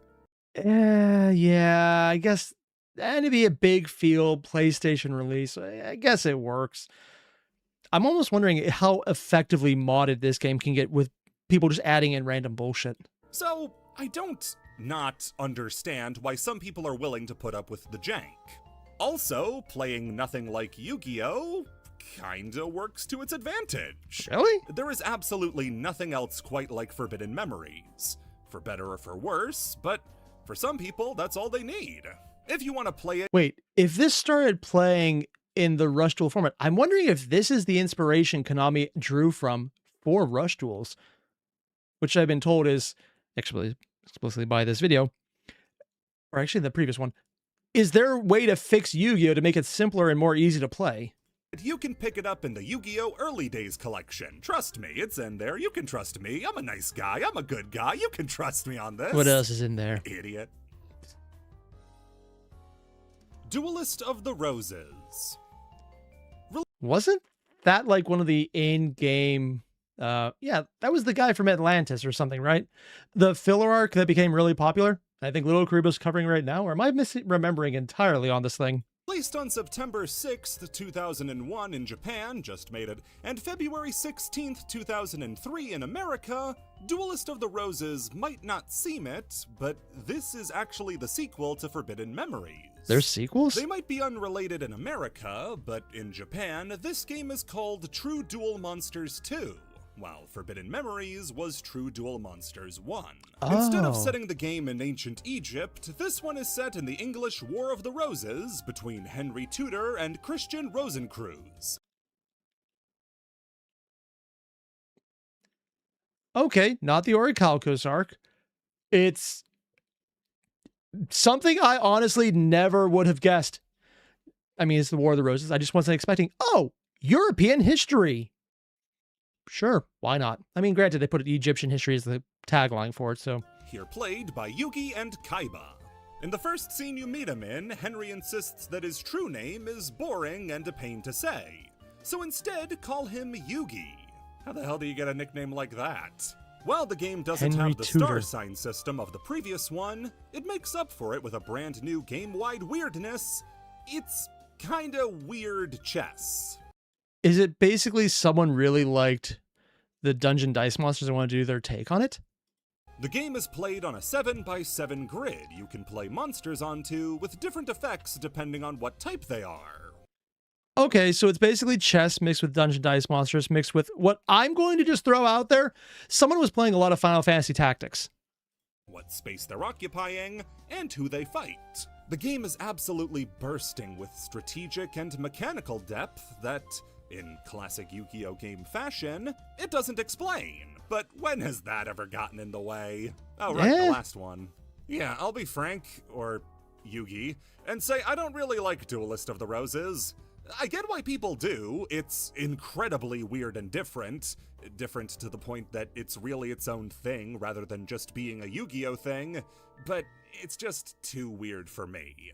It's the type of weird you only really appreciate if you grew up with the game and had no other options. Yeah, and to be fair, I've had plenty of games like that. I think we've all had plenty of games like this. Also, I'm being told it's a lot like Fire Emblem. I can't really say if that comparison's accurate because I never actually played Fire Emblem, any of them. I've literally never played a single Fire Emblem game. They've never come up for me. I don't know why. It looks like the kind of thing I'd be interested in. I just never did it. Of course, this is probably because I tried Kaiba's campaign first, because why would I not? Got stomped, and then found people saying, "Never play Kaiba's campaign first, oh dear God!" Why? Online. But still, it's not the sort of game that just clicks with me. That doesn't mean it didn't click for a lot of other people, though. This game has one of the biggest fan bases of any Yu-Gi-Oh game. Really? With plenty of people not even interested in the card game, praising it to no end as In other words, they really like the strategy part of it then. Okay, that makes sense. a really in-depth strategy game with a computer that only kind of cheats. Oh. Given that it's a sequel, and despite how different the gameplay looks, a lot of what I have to say The sequel is doing a lot of air quotes on this right now. Like, if you hadn't explicitly told me this is supposed to be a sequel, I would never have believed that. about Forbidden Memories goes for Duelist of the Roses. It's a brand of uniqueness that is not replicated by many other games. If you want to try it out, I entirely endorse it. It's a great time if you're willing to put in the effort to understand how it works. If you want to try it for yourself, you can pick up the Yu-Gi-Oh! Early Days collection. Honest, cross my heart and hope to die. If you look up anything about it beforehand, I'll be offended. Just buy it! People seriously thought they were going to include Forbidden Memories and Duelist of the Roses in this collection after showing only Game Boy games. Falsebound Kingdom. The second Why does that name sound familiar? I don't actually know. in a trio of games exclusive to each of the 6th generation consoles, Falsebound Kingdom is another game with a lot of oddities to it. Probably not what I play because Not it's least color. of which, because, like Duelist of the Roses, it's not a game about the Yu-Gi-Oh! Card game. It's not? a game that uses the Yu-Gi-Oh! Monsters as the set dressing for a strange RTS RPG. Wait, what? You again I'm sorry. There's an RTS Yu-Gi-Oh! How has that not become a thing? Can you imagine if you just have an entire swarm of monsters as your units? This sounds like an untapped market they probably haven't touched on yet because, I mean, I guess Konami isn't nearly as greedy as some other companies who would just jump on everything. I hate every word I just said. Huh. Also, just to quote Cosmic over here, I'm going to pull it out because I think it's the best palate cleanser for every word I just said. That really is the story of Yu-Gi-Oh! It can be fun if you can be bothered to learn what the hell it's trying to do. get the choice of either Yugi or Kaiba to start out with an unlockable Joey campaign if you beat both. Why? With the plot being your I'm sorry. Joey is the unlockable.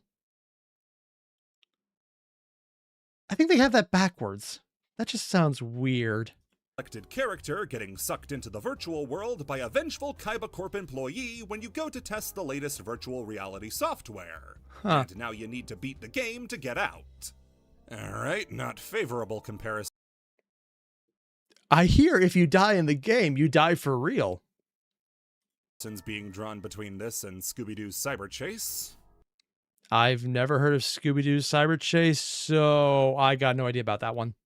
The gameplay takes the form of this widespread map with players starting at either end. Huh. There are various towns and resource locations you'll need to race to capture first before your opponent can get there, so you can get yourself an advantage when it comes time for your armies to meet. When they do meet, you go to a very simple turn-based battle screen where you hit monsters against each other until the timer determines. So it's an RTS, but merged with what looks like Final Fantasy almost. If you win or lose. Higher health at the end of the time means you win. All right. Oh, it's not even about winning. It's about just having more health at the end. Does that make defensive strategies with a few lucky attacks more viable? Gloves off this time. This is the worst of the three games. I'm sorry if you have a lot of nostalgia for this game, but buddy, so do I. I played this game so much when I was a kid. Oh, and you're adjusting the camera on your end too. Personally, I don't like adjustable cameras in RTS, or not RTS, but like just turn-based, because it's almost always never a good angle when you do it that way. I just like it when they choose a good angle so things actually look good when they're on screen. Personal opinion, but ew. But I never got better, I just got further. This game is so goddamn slow, it's insane. Monsters walking across the map takes forever. Oh, there's no battles, speed. Once you get to them, are sluggish and lack life. You get one option for the same attack animation every time you battle with a monster, and it'll take until the end of your first encounter for you to be tired of all of it. This game asks a huge time investment from the player, but not in a civilization way where it lets you build up resources. No, I mean it's just so slow that actually getting to the boring parts is a slog. I can see what they're trying. Wait, you have to get to... Oh, God. It's like, interesting idea. Ooh, execution. Ooh, novelty heading off. All right, see you later, man. Thanks for dropping in. To do. The game has a lot of side quests to collect new monsters, some having dialogue specific to them with plenty of differences between them, and over 100 monsters to collect with 3D models and attacks. But it does not make up for the fact that playing the game they're in sucks. I do not and you're leveling up individual monsters too, so it's trying to be Pokemon, isn't it? recommend this game at all. It is a real chore. Almost as much as collecting moisture creature to add to your army in this game. What? I'm just interested in this. What do you mean he's the only roaming encounter in the game on a random corner of a random map that no other mission uses that can only be found by Kaiba, and then isn't even useful? What is wrong with you, game? Why? What? No, I have some serious questions. Like, I don't mind random things in random locations with random traps that randomly attach to you with very specific conditions to even allow the randomness to happen. But make them good. Like, make that the ultimate, oh my God, it happened moment. If it's not even useful, I just look at this and go, oh, what the hell? Like, legitimately, it would piss me off. Novelty, you were quoting Warcraft 3 characters? Work, something need doing. Off I go, then. I've never played Warcraft 3. Mostly because my PC at the time had trouble running Solitaire. Alternate formats. What? Yu-Gi-Oh sucks. Let's play some Yu-Gi. I think people told me about this. Like, it's based on individual events where they had specific ban lists that people just gravitated towards because it made the game better. And then other things about that I don't remember. How you're going to be playing Yu-Gi-Oh 99% of the time is what's called the advanced format. It's kinda hard to describe exactly what this format is outside of just saying, it's Yu-Gi-Oh! It's how Yu-Gi-Oh is pretty much played everywhere and has been the standard for the game's entire lifespan. Most of the game's lifespan. That said, it's not the only way you can play the game, as if you want to play something else with your Yu-Gi-Oh cards, you can always try out alternate formats. These are Yu-Gi-Oh played under different rules that put unique modifiers on how... Or are we talking about more, not so much official ban lists, but more fan enforced, kind of like how EDH was a fan thing prior to Magic being given it. The game is allowed to be played, changing the rules of the game, the card pool, and deck construction rules. While there are fan-made alternate formats, for this topic we'll be focusing solely on the Konami-sanctioned ones. Oh, so while there are fan-made, he's talking about IRL ones, or I guess official ones, which I guess these are ones that are no longer officially supported, because I thought the new thing is Konami doesn't do alternate formats, except for Rush Duel, which is only in Japan. And when it comes to Konami-sanctioned alt formats, you have the rest, and then you have Time Wizard. Formally established in 2022, Time Wizard is a format that allows players to travel back to previous formats in the game's history, and play as though it were that era. What I mean is that, let's say you think Yu-Gi-Oh! Broke when they introduced Xyz monsters. If you want to play without them, you can play the Edison format, which replicates the format of the 2010 Shonen Jump Championship Tournament in Edison, New Jersey. Yep, it's the ban list, but also the card list available at the time. Okay, so limiting it down to eras. Oddly enough, I've seen another game do this, but not in the card game sector. This is something you could do in, and I know this is going to be a weird reference, Battletech, where you just say, we are playing at this timeline, everything available at this point in time is what you can play. Sure. I don't think it's entirely one-to-one, but it's close enough where it kind of makes sense. Now you too can play the Doom Caliber Knight gadget deck that came in second, that nobody knows how it got there, and everybody agrees was really bad. How did it win? This is the fan-favorite format for Time Wizard events, as it had a massive diversity of decks in a meta that... Oh, got another Blackwing card. Also, I'm being told by DJ there's another format called Genesis. I've heard of that one and about it being point-based, but I don't know nearly enough about to know anything, well, about it. Was hugely although it might be what we're about to cover now. Time, bringing the game back to a time where it was at a beautiful balancing point between slow control and fast combo. If you remember me gushing about Over the Nexus, this is the format that game replicated, and it's great. Oh. It's also not the only one. Any historic format is up for grabs if you want to play it. Want to play crappy Magic the Gathering? GOAT format is available to play. Want to GOAT format? Oh, it's probably when the game first came out before any of the stuff that made it unique was a part of it. play less crappy Magic? That's what Reaper format's for. Hat format is a historically loved format from the Xyz era. Duelist Alliance is the first set that truly ushered in... Oh, so that would be a shadow creature. I don't know what the deck is, but people in chat have been loving it. I just don't know anything about it. The modern age of Yu-Gi-Oh! A toss format was one of the last times there was a diversity of top decks, before we got our conga line of Tier 0 strategies we see nowadays. You can go back to any era you want. Except GX, which had no good formats. God, really? This is the fan favorite alt format, since it gives people something that everybody wants, what they had before. The second favorite fan format is Rivalry of Warlords, a format that Honestly, I thought they'd start bringing Genesis, but maybe that's newer than the video? I don't know when it came out either.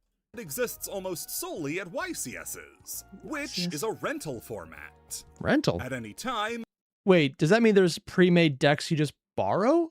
a series of decks will be selectable to play with. Oh, shit, it's actually decks you just borrow. That works. And this does rely on you knowing how to use multiple decks.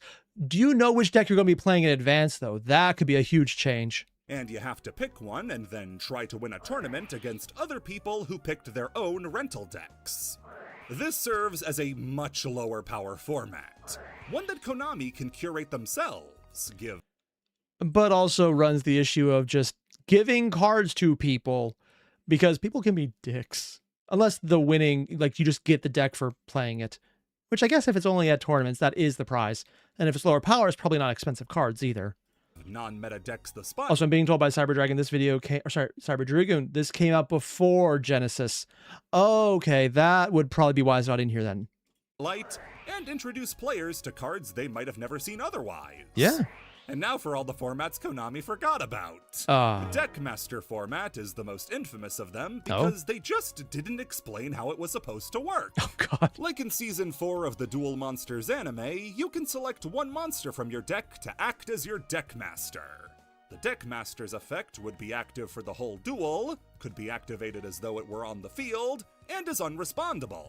It took people 2 seconds to realize the only Deckmaster worth using was Last Warrior from Another Planet. Why? He says, destroy all other monsters you control. Neither player can summon monsters. Oh, that's horrible. It's trying to be EDH, isn't it? you cannot summon. All sorts of degenerate floodgates were picked as Deckmasters, which is fine, because I don't think a single Deckmaster game has ever been played. Apparently not. It's basically, we have one-on-one solo commander, or Yu-Gi-Oh! At that point. Common Charity is an interesting one, where you're only allowed to use cards that were printed at either common or rare rarities. Oh? This locked some decks like Sun Avalon, who have only been printed at super and above, out of the format entirely. So, cards are printed at different rarities. Because isn't the rarity thing based on how they're presented, like in the foiling levels, not actually the card itself? I could be mistaken, but also that's because I'm a new player. I don't quite know the physical side of it that well.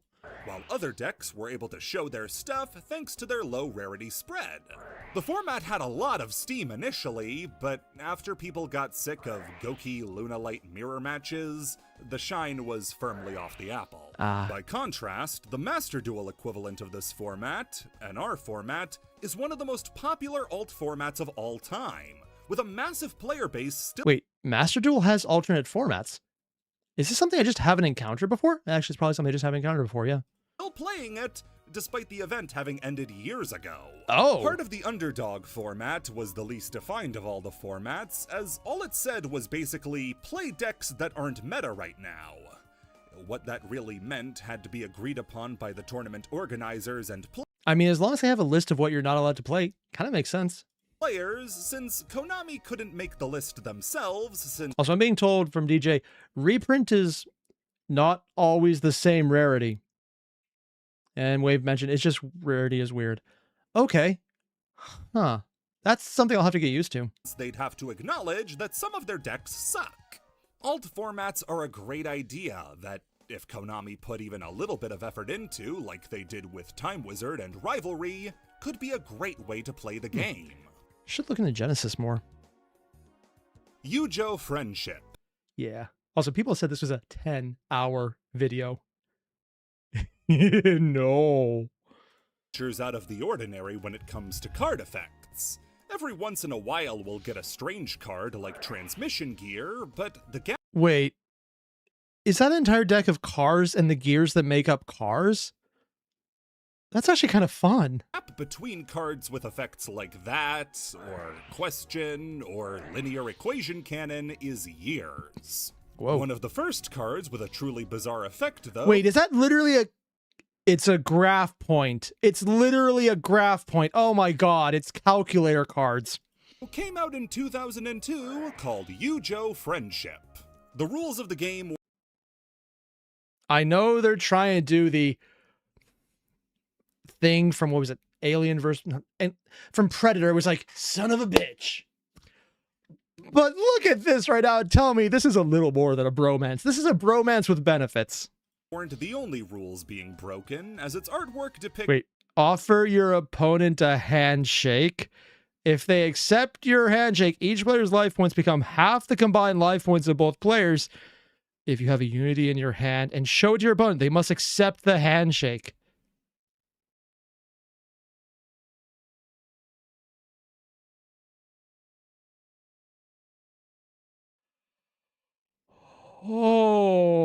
Okay, there are so many things wrong with this card. Offering your opponent a handshake. Okay, you know, other events where you're not mandated to be clean, this could be disturbing. Now it's just one of those personal space. I don't like touching people because I have had so many instances where I've had to for other jobs and things came away. I don't know what they washed off, and I am making a point never to think about any of that.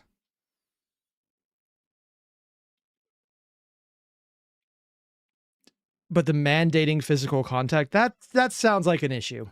Joey and Yugi shaking hands. playing off the pun of the name where the first syllables of their names, Yu and Joe, form the word YuGiOh, which in Japanese means friendship. Anime characters That had to be planned. almost never appear on tournament legal cards. Analogs Really? for them will, quite frequently in fact.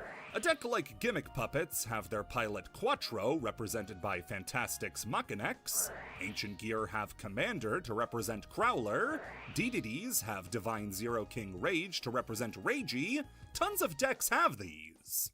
Even decks that are more direct will give you room for doubt, like Performapal Duelist Extraordinaire, clearly Yeah, but you can tell exactly whose outline that is. Even I recognize it. having YuGiOh, but I mean, we can pretend it's not. Gravekeeper's Trap, Blackbird. Gravekeeper's Tap is just very nice. Also, so according to Airier, I'm 1. Sorry for butchering your name. 2. I'm just going to pull up your remark. And so I think you can guess the problem in light of past events.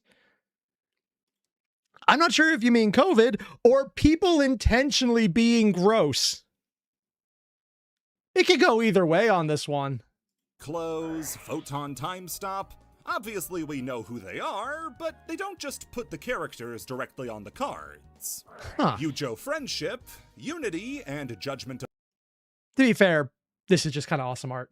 of the Pharaoh are the exceptions to this rule, as they just have Because technically they were playing the game, they weren't in it themselves. Although the Pharaoh is explicitly a good exception because it would have been based on him for how it was made in lore. the whole gang on it. They got lazy and just used a group photo for card art. The effect itself, Yeah, but they also referenced Unity. What they did got that have on there? lazy and Select one monster on your side of the field. The defense of the selected monster becomes equal to the combined original defense of all face-up monsters on your side of the field until the end of turn. That is a lot of defense, maybe. What if there's a way to do damage based on defense? just used a group photo for card art. Also, you picked that username when you were 12? Don't worry, I've done the same thing. Well, not when I was 12. I actually started writing with this character. I never actually finished the story for it when I was...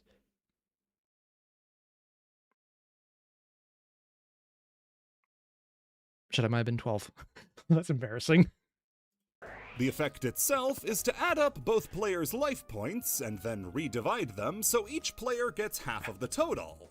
The opponent, though, can simply refuse the effect, which is confirmed not by saying yes or no, but by accepting a handshake. This is, to this day, the only card in the game that requires physical contact between players to properly resolve. Transmission Gear got close, but covering your I'm sorry, it was called Transmission Gear. Please tell me it was referencing viruses because of the absolute horrible timing that would make it hilarious.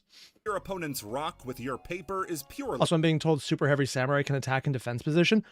Oh, so giving a ton of defense would really be useful to them then. a power move. This card needed you to shake your opponent's hand. This card was obviously designed first as a fun card to reference Yugi and Joey's friendship. If this was made as like a fun card that didn't go into any decks, yeah, that'd be fun. Like if it's immediately banned, but just having it as like one of almost none. A nice gift for the relationship that meant so much to the series.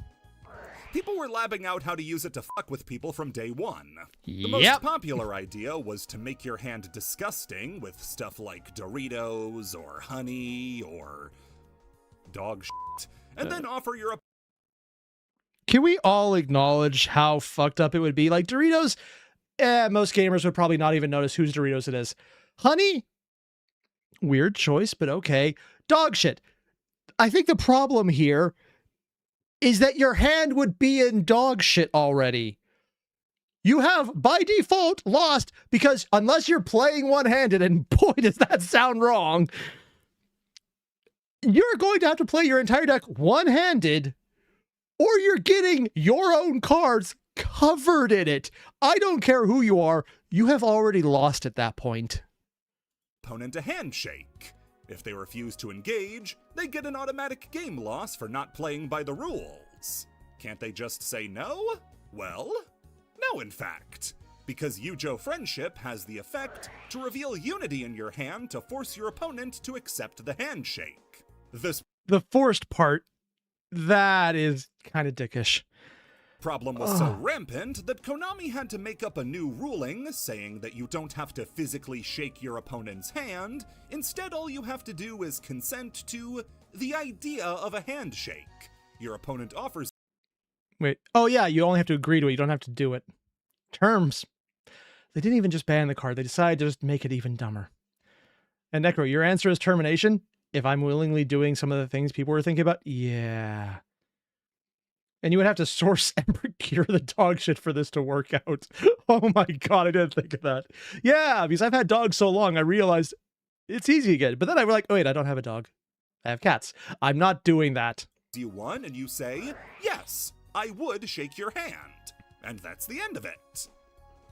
At least that's what I thought. No. No, no, no. I mean, if someone's pulling a power move or like they cover their hand in something to make it disgusting, you are, by all rights, allowed to put that buzzer on your hand to fuck with them. Because if someone's going to do that, have a joy buzzer on your hand with honest-to-God electricity, like full-on taser. They deserve it at that point. You're doing the world a favor. Are you guys familiar with the case of Devil Joe eating his own tail?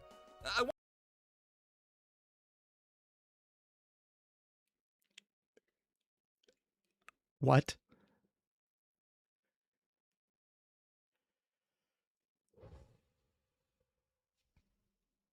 I'm not going to like this, am I? I want to talk about this more. I just need to find more topics that fit this niche, but basically the Monster Hunter community was convinced the monster Devil Joe ate his own tail because he's a trash compactor who eats anything. When a new fan asked for footage of Devil Joe eating his own tail, everybody realized at once he actually doesn't eat his own tail, and everybody was just convinced that he did and accepted that he could. But really, he can't. I think that's what happened with YuGiOh Friendship. I can't find any rulings databases, blog posts, or forum posts anywhere that cite the idea of a handshake as the official rule. The wiki says that's the rule, but without citing an official source. So in other words, you could have a forced handshake deck still. I wonder how that works in Master Duel. Like, unironically, I'm curious how they've worded that one. Nowhere on the internet does it actually exist a ruling regarding YuGiOh Friendship. The closest I can find to it is a random old post from an old card maker forum that references the idea of a handshake. I wouldn't go poking around too much. The topic changes from YuGiOh Friendship to cutting off people's hands to homophobia like that. Is it So it's the internet. Yeah, I think we're all aware of this. possible that's just how some judges ruled it at events where the hand trick was tried? Maybe, but I think if someone actually tried to do the hand trick in the most disturbing way, that would have made so many more waves. Like the guy at the Magic the Gathering tournament who came dressed as a Nazi. They did see that coming because this was in, I think, Spain some point right before COVID. So, yeah, people noticed. I think the ruling would have been secondary to taking that guy outside and stomping him to death. Which also, unfortunately, was not what happened with the Nazi. Would have been worth it, though. Which is more likely? Totally worth bail. You stick your hand down your pants at the Yu-Gi-Oh tournament, and then your opponent gives you the round win. Or you stick your hand down your pants at the Yu-Gi-Oh tournament and get shot. This is... I mean, depending on where in Florida you're at, that might be the case. One of those things that sounds so funny, the concept of a handshake, that it kind of just got passed around as gospel despite no sources being around. It was eventually made a rule in remote duels and in following tournaments that followed COVID guidelines, but I was making this joke. Can I just say something I never thought I'd do? Thanks, COVID, for making sure we never had to scratch or hold someone's ball-ridden dog crap hand that's also covered in honey. Yeah. Also, Reese, the hand trick would just end up with the judge call to a game loss. Yeah, if someone loses a game because you won't touch them when they're covered in dog shit, I think you are obligated to punch them in the face multiple times for everyone else's safety. to my non-Yu-Gi-Oh friends back in high school. This joke's been around for a long time. This was supposed to be me talking about sticking our hands down our pants, but I ended up finding a years-long hoax about a card game online. If You're I welcome. had a nickel. Chaotic? I've heard of that, but I have no idea what that is. He's probably referencing another video he did, which had a deep dive that probably went way too deep beyond his expectations. A guy who made 15 hours worth of YuGiOh Iceberg having way too deep of a dive. I know, that's probably shocking.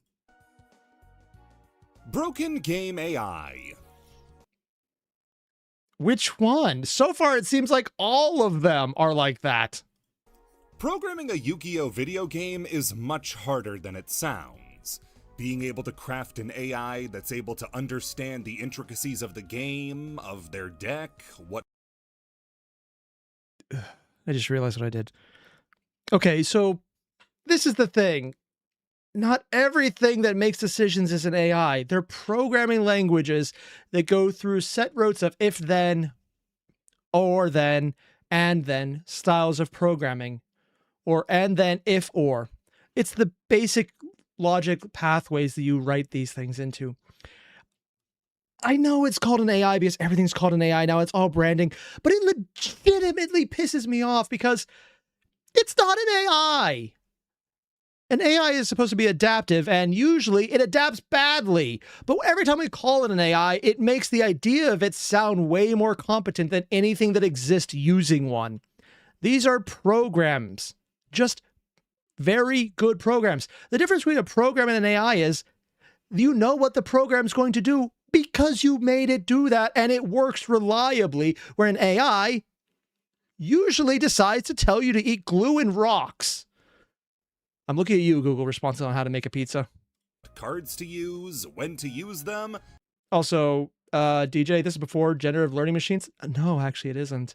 This was made a year ago. The AI craze was about a year to 2 years ago. Okay, he might have been making this and recording this part well before then. But yeah, this is only a year ago. The AI craze started about in 2024 to 2025.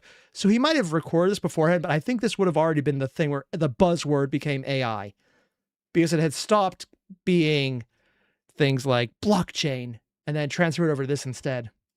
How to play around what an opponent has. I know this is going to be a huge shock, but I don't have any hard feelings about this entire tech side at all. Nothing like that. Nothing. I'm holding nothing on about that at all. It's all very hard.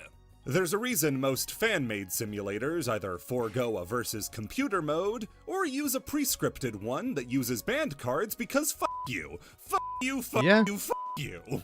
Heck, Konami themselves doesn't even have the best track record of it, which is epitomized by an infamous line from the GBA game Yu-Gi-Oh! Duel Academy. Oh, us being corrected. Apparently DJ meant that it was a buzzword before the LLM. Okay, yeah, that makes sense. Then yeah, it's been used like that for a while. I played this game so much I asked my parents if I could go to Duel Academy. The line would be used during a duel with Zane Truesdale, a secret opponent in the game who could only be dueled by beating Cyrus enough to summon him. In the story, Zane is Duel Academy's ace student, the best they have to offer. He's meant to be a secret boss that gets triggered if you pick on Cyrus too much, a feature carried over from previous games where dueling Mokuba too much triggered a fight with Kaiba. In other words, they incentivize you to fuck with the little kid. Oh my god. Wow, that is a phrase that I did not think out before saying it. That is never going to come back to haunt me. It's in this duel, though, you Also, my wife is in the other room just going, God. She's also playing with the kitties and they're cute. get the infamous line, "Make no mistake, I am the best duelist." I summon Maneater Bug in attack position. Claiming to be the best duelist in the school before summoning a flip monster in attack position got people to notice how bad the game's AI can be sometimes, and how often it will make Also, it was the special boss that did that. Oh no. suboptimal or stupid plays that in no way benefit it. With the Maneater Bug example, I can actually explain why this one happens. See, the game's AI is programmed to keep the duel moving at a fair skip, and so tries to keep the pace of the duel going depending on how the player is playing. Oh? If the player is playing offensively, the computer will play more cards in defense and set more traps. If the player plays defensively, the computer will turn all of its stuff to attack position and try to win the game. That's actually kind of brilliant, unironically, because that is reactive to show style of play. Now, I mean, it loses a lot of nuance, but just that kind of reaction of how to interact with a game itself in ways that are offensive and defensive, and then how those cards interact, that's kind of a brilliant level of programming. I'm actually impressed for this era, even. This makes the game's AI really easy to exploit into making suboptimal plays if you simply play aggressively or defensively to trick it into playing into either way that benefits you. Let's say you have a trap card in your hand that absolutely needs to resolve or else you'll lose the duel. Like a mirror force when your opponent's field is flooded with monsters. By simply setting spell and trap cards except the mirror force, you'll be able to easily bait out any destruction your opponent has, since they're immediately going to gun for whatever you set. Then all you need to do is set the mirror force, and you win. What would it do if you played evenly both defensively and offensively? Probably just pick one at random. What happened in the Zane screenshot is likely the player either having no monsters or all defense position monsters. So instead of holding back the bug or setting it, it simply summoned it in order to attack for game. That's not the only way to break a Yu-Gi-Oh! Game's AI. Oh? A common example in Master Duel is to set up a situation in Hello, example I am going to be remembering. I will use this. solo mode where any move would kill the computer. Setting What? up a lock using the Trickstar cards, where activating a card like Gladiator's Proving Ground would trigger a bunch of burn effects, is one such example. Oh, Since that's the computer evil. would be unable to make a decision. It's like chess, where the computer won't make a decision that would lead to its defeat.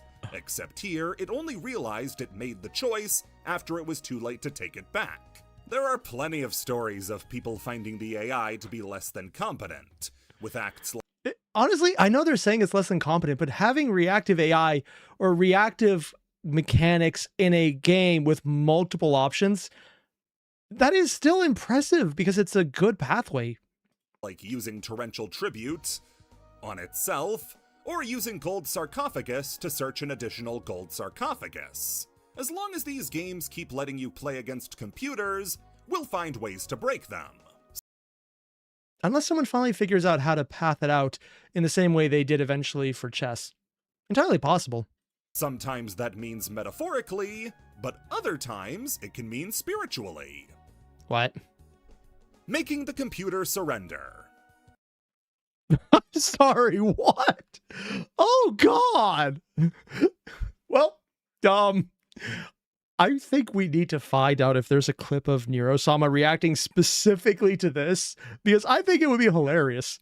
Both for her, whatever she does and Vettel. Oh, God. Sorry, An Vettel. extension of the previous topic, except this time, instead of breaking a game's AI on accident, we'll be breaking it on purpose. If Oh, you remember no. the first layer, we discussed Tier 0 strategies. Oh, And the yes. first of them was a combo involving Chaos Emperor Dragon and Yatagarasu. Also, I'm being told by DJ, oh my God, yes, this is brought up. Someone did bring it up. Oh, nice. By using Chaos Emperor Dragon's effect, you destroy your opponent's field and entire hand. Then using a card like dragons. Sangan, you get Yatagarasu. You poke in, deny your opponent their draw phase, return Yata, and repeat until they surrender. Burb. Well, seeing as various games allow for the usage of banned cards, like the Tag Force series, World Championship series, and Legacy of the Duelist, they included a mechanic to stop duels from going on so long as the opponent is poked over and over again with Yatagarasu. If the computer is put into an infinite loop situation like this, where it has no option left except get poked repeatedly by Yatagarasu, the game will actually surrender on purpose rather than let the game continue. This also gives the player a hefty bonus when doling out duel points for being able to pull off such a difficult feat. Is it Whether you difficult? want to call it an Easter egg or a workaround for people who wanted to torture a computer, Whenever the machine uprising happens, this might be one of the first reasons they say it. The second one would be every other person out there. Oh, God. It's a really cool inclusion to see Konami acknowledge the strength of the combo, and then reward you for pulling it off. Necro Valley. Oh? Erratas are a love 'em or hate 'em part of Why does the that game. name sound familiar? Some people appreciate being able to play with classic cards, others think they get neutered by the change.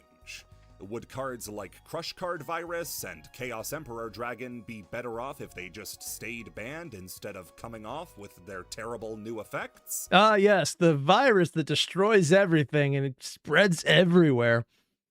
I have no idea what this is reminding me of. Certainly, but this is not a one-size-fits-all system. In fact, some cards benefit from their errata, like Armory Arm. Oh? In the original printing, Armory Arm was able to form a loop using Colossal Fighter to burn the opponent to death, but it eventually got errataed to take away that capability. With Edison format gaining steam though, and Armory Arm functioning as it did pre-errata at the event the format is named for, in Hidden Arsenal Chapter 1, they reprinted Armory Arm with its pre-errata effect. Oh. Other times it can be confusing, like Raiko Lightsworn Hunter, who has been errataed 5 times due to Konami not knowing if they want Raiko's 2 effects to target or not, or if they want them to apply in sequence or simultaneously. The crown jewel of erratas, though, with a whopping 9 errata. So there's multiple versions of the card floating around out there, and it's guaranteed almost to change again because they're trying to figure it out. Yeah, sure, why not? I mean, Magic does that, but they always just don't reprint the card correctly. So it's like, yeah, you got that card. If we ever reprint it, we might update it. But playing with old, outdated cards is so common. It's like, check the wiki, man. Like, just go to the Oracle text. You got to do it. Should you? No. Will you have to? Yes. As in total is Necro Valley. Oh, Necro God. Valley is the field spell of the first ever archetype in the game, Gravekeepers, and basically has 2 effects. The first is that Gravekeepers gain 500 attack and defense. That's the easy part. The second idea, conceptually, is that Necro Valley is meant to keep any card effect from working if they involve the graveyard. What? Thematically, Necro Valley is supposed to be the Gravekeeper's domain. Cards in the graveyard cannot be banished. Negate any card effect that would move a card in the graveyard to a different place. Negate any card effect that changes type or attribute in the graveyard. And Gravekeepers interact with the graveyard, so literally the spell nerfs. They basically need to add the text of, unless you're a Gravekeeper, and it works perfectly, huh? Stretch of land where the living and dead interconnect, but never cross. If you're on one plane, you can't enter the other. Flavor-wise, that being the effect of the Gravekeepers is fantastic, but apparently making this effect work is impossible. Why? The first printing of Necro Valley reads, as long as this card is face up on the field, all effects of magic, trap, and/or effect monster cards that involve graveyards are negated, and neither player can remove cards in the graveyard from play. Okay. In addition, increase the attack and defense of all monsters that include Gravekeeper in their card name by 500 points. So that doesn't seem like it's too complicated. Why did this break the game somehow? Already? What the hell does this mean? Because there's probably things beyond effect, magic, and trap. So spell cards or pendulum cards are added in, they wouldn't be there. I guess they'd be effect monsters. Effects that involve graveyards? So, if a monster... Oh, that involve graveyards are negated. So, if you have an effect that involves coming out of the graveyard, I guess that involves a graveyard, but doesn't involve a graveyard because it involves getting out of the graveyard, not being in the graveyard. Monster like Mystic Tomato is destroyed and sent to the What graveyard. the fuck? Well, it mentions the graveyard, so I guess that would count, right? Because I was reading it as in the graveyard, not anything mentioning it at all. Oh god, that would be like a... This is a way more fucked up card than I thought, because they'd be ruling it as, it says graveyard, it does nothing. Or send your opponent's card to the graveyard, immediately stops working. Right? It would have to. It involves the graveyard. The first errata didn't solve much, since it simply swapped magic for spell cards, but the next functional reprint would come in Dark Revelations Volume 1. As long as this card remains on the field, negate the effects of spell, trap, and monster cards that affect a card in the graveyard, and neither player can remove cards in the graveyard. Wait, cards Monster cards that affect card. Oh, okay. The S is in parentheses, so it's either or. Graveyard from play. Also, as long as this card remains on the field, increase the attack and defense of all monsters that include Gravekeepers in their card names by 500 points. Alright, that clears things up a little. So the card effect has to affect a card in the grave. Stuff like Monster Reborn or Call of the Haunted won't work. The Champion Pack 3 reprint of the... Also, I'm being told by Joe, here, I'll pull up the comments so everyone else can see it, because this does answer some questions. Gravekeepers aren't affected by Necroveil, and Bestial Illubian, or Luber, is the only card that can special summon itself from the graveyard under Necroveil. Oh. I have the card. I barely read it because I almost never end up playing it. I don't know what that means. But I would love to find out because I could probably take advantage of that. Granted, I would never play this card because I need so much graveyard mechanic. Card cleared things up further by removing bloated text like, as long as this card remains face up on the field. The Turbo Pack 2 reprint of the card changed the effect again to only negate cards that targeted cards in the graveyard. Oh, so you have... Targeting? Who the hell? Honestly, there's a lot of targeting now with other effects, so I guess it'll work. So many cards I've had. Just like target a thing in the graveyard to pull it back and put it on your field. But then there's the targeting mechanics. Oh yeah, I'm just like randomly choosing. Was talking about targeting! Structure Deck Merrick's version of the card reverted the text somewhat, so now the graveyards can't be affected by card effects unless the card is already in the graveyard. So a card like Madolche Butlerusk, who shuffles himself back into the deck when destroyed. Was there an entire Sweets and Butlers deck? You know what? I ask this like the answer is not going to be yes. Won't be affected by Necro Valley, since the effect moving it is its own? The Yugi's World reprint of Necro Valley changed the effect again. How many reprints now do they saying get? That any effect that would move a card from the graveyard to a different place is negated.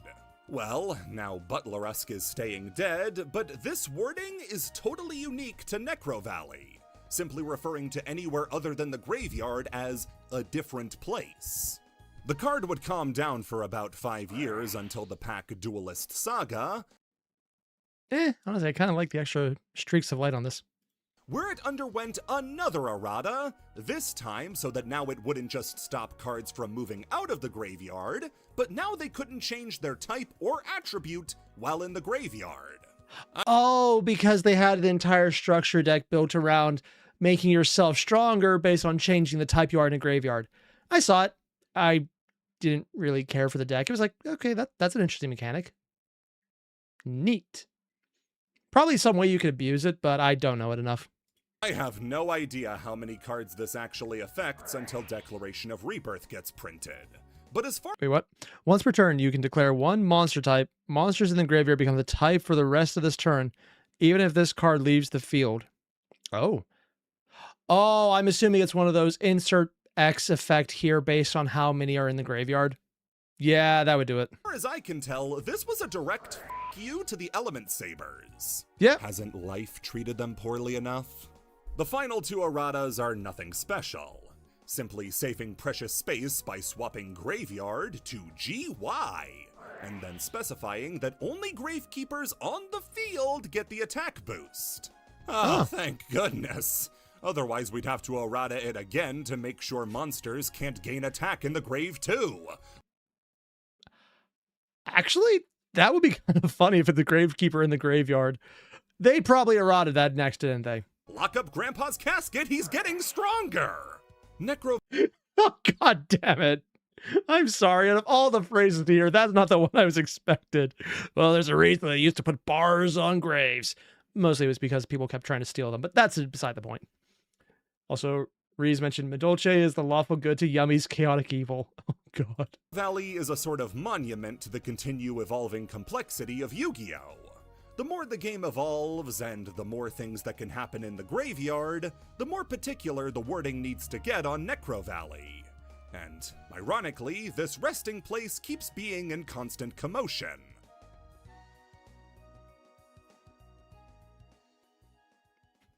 I wonder what's next. How weird can this actually get, though? I mean, we're still pretty high up in the iceberg list. Emergency ban lists. What? Oh. Yu-Gi-Oh is hanging on by a thread. And I'm assuming this is a specific instance where it's a first turn kill and you don't ban it immediately or the entire format dies. I've actually heard that's happening right now in the OCG a lot in Japan after a recent tournament, but I could be mistaken. I'm about ready to make some cuts. Ooh. There's a good chance that at any point in Yu-Gi-Oh's history, there's some card making a format a nightmare to play. You look back at Kashtira format, people wanted a Rise Heart's head on a stick. For all of 2022, people wanted to see a cave-in at the Mystic Mine. Dragon Rulers would have... I just have one thing I need to say right now. What does he mean they would have? I'm pretty sure Kashtira is one of those decks where I'm okay with it on a pike right now. Because fuck that. I have explicitly played against that so many times where it's like, this part of your deck, this part of your deck, and this part of your deck. Yeah, they don't no longer work on the field. And I now have all the hand traps to make sure that's never going to change. Have fun.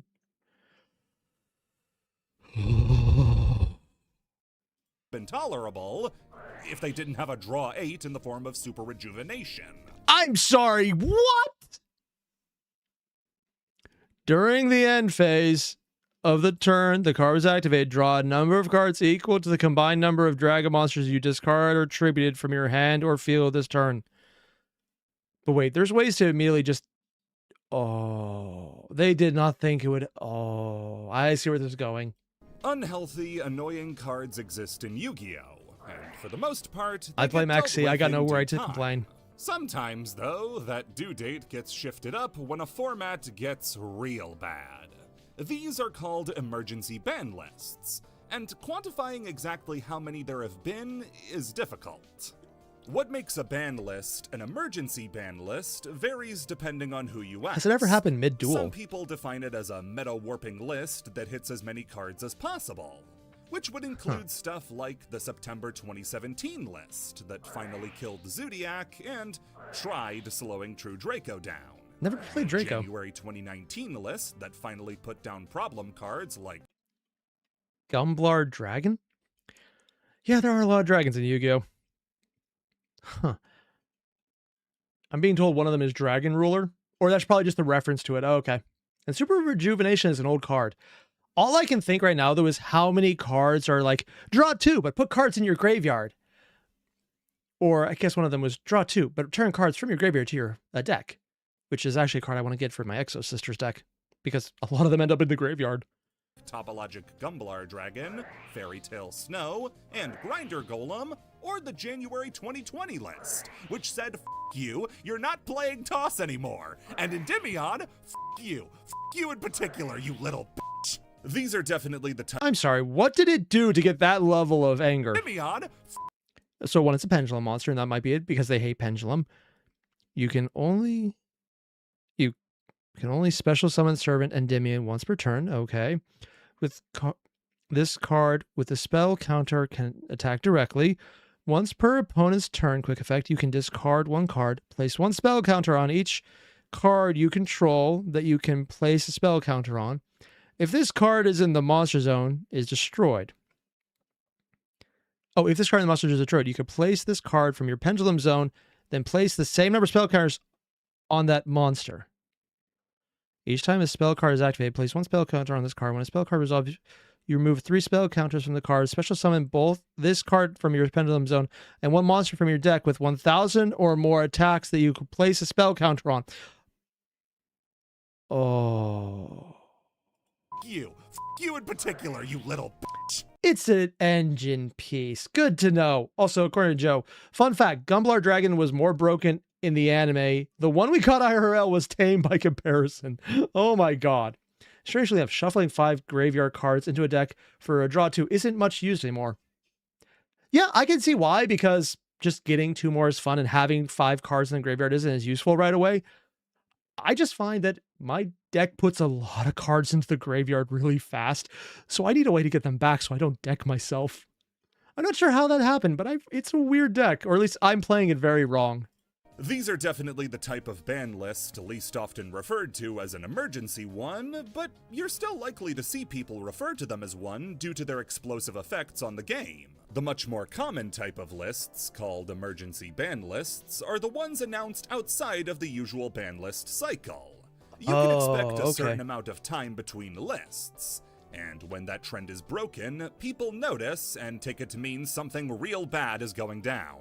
Like they found out a bad that interaction. September 2017 ban list is, again, considered an emergency ban list by these standards, thanks to it coming out between the June 2017 and November 2017 ban lists. So it's not just that it's a ban list, it's that they weren't expecting it, and how immediate it could be anywhere from, right now, remove it from your deck, here's a replacement, to, this month we're doing something we weren't expecting, but it's out anyways. I guess that kind of makes sense. Also, Wave, because spell counters are a very wordy mechanic and Pendulum cards that use them are very text dense. Yeah. That means there was only a 2-month break between the September and November ban lists. Huh. Given what was banned, I can see why it was needed. What was banned? The first proper emergency banning came back in December of 2006. Oh, after wow. the final ban list of Reaper format. Literally 20 years ago. God damn. As many of its key cards, like Chaos Sorcerer, Tsukiyomi, and of course Spirit Reaper, were limited or banned. The biggest hit, though, wouldn't come for a few more months as we finally hit the card that was tearing the game apart, Cyberstein. Originally a prize card, available in a quantity so low you could count all printed copies. What changed? Also, pay 5,000 life points, special summon one fusion monster from your extra deck in attack position. Oh, it doesn't say once.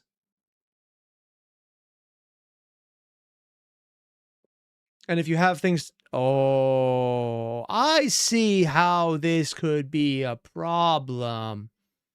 If you have a field that can support it, and you don't get rid of him, he is an enabler. Oh. Given they probably eroded that. Cyberstein has the effect to summon out a fusion monster for free at the cost of 5,000 life. Oh, you're right. He's not saying you can fusion summon a monster.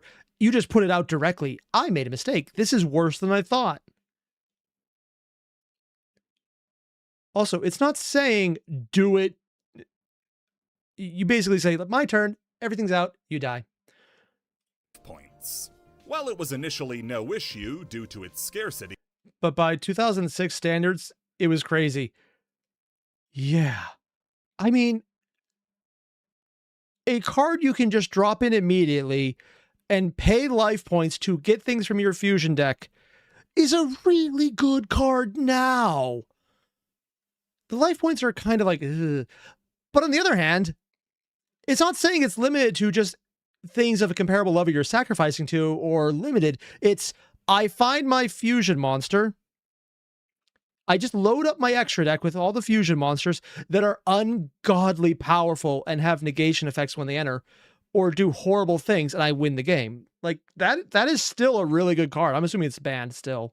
And lack of powerful options, both of those problems would soon be resolved with the release of the Cyber Dragon fusions in Cybernetic Revolution.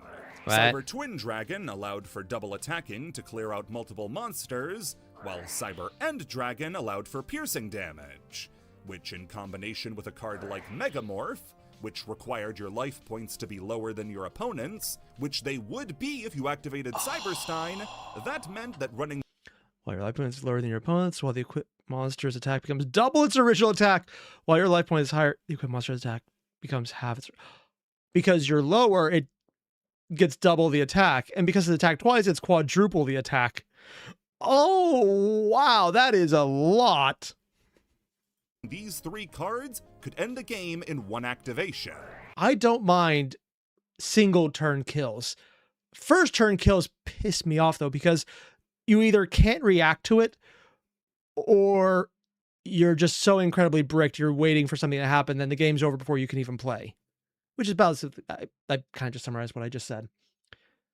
It's not even that bad when you win if you're going second on the first turn, but still. He does so much for these bums and he still can't be considered a cyber monster? Yeah. It became the norm for any deck that had the option to play Cyberstein playing it, because its power level was just insane.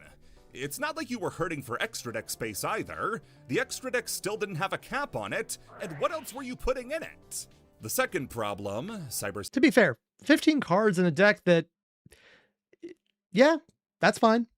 I mean, I've seen a lot of people play 40 card decks, so it's not like it's a huge change. Cyberstein's availability stopped being a problem when the prize card saw a reprint in Dark Beginnings Volume 2 at Rare. Now 3 Only rare. Cybersteins in every deck became the norm. Recognizing that Cyberstein was in fact busted to shit, Cyberstein got smacked with the ban hammer individually on December 21st. If they just said once per turn, that card would be so immediately fixed. Because 5,000 life, great at the beginning. If someone does any damage to you, still really damn good though. And that'd be like saying, okay, Mirror Jade, turn 1. Or anyone who has a negate everything card, just immediately pulling out the piece. It's still broken, man. I can see so many ways because there's so many good cards that just say, your opponent doesn't get to play Yu-Gi-Oh anymore. Less than a week after a Stein OTK mirror match was the grand finals of the SGC San Jose tournament. Then Konami brought it back because we were looking too comfortable. The last recognized emergency list is brought it back. Also the strangest, as following the release of Breaker of Shadows, a new Tier 0 deck had emerged, Pepe. Short for Performapal Performage, this lizards in top hats? Okay, sure, why not? Deck used the best cards of both strategies to spam the field like it had never been spammed before. While both halves of the deck had seen independent success, with Performage especially being used heavily as the clown engine, Breaker of Shadows gave both decks the last pieces they needed to make it unstoppable. Oh, I guess they were down to clown then. This set gave I'm not apologizing. the incredible monkey board, which...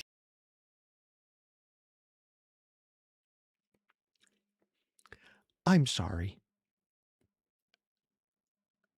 The clowns,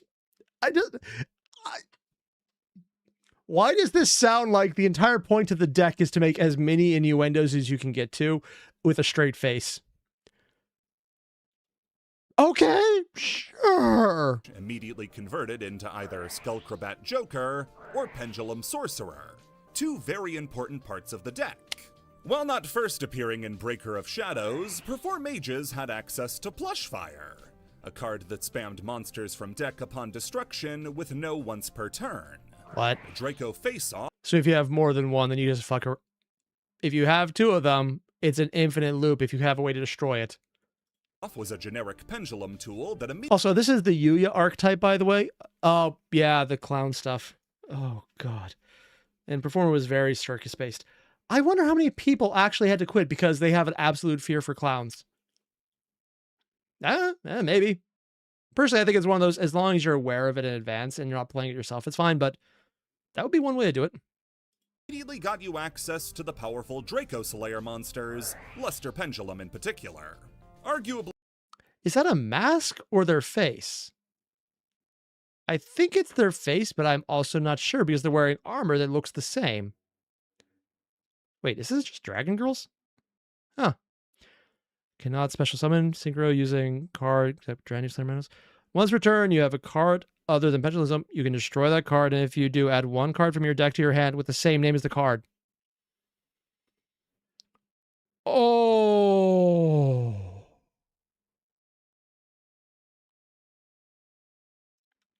Anything that has an on graveyard activation.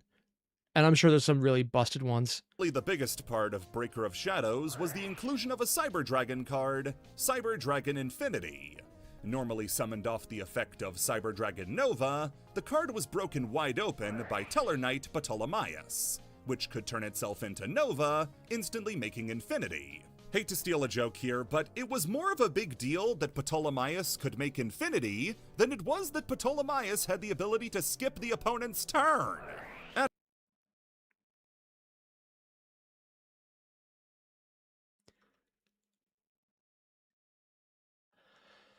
I'm being told Clown Control is a very old 2003 deck. Oh, that is old. Wow. More than 20 years. The deck's only premier event at full power, 29 of the top 32 God! spots were taken up by Pepe. And Monarchs. The only other for deck two. to get that much representation was Zodiac's. Nothing else comes close. This would be the only event that Pepe would be at full power at, because it entered at a dead man. 3 days prior to the event, Konami released an adjusted ban list that literally was just hits to kill Pepe. You had the banning of Performage's Plushfire and Damage Juggler, as well as Ptolemaeus. Limits included Skullcrabat, Monkey Boy. That is just saying this deck doesn't get to play. To be fair, if it's that powerful, yeah. Okay. And Luster Pendulum. And like that, the deck was finally brought back into sync with the rest of the format. What makes this one the strangest, though, is how the ban list was optional to an extent. Official stores were told because it's so short notice, they're letting them decide right away. They had the choice between using the list or not, and those that elected to use it had to print out the list to confirm they'd be playing under it. The announcement admits as much, that they want players to enjoy the less-than-month-old cards. Yeah. But this was getting kinda ridiculous. These lists don't happen very often, but when they do, it's just nice to know we're not going crazy, that this shit does actually suck. The Tokyo Dome riots.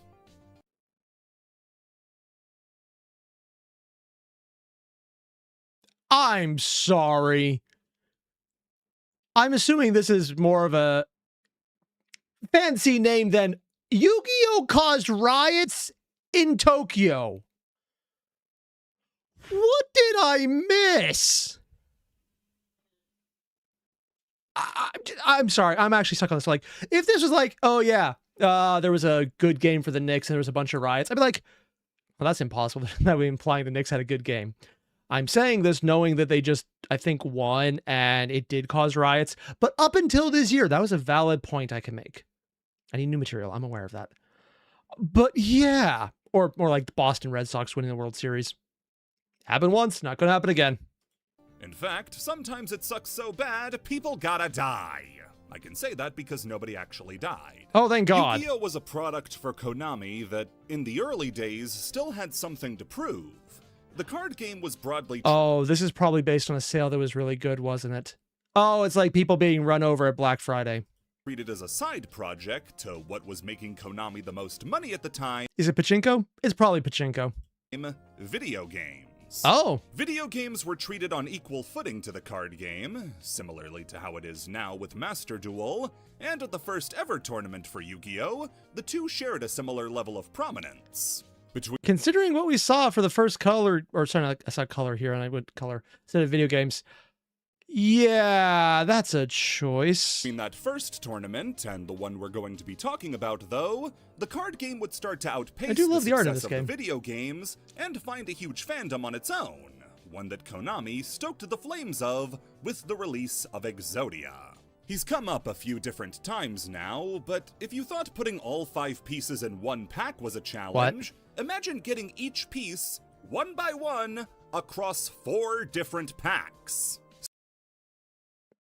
And that's if you get them each in a single pack. Also, according to Bill, I should check out Many Kudo's video on Yu-Gi-Oh! So you would have Many hear a funny accent talk about Yu-Gi-Oh! Ah, yes. But then I would be tempted to say the funny accents myself and it would not go well. That's more of a me problem. But if I do it out loud, it becomes an everyone problem for me. Yeah. Also, Balrog, you mentioned at the time being the operative word. This is before they murdered their golden goose and any goodwill outside the pachinko parlors had towards them. Which golden goose? You got to be a lot more specific here. Because, oh, we're talking about Metal Gear, aren't we? Starting from the pack Volume 3 onwards, they'd release the limbs one at a time, with the legs coming in Volume 3 and Volume 4, and the arms being special collectibles. Oh, they were guaranteed pieces. Oh, they weren't gotcha. Alongside the first 2 volumes of the Dark Duel Stories game guides. You had to put in a lot of legwork in order to collect the pieces, and for the final one, Konami wanted you to put in even more effort. The head was the most important part. This was the thing that made Exodia worth anything. People had to have it. Instead of gambling on packs or stockpiling strategy guides, this time Konami would distribute the head in an exclusive pack at the Tokyo Dome for the Duel Monsters Legends Tournament. Was it just for the winners, or was it for everyone who went? Oh no. Half TCG, half video game tournament. The day of the tournament arrives, and so too do 65,000 people, all fiending for Exodia. Konami turned back, saw the single, as in one booth that would distribute the pack. Okay, I thought there was like a single Exodia they were giving out. Oh god. I thought like there would probably have been someone dying. Too much of like a bunch of nerds tightly packed close to each other and being told the thing they just decided to go into public and touch grass for isn't available. Oh god. That's literally the same thing that happens every time insert random sport team here fails. It's a bunch of sweaty sport nerds in close proximity out in public doing things, and it didn't go well. And realized something bad was about to happen. A wave of people crashed into the Tokyo Dome, demanding the pack, and they quickly overwhelmed that single booth. Yep. With packs selling out near instantly, and people becoming belligerent as they were denied the very thing they had spent months collecting. That was just for the people who got in. The Tokyo Dome has a capacity of 55,000 people. So an additional 10,000 people were trapped outside, baking in the summer heat. How did nobody die? I mean, I'm guessing it's just because it's Tokyo, you could get water places, but that's a lot of people that don't have anywhere to go. And Balrog, am I familiar with the term crowd crush? It's the reason why I'm terrified to go to major sporting events, aside from the oblivious inability to afford an introvertedness. To be fair, I have never heard of it, but just the name alone means I have an idea what it looks like. I've had to do something similar with trying to get through a crowd in Washington, D.C. years ago to pull people out of a marathon. They had finished the marathon, but also they had made the mistake of sitting down when they finished, and let's put it this way. They sat down for maybe 5 minutes. When they got up, we had to peel them off from where the salt solidified. And there were so many people trying to get on the subway that it was an hour-long wait in the street to get into the building. People did faint because of how hot and humid it was. Very unpleasant. The crowds became so raucous that Konami canned the tournament at the semi-final round and got out of Dodge. Smart. Quickly announcing a mail-in alternative for the Exodia piece they had missed out on. In all, were they planning on announcing that? Or did they not even think about that until then and they had to scramble to not get lynched? And I'm not sure if that's a joke I'm making either. 2 people were hospitalized with injuries from the event. Only 2. And many more sustained injury thanks to Konami's mismanagement. Yeah. While the mail-in orders were redeemed, Konami played it doubly safe and released the pack Phantom God, which included all 5 Exodia pieces in one place. Oh, jeez. This would eventually come around in the pack The Infinite Forbidden, when the latest Exodia retrain was called, in Japan, the Phantom Exodia Incarnate. From here on out, Konami was much more aware of Yu-Gi-Oh's popularity and much more cautious about releasing mechanically unique cards in limited quantities. Yeah. Now settling for them being prize cards for tournament winners. And to top it all off, the Exodia deck that came from this was practically unbeatable, due to Exodia being at 3 for all of his parts, and Pot of Greed being legal. Imagine being stomped. Oh yeah, you can get multiple Pot of Greeds. That would do it. And then there's probably, I wonder how many versions of this exist right now. I played one of them, but it didn't actually, he won with Exodia, but only because he refused to kill me when he could, and then I refused to do anything to interfere with it at the end, because I just wanted to see it. To death in line and then getting stomped to death in the game. Yeah. Korean exclusive archetypes. Oh, that's not just American then. Last time, we discussed archetypes. Wait, no, we're talking about previously the TCG had international mostly the American branch doing it. So does Korea have its own TCG, but just for Korea?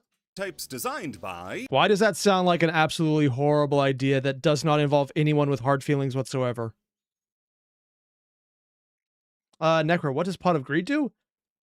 I think it's like a Skyrim thing where if you put someone's head in it, they don't know what you're doing. You can take everything. I could be mistaken, though. And released first in America, those being TCG exclusive decks. America isn't the only territory to get exclusive cards, though, as another one does as well. They get to design their own. South Korea. Only South Korea, next to Japan, is the biggest consumer of card games in the OCG region. And not only has seen they're in the OCG. Okay, so they're not in TCG at all then.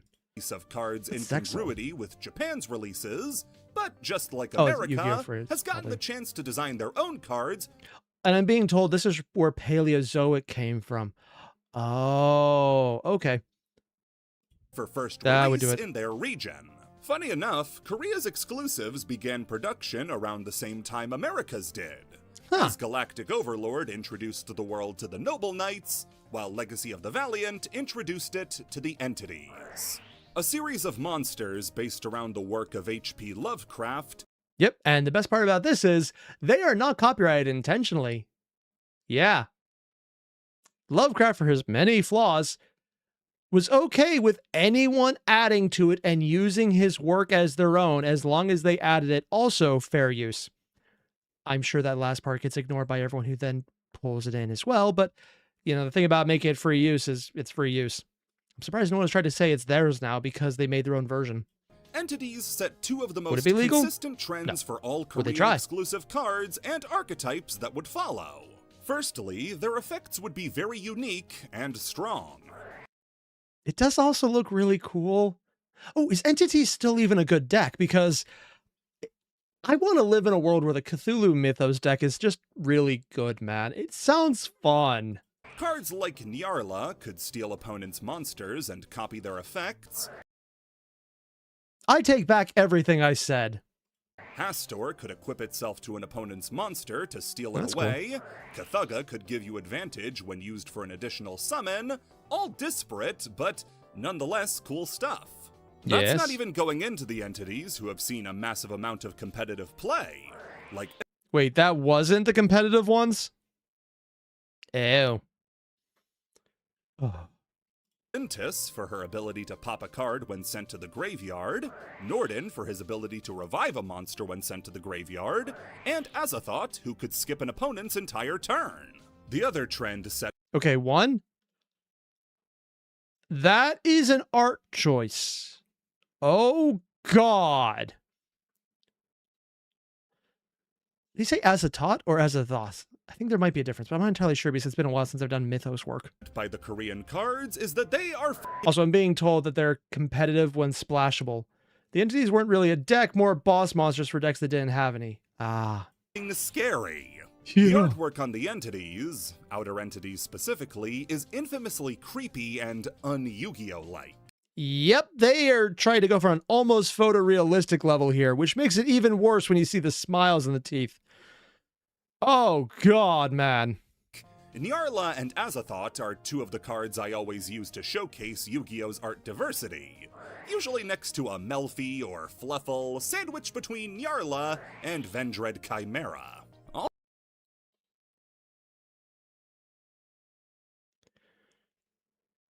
I don't even know what I'm looking at. It's like there's an elephant down here, and there's claws here, and there's wings here, and I don't even know what these are. Is that supposed to be a mouth and teeth? And then there's a wing with, it looks like a paw, and... Also, for a deck based on Lovecraft, not racing to make one based on Cthulhu was an inspired choice. Yeah. Obligatory comment about the cat. The next deck they cat? would make, though... Oh, Cthulhu. This would really put Korea on the map. Seems as though you've been bamboozled by... Paleozoic. Paleozoics. I just got into two different fights with that deck. One got bricked, the other bricked me. Not the phrasing I should have used. But yeah, it's definitely a deck that I think if this goes off, it's really good still, because I can get a dragon or a cyber dragon out who says "fuck you," but not them. Oh, buddy, you have come to the wrong guy to talk about these bad boys. Why? Paleo is my favorite deck in the game. Oh. A series of level 2 water aqua monsters who aren't monsters, but traps. Based on ancient sea life found in the Burgess Shale. And that's why they're traps. It's like they're playing as a fossil that comes back to life. Oh, okay. And Angry Brother, no, Lovecraft's cat. Oh, he wasn't abbreviating Cthulhu. He was talking about the... I remembered what the cat's name was. Yeah. At the end of his life, he was getting better. Better is a very subjective term because out and out horrible asshole about it was about the right choice. The guy also did have a lot of issues. Yeah. These guys start out as strong utility traps that... Again, Cthulhu, I'm sorry, not Cthulhu. Lovecraft is very complicated because he did some fucked up shit. Put it to the best of my knowledge, he never actually hurt anyone, and he was always afraid of everything, which is why hate was really easy for him. But as he was growing finally as an adult and getting over some of his bullshit, he was apparently becoming less horrible and actively talking about that. But then he died because, you know, he didn't die young, so it took a while. But yeah, it literally took most of his life to not become horrible. I'm not saying he stopped being horrible, it was just less. I don't know the exact amount of how much, but I heard a lot about how he did finally get better. Yeah. while in the grave, can be revived. Also, I'm being told by Balrog he inherited the cat. Yeah, but you can rename them. Like, my cat's name is Tess. The owner previous to us wanted to call them Tesla. We just didn't do that because it didn't rhyme nearly as well with the sister's name of Triss. One name significantly longer than the other, just didn't sit well. What I found out later is I fuck up the names all the time, and it doesn't matter because I'm going to call the wrong cat the wrong name regardless. As monsters when another trap is activated, immune to all monster effects. These make them incredible at spamming the field and making powerful rank 2s, like Totally Awesome, Gigantic Sprite, and their in-house exes, Anomalocaris and... Oh wait, a Gigantic Sprite would also interact with them. Oh, I didn't think about that. Ooh. Oh, that could have a lot of potential. Opabinia. These have been fan favorites for the going on decade. Oh, I recognize that card. Oddly enough, the Paleozoic deck I played had this card in it. Unless I'm misremembering. They've been in the game, and ever since last year have been one of my favorite parts of that game. I was going through a really rough patch of playing Yu-Gi-Oh! And had pretty much no decks I could play that could hang with the meta. So I dusted everything I had in Master Duel, crafted Joshua Schmidt Paleos with laundry... Dusted everything! Sorry, that's... One of the things I wish I could do in Master Duel was lock deck so I couldn't delete cards. I would love that feature because I like to collect. There's a bunch of cards where I don't want to accidentally delete them because I actively like using them. I would love if there was a lock feature. So the idea of dusting your entire profile, if it was 1-to-1 and when you get a card, you can replace it with another card, that's fine. But every time you do it, it's 3-to-1 to replace it. So there's a hefty loss. Oh, God. Dragon, Soldier Dragons, and eventually Magicaloidal Soul, and named it Bet the Farm, because I was putting everything on this deck. Without Paleos, I probably wouldn't have the motivation to make this iceberg. So, thank you, Korea.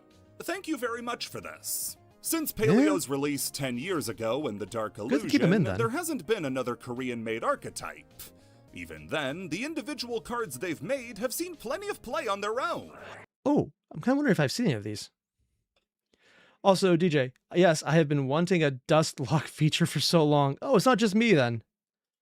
Fiendish Rhino Warrior has seen play in Fiend decks since the moment it dropped stateside. Mare's token spawning ability made it a I know it's a seahorse, and the ones behind it look fine, but what the fuck, man? must play in any deck that could summon it, and Plankton looks fucking weird. Yes. see-through. For hire effect text. Fur hire.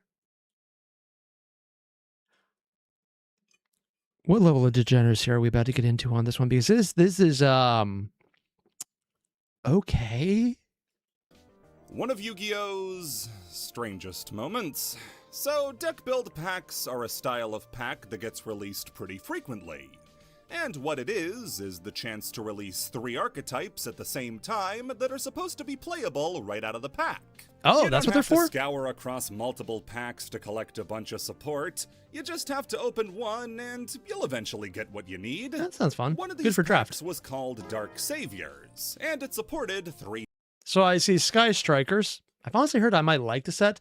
I don't know a lot about it, but cute girls with a lot of tech and swords, so I probably would like it regardless. It's like someone decided to do Dracula, but made him a fop. I have no idea what this is.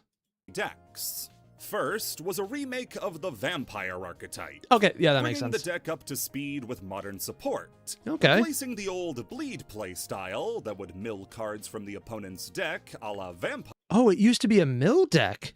Lord with a new mind control play style that could modulate levels depending on who owned the card originally. The What? second was a hugely successful archetype, Sky Strikers. This was a deck of one monster that could tag out into various alternate forms depending on what you needed. Oh, so it was actually supposed to be played with multiple forms of one person. Oh. Yeah, I never looked at the card art in there left. For some reason, I thought it was just a bunch of them. And it flourished when it had multiple spell cards in the graveyard. The Oh. final one is... Yeah, I've seen the Vamp card. It's very nice art. Admittedly, it's actually just very nice art. There's a lot of old cards that don't have anything in the background beyond the character, and I love it whenever they do anything else. It just adds so much to it. Just call them by their Japanese name for now, Skyfang Brigade. What? Skyfang is one of the most boring... How is this boring? It's literally... I'm so done with this. Fish girl dragon in a ship who's also like in the actual old style ship, but it's like modern clothing. It's such a cool bit of art. It's probably a terrible deck, isn't it? uninteresting decks in the entire game. All Why? it does is summon out monsters, and then does stuff if a monster is summoned. This deck has zero sauce, zero memorable anything about it. The one cool thing is that you can trade in their field spell for a board wipe, because This was supposed to be based around Monster Hunter, wasn't it? Instead of monsters being hunted, it's monsters doing the hunting. Also, I'm being told by Cyber Dragoon it was modulate equals change levels. Vampires and furries and anime. Girls and rifles. This set feels like it's pandering directly to you, Balrog. To be fair, almost everything in Yu-Gi-Oh! Has something like that. You have no idea how much I'm being tempted by the chess set. I have no idea how it plays. I might even hate it, but it's freaking chess, man. I'm not even a good player. I just love it. you crash their car into the opponent. This deck is so dull, Snork, me. Seeing that this deck would be forgotten about by the time players opened their first Sky Striker card, Konami of America decided to get funky. What? Skyfang Brigade's name was localized to Fur Hire. The deck's themed after these Sky Pirate themed decks. But they're scaly. Like, there's no fur. That's more hair. Although I will admit, I kind of love the name. If it's a joke set, that kind of helps. Animals, so while it doesn't represent what they were going for with Skyfang Brigade, it does get across the idea that these mercenary services are for hire. This also led to a bunch of naming puns, like every card being blank, something for hire. Beat, Bladesmith, for hire. Dinah, Hero. Okay, so I guess some of them actually being furries helps. Is it bad that I kind of love the name because it's all puns? I know, I have a type. The type is puns. I should apologize for this. I won't, because at this point, it's too late for me. I've already been down the path of puns so long because I've been doing so much work reading. Work reading, that's funny. So much cultivation novels. You can even say it's the Tao of puns. I am losing so many points right now. For hire. Philo, messenger, for hire. Birdie. Even extending to one of the longest card names in the game, training for hire. For all your training needs. Except they decided to take the joke even further and tread where very few archetypes ever did. What? The wording of effect text. See, most every archetype lists itself in the effect text as blank monsters. So if you're searching for a Blue Eyes, a card would say add one Blue Eyes monster from deck to hand. I don't even like this deck. I don't even care, but I kind of want a copy of every card in a binder just because of the name they gave to it. This is localization, like 101 of how to make it work for something that no one should want. Like, this is the card game equivalent of, like, what is it? Not Death Stories. Ghost Stories. This is the card game I keep saying Death Stories. Why do I say that? Ghost Stories, but the card game. I don't want to like it, but I kind of love it. Same with Heroes, or Salamangrates, or whatever. For hire, meanwhile, alters the text to put the archetype's Dagger for name hire? after the card type you're searching. So this leads to cards being written out as add one monster, for hire, from your deck to your hand. It's written out this way like the card is a wanted ad looking for monsters who are for hire. People hated this. What? It was seen as a needless, memey way to make jokes about cards in a way. Yes, that's why it's amazing. What monsters wouldn't love this? This is ideal. Oh, I am just disappointed in reality. I mean, that's not a new thing, but I'm just slightly more. That isn't present in the original. Also, I'm being told the chess archetype is a floodgate engine. Ew. It's like on the one hand, chess. On the other hand, ooh, I have mixed feelings. Japanese text. I understand the point, but I also think that if any deck needed to be tampered with to make it the slightest bit memorable, Skyfang Brigade was it. I don't know if it did it because I have no idea what they actually played like. But just that name, man, I love puns. I absolutely do. They're enjoyable, they're stupid, they're fun, they're almost always inoffensive, except where they're so offensive that you just feel absolute loathing for the fact that you made it. But at the same time, it's a pun, so you can get away with it because it's just a pun. And they're always just in good taste, especially when they're not. And to quote Emperor, some people just hate having fun and smiling. We don't smile on this channel. This is a very serious, very straightforward and sober discussion. If you don't mind, For Hire is up to play. Oh my God. They must have really hated the Sushi decks, wouldn't they? Capsule Monsters. What? Capsule Monsters. Isn't that literally just Bakugan? Because I've heard of Capsule Monster before. I literally thought it was just another name for Bakugan. Or am I just misremembering everything completely? That is entirely possible. Is a 12-episode miniseries spin-off of the first series of Yu-Gi-Oh! What? Following Yugi and his friends as they get lost in the world of Capsule Monsters. Which is like Yu-Gi-Oh! Except instead of having a hand of cards, you do the cup and ball trick to summon your monster. Can we not talk about cupping balls? I did not need that. Phrasing? Like the Metarex arc of Sonic X, or the ending of Ultimate Muscle, this is I a don't know what the ending 4Kids is. original season, commissioned by them to help drum up interest in this new branch of Yu-Gi-Oh! Based on this new game they tried making. Like Dungeon Dice Monsters, this would also get a physical adaptation that's... I've actually seen a lot of tabletop games with this style of, well, tokens, so not bad. even rarer than the Dungeon Dice Monsters one is, and a video game. Ooh, it was a paper mat, though. Ugh. Which, again like Dungeon Dice Monsters, is super difficult to understand now, and probably has a fan base that's much bigger than I anticipated. The miniseries itself is a very weird project, taking bits and pieces from shows like Pokemon and Digimon, mixing them together in a way that's pretty far from smooth. What? Instead of Pokeballs, you get capsules that you shoot out like bullets, even with the cartridge flying out afterwards. You get the being trapped. So we got an entire thing about Yami shooting people with giant fuck-off guns that shoot monsters. I have so many questions of how there's not art of him just holding a Glock now. Trapped in a new world from Digimon, and even the merging with monsters out of Digimon Frontiers. You might forget there's Yu-Gi-Oh! In this too. The miniseries was released on DVD as what's called a feature-length film, a 3-hour one. Yeah, that would be a feature-length film, all right.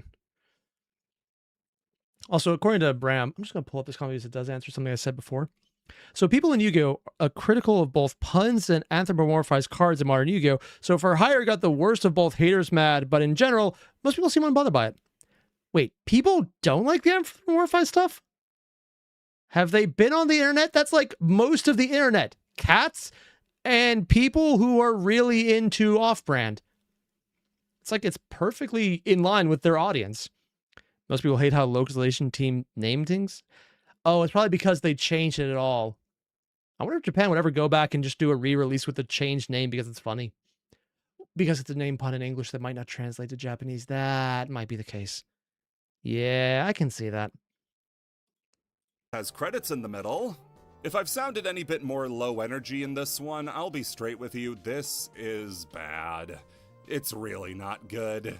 If the movie is a truncated version of the original miniseries, I'd hate to have to watch that one because it's a real slog to watch in its shortened version. Just nothing happens for a really, really long time. It's just hours of characters not really accomplishing much. Getting a mission, finishing it, getting another mission, finishing that.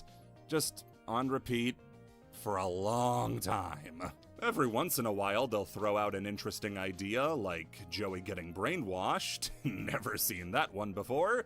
And Tristan Joey having a brain. Why am I even here? But it gets stuck in a rut for a long time of repeating ideas without anything to spice it up. I was gonna say the fights are cool, but the pacing ruins everything, as I don't think we ever get to see a fight from start to finish without some sort of interruption. They went the Dragon Ball style, where every fight is multiple other things beyond the fight and they take forever. Yeah. Also, according to Miles, I'm going to pull up this comment because it does answer a question I had off the previous comment I read. Yu-Gi-Oh! Fans have a history of being very hostile towards the furry community. Have they seen the game they play? I'm someone who's just getting into it, and I honestly thought the overlap between the furry community and Yu-Gi-Oh! Was a circle over top a circle. It's got mindless fun moments, like Yugi Fuse. That's like walking into an anime convention and saying, I don't like animation. Why are you there? That's literally your thing. With the Dark Magician and Blue Eyes, but it's not enough to keep my attention. I actually found out while putting the timeline together that the Capsule Monsters miniseries is actually predated by the Capsule Monsters video game. Oh. Instead of one before. No, that was and weird. Tristan asking, eating I finish, like, not enough. No, that was weird how YouTube just did that, but okay. Actually, of what I thought, which was the other way around. It turns out this is actually the third Capsule Monsters game in a series that spans all the way back to the earliest days of the franchise. Oh, so this is actually a historic thing that they just happened to animate. Huh. I won't delve into too much detail, since we'll be talking about it later, but we're talking the first ever Yu-Gi-Oh! Game. What? This is its sequel. The reason this was... Oh, so the first one they were celebrating when they talked about how Yu-Gi-Oh! Was the big thing was this game. The first one was because Yu-Gi-Oh! Actually had Capsule Monsters as a game before Duel Monsters. Because it would have been in Season 0 before the card game took off. And because there's a massive gacha crowd, not the gacha video games, well, yes, them, but also actual gacha machines. Like what you have on screen right here is a literal gacha machine. Also, they sell them right now. They're about $100 to $150 each. And honestly, from what I heard, they're great because as long as you can deal with people putting change in there and having to deal with change. Yeah, you put a toy in there, people buy it. It's pretty good. There's really a bitch to move around. with it being one of the games played in the Season 0 portion of the story. It's a real shame that everything surrounding Capsule Monsters is more interesting than the content itself. If you really want to watch it, it's out there. I just don't know why you would want to. Yeah. So bad animation, good everything else. Interesting, though. Also, I'm just going to pull up the comment because people are still going and correcting me about the furry community. And according to Necro, no one knows how to hate something quite like the people who obsessively love it. As an MTG fan, and a Star Wars fan, and a World of Darkness fan, and you get the idea. Oddly enough, out of all of them, I think World of Darkness has done the least fucked up shit. Not saying it's the best, I'm just saying... yeah...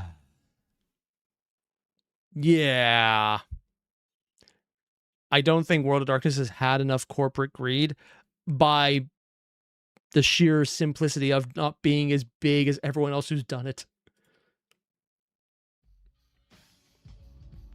All right, what do we got next? Dueling book. What? For as much fun as physical TCGs can be... Oh, this is a in-person thing relatively recently. That physical aspect makes them extremely difficult for some people to enjoy. Hi, I'm the shut-in who wouldn't do that. Also, maybe it's just me, but every time I'm in a room where there's a bunch of people and the airflow isn't good enough, I just get massive headaches. Yeah, I don't know why. It's annoying. Some people don't have stores that run Yu-Gi-Oh events near them. Some people don't have nearby friends who can play the game. And then there's people like me where we do actually have a place within a driving distance of me that does have games. But when the owner of this place moved from what he thought would be a small store to a big enough store, he was wrong. The guy needs a football-sized stadium for the audience he pulls in. Like, he has a room that if the fire marshal tried to close them down, he wouldn't be able to enter the building to say that. It is a problem. But also, it's a cool store. Good owner. Heck, some people don't have the money to spend on a luxury like Yu-Gi-Oh cards. Understandable, too. As such, online simulators Oh, I've seen a lot of people make videos with this simulator. I have no idea what this is, though. have been an extremely important part of Yu-Gi-Oh! And really all TCG's growth, both official and unofficial. Okay. There are dozens and dozens of Yu-Gi-Oh! Simulators out there. From the classic Percy and the various games that used its infrastructure, like the newest version from the original development team, Edo Pro, to the ill-fated Dawn of the New Era, which lost almost its entire player base after it was hacked and sent out bugged software that compromised users' personal information. And I'm assuming it had nothing to do with random wink, wink, nudge, nudge, say no more, say no more. Here's the thing. I'm not sure if I'm going to attribute that to Konami itself putting out a bounty for it, or just hyper-dedicated fans trying to white knight Yu-Gi-Oh! Officially. Or just people being assholes. It can go either way. All three of them seem perfectly valid. I'd be remiss if I mentioned Dawn and didn't mention my favorite thing ever. Some friends of mine were watching Yu-Gi-Oh! With me. Oh, I recognize the style of interaction here. This is based on the video games we saw before that were incredibly baseline, wasn't it?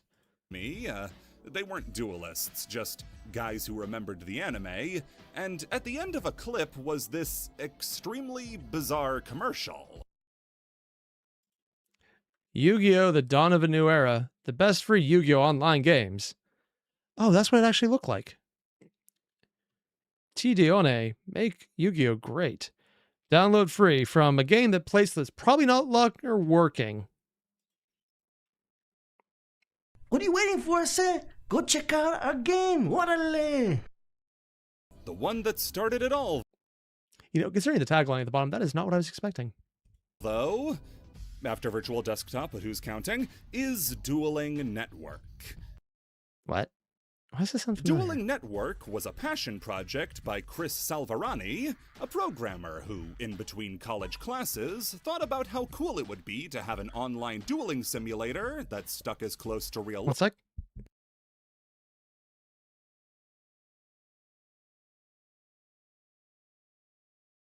Sorry about that. Just got something in my throat. As possible.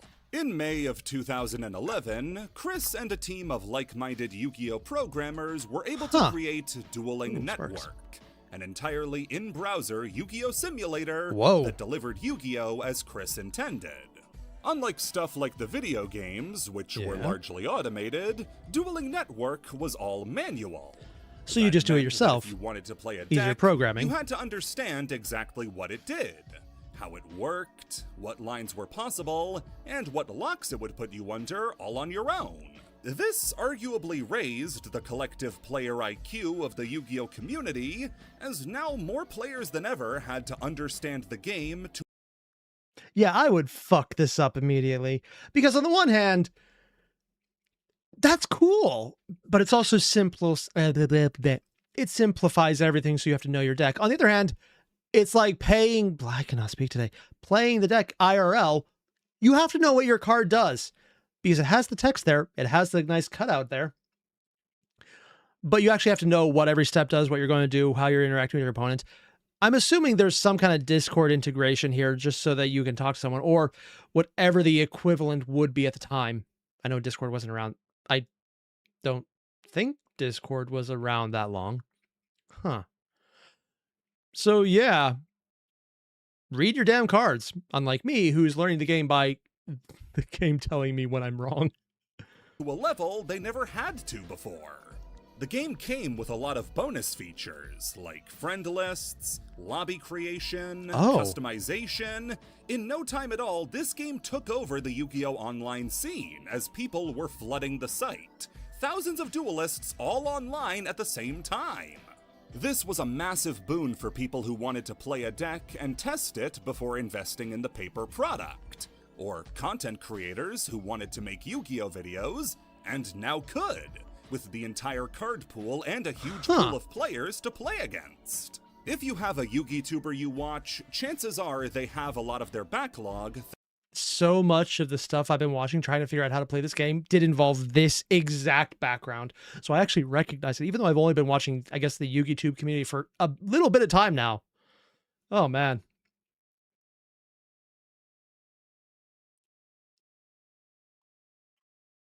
Yeah, it doesn't look like we have any mods at the moment. That's fine. Thanks to Dueling Network. Though this entry is called Dueling Book, right? Well, that's because of an issue that arose in 2016, when not Konami, but Nihon Ad Systems finally sent a cease and desist. Nihon is the company who handles the copyright to the Yu-Gi-Oh! Anime, and a lot... They took... Wait, the anime specifically? A lot of other facets to the franchise. Oh, it's a confusing topic. And then there's just what's owned in one country is one to another, and there's a lot of things going on with that. Yeah. There's also some things where I've seen communities in Japan where they have a company that has one thing they do and they hire for a different thing, but then there's overlapping aspects of it, and you see where I'm going with this. What might be assumed and what might be stated don't always have to line up. This is something that happens in American companies too, but usually it's more of a wink, wink, nudge, nudge, say no more, say no more. Here it's more, we're going to do this. We will do it on behalf of the company we work with because we will do this. If it sounds like I'm talking out of my ass, it's because I'm only partially aware of a lot of things that go on in Japan because I am not Japanese and I don't live there, and their legal system is impenetrable. Because if you're doing cross-ocean legal stuff, it's a bitch, and learning out more of it is just annoying.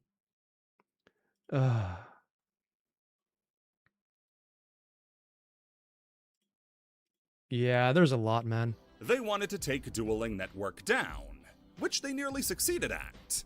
At first, Network tried to comply by removing all of the card artwork, which almost worked. But they still have the text, and that's where they don't want that, even though the text might actually still be allowed. But they have the card outline, yeah.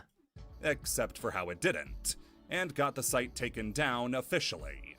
Dueling Network would stay down for 6 months until Dueling Book rose up to take its place. Oh? A site with all the same functionality and developers as the old one, with the benefit of some much-needed improvements. However, like I said, if you take away people's ability to play a card game, they're just gonna move on to a new card game. The site's still up today, but it's used far less. Some YouTube series... Oh, I heard what happened to Simo. Ooh. Yeah. Rest in peace, man. I actually started listening to a few videos and I realized, oh, I've heard him before. That was unpleasant. Just like the entire, this guy seems cool. Ooh. Like Progression still use it. That's what happened. Thanks to its ease of use and card pool. But the general public shifted over to YuGiOh, Omega, and eventually Master Duel once those options were available. It may be sad to know that the site is past its prime, but even still, it's worth keeping around as a monument to what the community once congregated around. Magic cards. What? Yu-Gi-Oh's 3 main card types have been...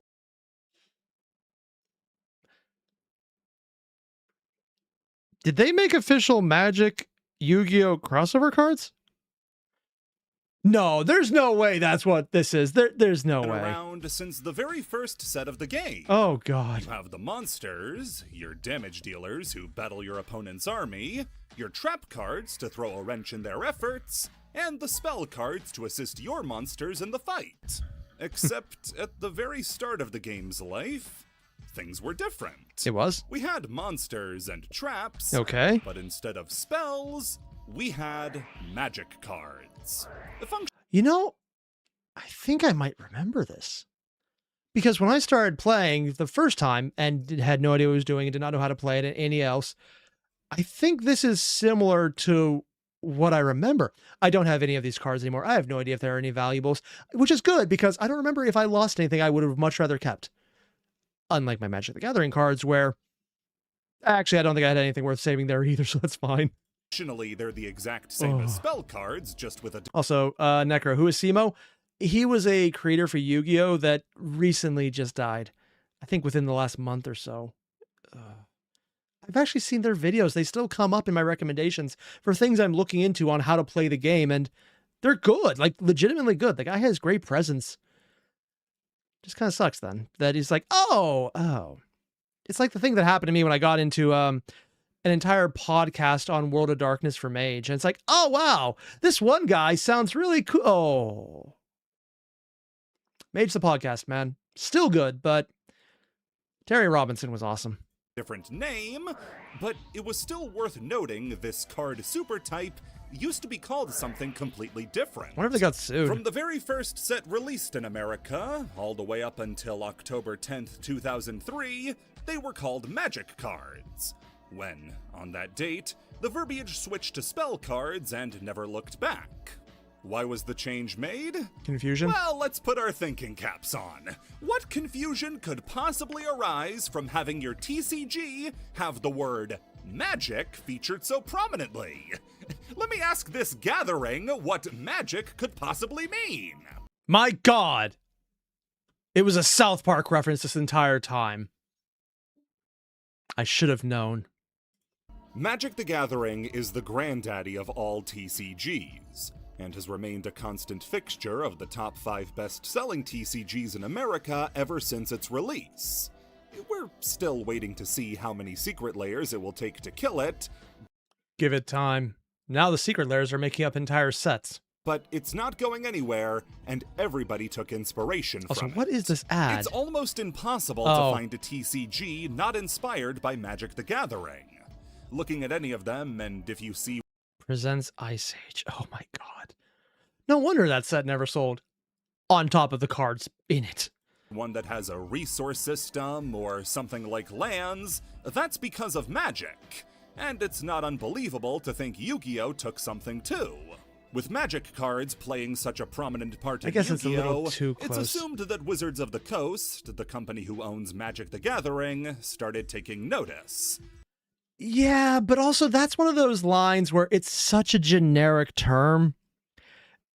That would be a very high bar to get over. It's very much confusion of the brand. They might have some trademark issues, But for copyright issues, you can't generically name something. You can get the copyright license for it, not a license, like just get the copyright for it, but that can be challenged very effectively, very fast. Like some of the current BS around rounded corners. Well, I guess that's not current anymore.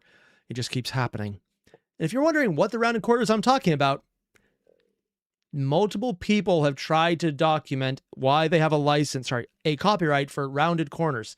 Sometimes it was on phone cases. Yeah, you could see problems with this, right?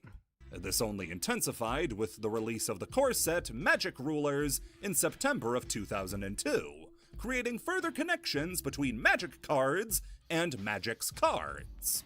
Starting from Magician's Force onwards, Magic got swapped to Spell, and the rest is history. It kind of works better, but... Now, I tell this story about WotC coming after Konami like it's ever been confirmed, when really the two companies have never commented on the naming of Magic cards. WotC never publicly voiced a problem with the Magic cards. Because also if they did, they'd be drawing more attention to it. Not the Jane Fonda effect. There's another person that tried to make sure you never saw this picture of their house that they removed, but by doing so, everyone saw it because they drew attention to it. I can't remember the name of the person, unfortunately, which I guess they're okay with. But yeah, they probably didn't want to say anything because let's just not talk about our competitor. And Yu-Gi-Oh probably changed it because it's a little brand identity, and we don't want to be held accountable for all the people who wanted Magic cards and got Yu-Gi-Oh instead because someone heard that. Or all of the people who wanted Yu-Gi-Oh and then ended up buying Magic, and since it's so popular in American, and this is early on, back before Magic decided, what if we jacked the price up and gouged our players for every cent they can to the point where only the rich can play it and no one can ever join as a new player? It's really good for short-term profits. It's really bad for next decade.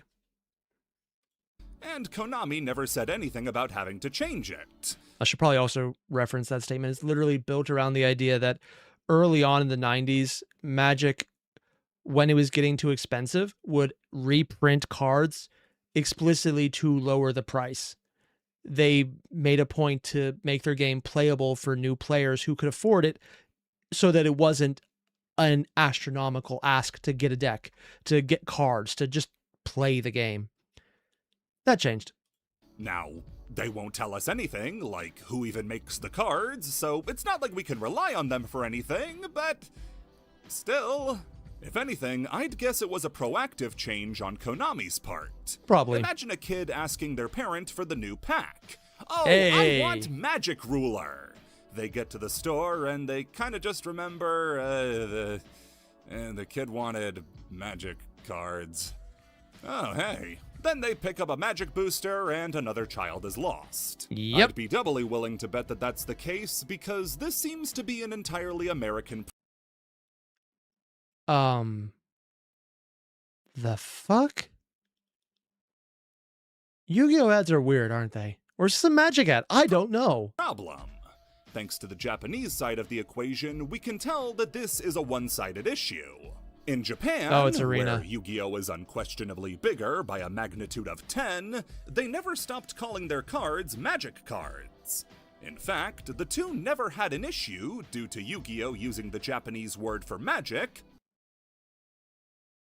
I'm sorry, seeing all the cosplay of the various planeswalkers just looks so... The Goblin was better. Maho, to refer to spell cards, while Magic uses the translation for the English word Magiku. Magic the Gathering Arena Mobile.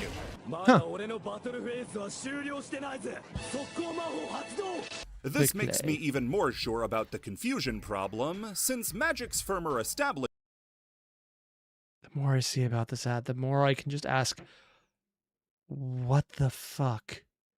Granted, I don't usually watch ads at all, so I'm not the right person to ask, but is this normal? No, wait, no, I remember the Long Man ads from Japan. This is probably more tame than I should be expecting. in America would mean that if push came to shove, Yu-Gi-Oh would be the first to budge. A byproduct of the magic to spell change is an interesting oversight that happens to occur in games like World Championship 2004. Oh? To update the spell cards who have only ever been printed as magic cards like, let's say, Gravekeeper's Servant, Konami will go in and automatically replace every instance of magic found in cards printed before Magician's Force with spell. This works great for mass changes, but as anybody with a shotgun will say, why How many things had spell in a word now become magic? Oh, they probably made interactions they didn't intend to. spread does often lose the finer details. Yeah. When using Yugi's ace monster, Dark Magician, everything is fine.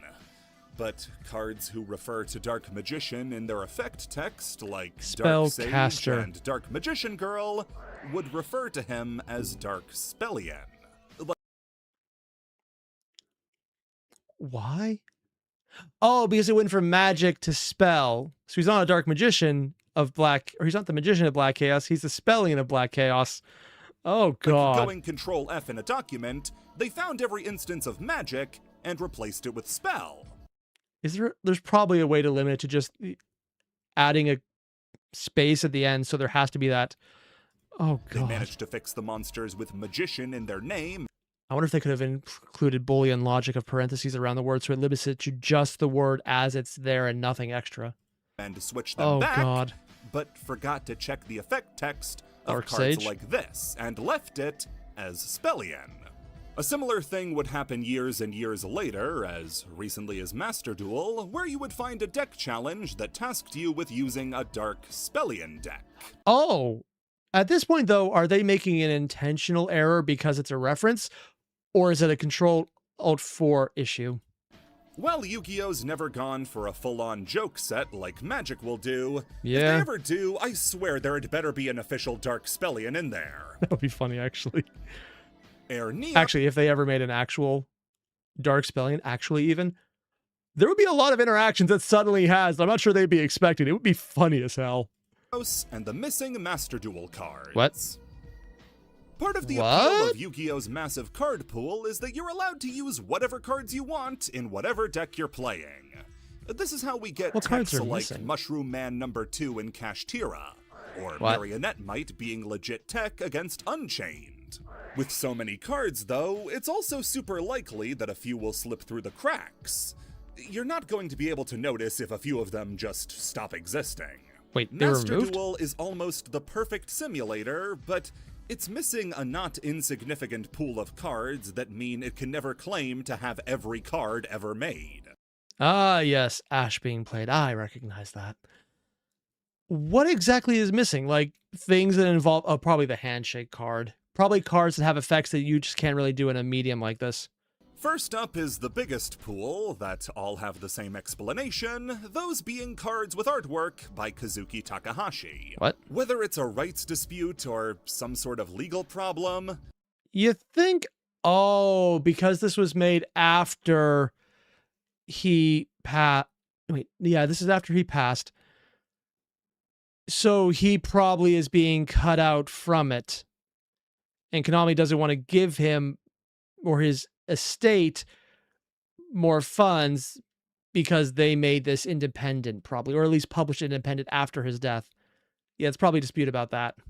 Cards with artwork by Kazuki Takahashi are not allowed in Master Duel. Whether it's alt art or a card's only artwork, cards like Red Eye's Alternative Black Dragon, Blue Eye's Alternative Ultimate Dragon, Damn. Palladium Oracle Mana, Damn. Ankh Karibo, Oh. Neo Kaiser Glider, and Shiba Warrior Taro have and never will be released. While That's a bone in his saber, or scabbard, isn't it? Ah, that's a choice. most of these haven't had much effect in the long run, they're first and foremost for collecting and not gameplay purposes, one of them actually did really hurt a deck in Master Duel's infancy. Which one? Megalith was a deck that saw on-again, off-again meta play during its life.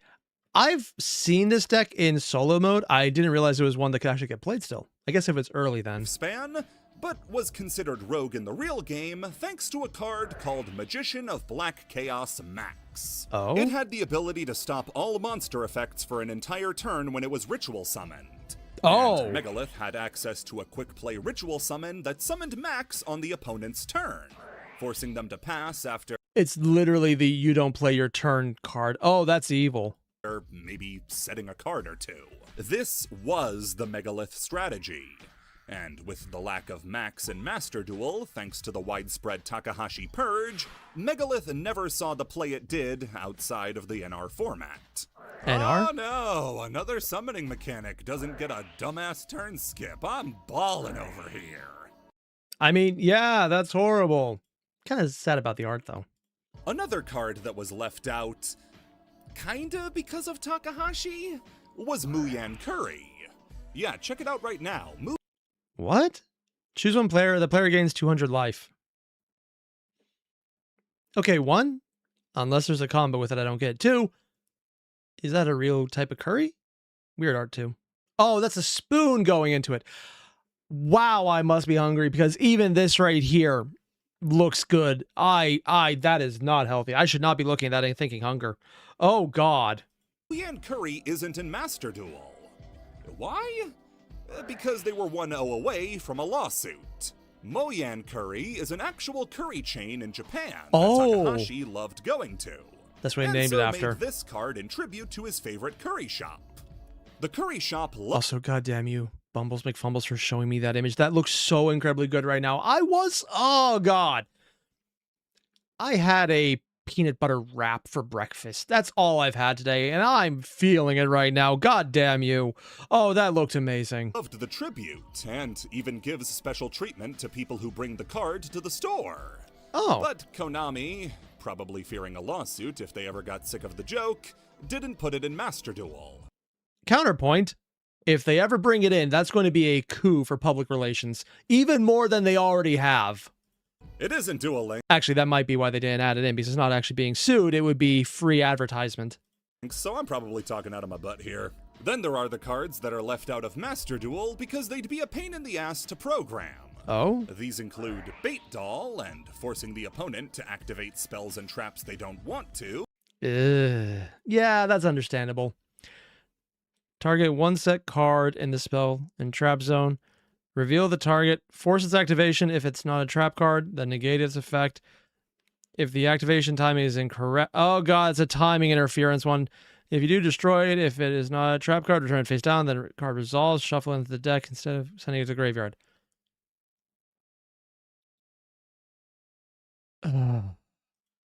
Convulsion of Nature and flipping the deck upside down. I'm sorry, what? It turns the entire deck upside down. As long as this card remains face up on the field, both players must turn their respective decks upside down and proceed with the current duel. Because you're playing with a revealed top card. Yeah, that makes sense. So your opponent always knows what you're about to draw. That could be really bad if you're relying on top decking a card you need. Pole position for pretty much only creating infinite loops. The usual suspects. Spellbinding Circle isn't in the game. I don't understand this one. Why? Spellbinding Circle has nothing wrong with it like the other ones do. It's an original design. Did they just forget it or something? Not drawn by Takahashi. Its effect is completely comprehensible. I really have no idea. If I had gotten the lead out and done this a few weeks ago, I'd be just as in the dark about this next card, but we now have a much clearer image. This is the story of Yu-Gi-Oh's most infamous lost card, Elemental Hero Air Neos. Wait, isn't that like one of the main ones from GX? I feel that should be a little weird, but okay. Also, 1 second. Chat crashed on mine. I need to reset it.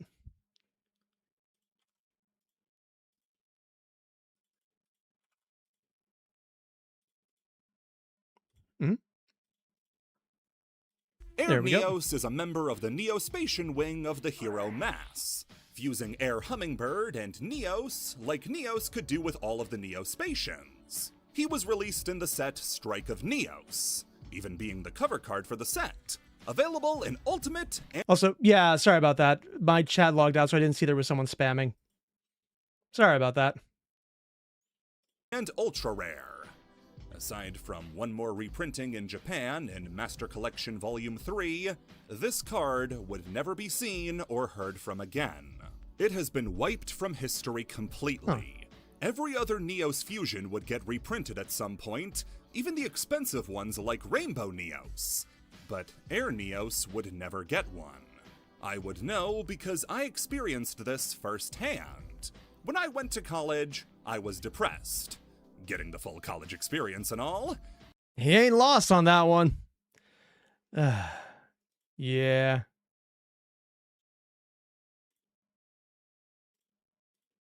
I decided to drop by my local GameStop since they had Yu-Gi-Oh cards for sale.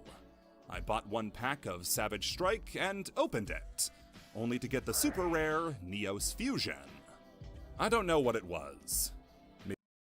It's something about the dolphin head. I'm assuming it's the dolphin head that just is like, really? Maybe it was my fragile emotions at the time. Maybe it was the nostalgia I had for these monsters specifically. But Neos Fusion is the card that brought me back to Yu-Gi-Oh! Really? I started buying the Neos Spacians and Neos cards off TCG Player with a vanilla prepaid card. Huh, I was about to say it actually would broke him until he came back, but no, apparently it's the Neos part. It is pretty cool background. I'm just like, if you know about dolphins, man, you look at this guy smiling right behind him and like, nope, nope, nope, nope, nope, bad touch, bad touch. Because I still didn't have a debit card in college. And smart when move, I went actually. to go get the Air Neos, I just about fell out of my chair. Stuff like the Hero Mat, which this script is being typed on, featured all of the Neos fusions except for two, Glow Neos and Air Neos. Glow Neos I get, because it stinks. But why was Air Neos excluded? When Neos next got support in Power of the Elements, the card Instant Contact was revealed, which was based on this specific frame from the third opening of GX, Teardrop. It featured all of the Neos fusion. Oh, so they actually took the card art directly from the show. I'm surprised, considering they don't do that with a lot of people. I'm surprised that's what did it. In super cool artwork, except for Air Neos, which was shifted down to only leave just about his wings visible in the artwork. Wait, what?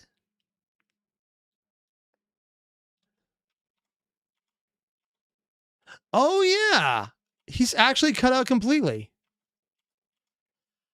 This has to be some kind of person has an utter hatred for this. I cannot think of any other way. Which was shifted down to only leave just about his wings visible in the artwork, even drawn in the wrong color. What in the hell was wrong with Air Neos? For years, we just had speculation to go off of. And maybe it was a rights dispute? Maybe it had something to do with the Italian airline called Neos? Some people said it was because Kazuki Takahashi designed this card and wanted to keep it close to his chest. While it is true he designed a few of the hero monsters... So it's probably one that he talked about. They just don't want to deal with issues then. Specifically, depending on the licensing to the estate. This dude didn't even keep a drawing of his real-life dog as close to him. Why would he pick Air Neos over... Oh, that was his real-life dog's drawing. ...his dog? Ooh. We would be left without answers for the decade following its release, until 2025, when the story finally broke. The Zodiac Duelist Facebook page, specifically the user YuGiOh Wind, found court documents that explained everything. Konami had been sued by Beyond Comics, a company owned by Greg Wyke, and in the lawsuit... Greg Wyke, why does that name sound familiar? Huh. Suit alleged that Air Neos was a copy of his character, Ravadactyl. Greg... Oh, shit, I can actually see it. Like, unironically, that is not actually that hard to see. Greg was no fly-by-night grifter who drew this guy on a cocktail napkin to make a few bucks. No, he's an industry vet working on books like Spawn. And Ravadactyl... Are those famous enough to get that kind of treatment? Like, unironically, this is me just not knowing things. I could be very wrong about that. ...is his own personal creation that he's been angling to make a thing for some time now. In order to do that, he put up a presence at places like Comic-Cons in San Diego, which were events also attended by Konami, with Yu-Gi-Oh! Specifically. He cited interviews where Kazuki Takahashi claimed that the hero monsters were based on American comic books, and filed a They are, but this is a big stretch because comic books are so prevalent, everything can be based on them at this point. cease and desist to Konami, asking them to stop using Air Neos. Konami said nothing, because They didn't say anything at all. Also, if anyone wants to become a moderator right now to deal with this, let me know. I'll just add you in. they ignored it. So Beyond Comics took Konami to court. As Japanese companies are usually extremely hesitant to get into a legal battle, Konami decided to settle out of court for an To give an idea of reason, though, when it comes to legal processes, law is complicated. Law across countries is unbelievably hard to deal with. Also, or just going rock salt, effing rock salt, Chaz is an idiot. I don't understand the rock salt comment, but Chaz being an idiot, I very much agree with. Oh, God. Yeah, Tro, you're in? Neat. Thank you. unspecified settlement, though one of the assumed clauses was a complete discontinuation of Air Neos in anything ever. Although I give him credit, that one was very close. Do I have an opinion on this case? Obviously, of course I have my opinions. But a lot of people want to opt for the easy choice of saying there was one right party and one wrong party, black hat, white hat style. I think it's a lot more nuanced than that. Is Ravadactyl the most original character of all time? And No, he's not. Almost every comic book hero kind of looks similar. Hell, if you wanted to really push it, you could have said the guy who did Batman has a long history of thinking, bat-themed people wearing a cape with a hood after the animal they're using. That's basically stealing what I'm doing. They don't think they're even the first person to do that, so I'm not sure they could. It's been so long since that's been a thing. Well, yeah, it's been a while. does it have the reach that Greg wants it to? I'd say no. Does he still have the right to argue that this character lifts too heavily from his own? Also, yes. Whatever opinion I do have, all it's going to do is either affirm or challenge your own, so it's not like it really matters. All I ask is that if anybody feels like going on a witch hunt to attack Greg for ruining GX card collecting, he's a... there's just one of them. If it was all of them, he claimed that might be bad, but just for a single one of it, it's fine. Among the people who wants Air Neos back. Really? The real winners here, though, are the community finally having an answer for why Air Neos was unpersoned. And it's funny to think that Ravadactyl has existed for years, and nobody ever drew the connection between the two until the court documents were found. It probably is due to something else. They just happen to have similar design philosophies, but it's so incredibly close, though. I could see that being an issue. Yeah. I guess that market confusion wasn't going to be a problem after all. Cards. It is weird considering... Wait, cards for real-life events? Are we talking like, here's a happy birthday, or here's a wedding anniversary, or are we talking like... Wait, they did Pompeii. Oh, God, it's going to be disastrous, isn't it? Oh... For real-life events. With how popular Yu-Gi-Oh! Is in Japan, it's not surprising to find out that it's been used for plenty of promotions for new products or events. A common crossover you'll see is Yu-Gi-Oh! Co-promoting with... Oh, goddamn you, Bumbles McFumbles. Oh, I already just am at the... Oh... I already said I was hungry. Now we're looking at this, and you son of a bitch. Different food companies. Like in 2023, when they released promotional cards only available at the chain restaurant Coco's. Wait, there was a card you can only get by going to a restaurant? Oh, goddamn, I'm so glad that's not over here. I would be very much in problems with this. So many problems. I'm not even sure which problems, but there would be a lot of them. This was a line of alternate artwork for the 3 ace monsters of both the original 3 Yu-Gi-Oh! Series and Rush Duel, with Dark Magician, Neos, and Stardust getting the treatment, alongside Seven Roads Magician, Dragios, and Prima Guitar. Oh, so it's going to be for Rush Duel, yeah. Also, is it just me or does the art just look upgraded? Alongside Seven Roads Magician, Dragios, and Prima Gitarna. The art just looks really good for Rush Duel. I kind of wish there was more of it, honestly. Huh. Maybe I'm missing something. Promotion was so popular. Wait, have they ever said in the year since this came out why Rush Duel is only in Japan and nowhere else? It would be replicated several more times, expanding both to the later 3 original series and Go Rush once that started airing. In the second wave, they even began printing cards exclusive. That does look really cool. Also, I'm definitely focusing on the art because literally everything behind it right now is making my stomach hurt because it's like, oh God. Note to self, actually eat when you're doing this. Exclusive to the restaurant, like Steam Knight Hamburg, Steam Knight Bull Launcher, and Kokosh, the Spellcaster of Happiness. God help us if... Was that teeth behind them?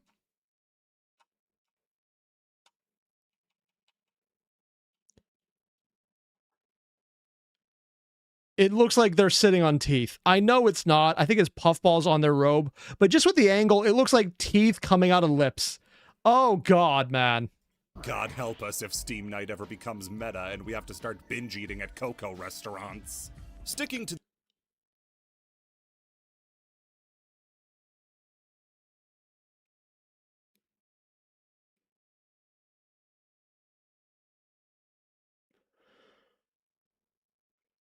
You know, I said that point earlier about the overlap between furries and Yu-Gi-Oh players was a circle.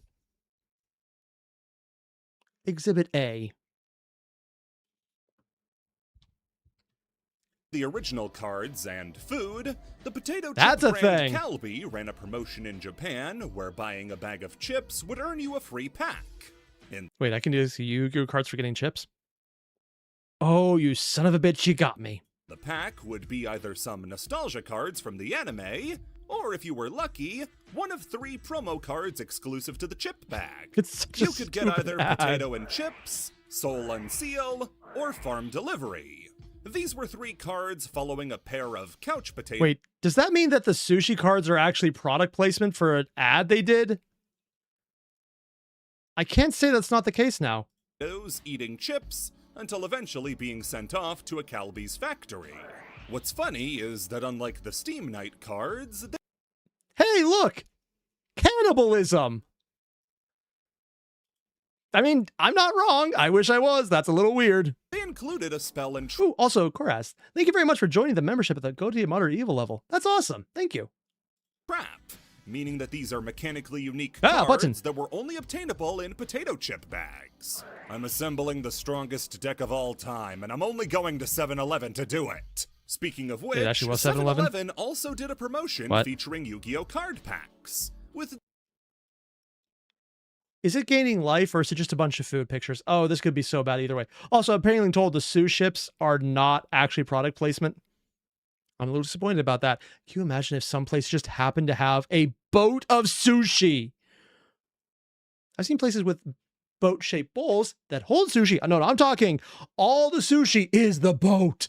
That would be so, honestly, extravagant and probably dangerous not to have enough people because it would go bad, but it would be cool, man. These packs fetching you an exclusive alt art of a few nostalgia monsters based on their appearance from the Duel Arena online game.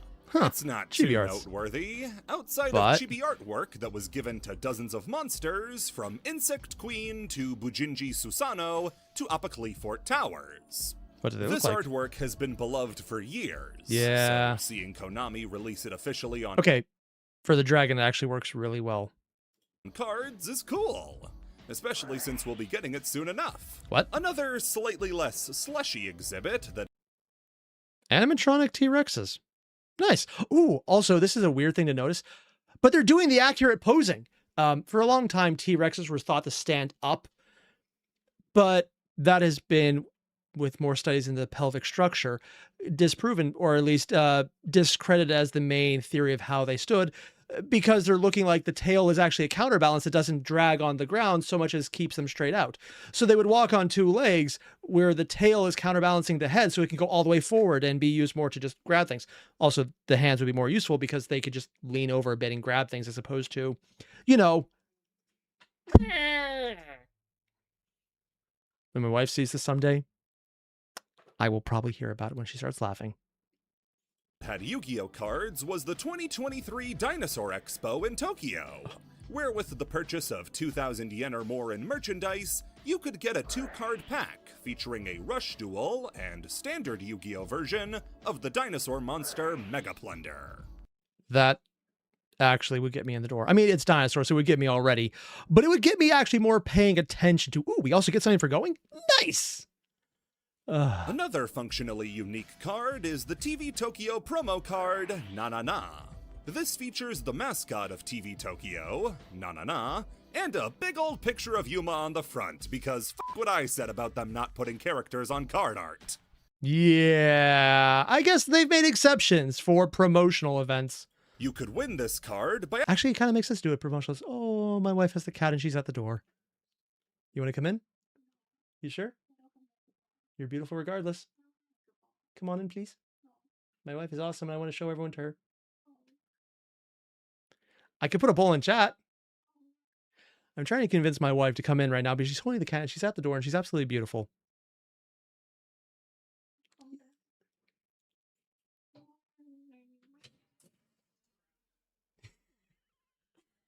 My wife failed to open the door. Watch your foot. Watch the door. Watch the cat. Stop it. Where's Kitty? Kitty. This is Kitty. This is Triss. Want to come in? No. Say hi, Triss. Oh. Get a hand, girl? Ah, that's my neck. Ah, that's my neck. Oh no. Because she's gonna escape. Oh, she will. She's gonna climb all over you. Thanks, love. Want to say hi? No. Too bad you already did. No. Everyone, this is my wife. She's pretty. No, I'm not. Yes, you are. Not today. I just want to hold my pussy. Oh, yeah, Cosmic. Look at the little gremlin. And the cat, too. Just to give you a hands up. My wife is only a couple inches taller than me standing up. Oh, it's a kitty, kitty. Oh. It's a kitty, kitty. Kitty break. Kitty break. Hey, Triss. I know you want to go eat the sparky pasta, but that is not a good idea. We don't want you to do that again. We only got the last singe marks out of the carpet. Right, pussycat. I love National Lampoon's Christmas Vacation. Thank you, dear. I know. Oh, we're leaving that in. An angry brony, my wife is rad. Hell yeah, she is. Glad you noticed it. I love that woman. Somehow she puts up with me. Oh, hey, yeah, Balrog. Also, hello, Miss Airier. Oh, hey, Alicia. One of the commenters said, we appreciate you keeping this guy in check. Zone. Does that mean I'm a short king? Nope, I'm normal sized. My wife is, what, you're 5'2"? She's 5'1". Oh, she's bringing Tess in. Okay, this one might actually... The last one likes being held. This one does not. She's pretty vocal. Hello.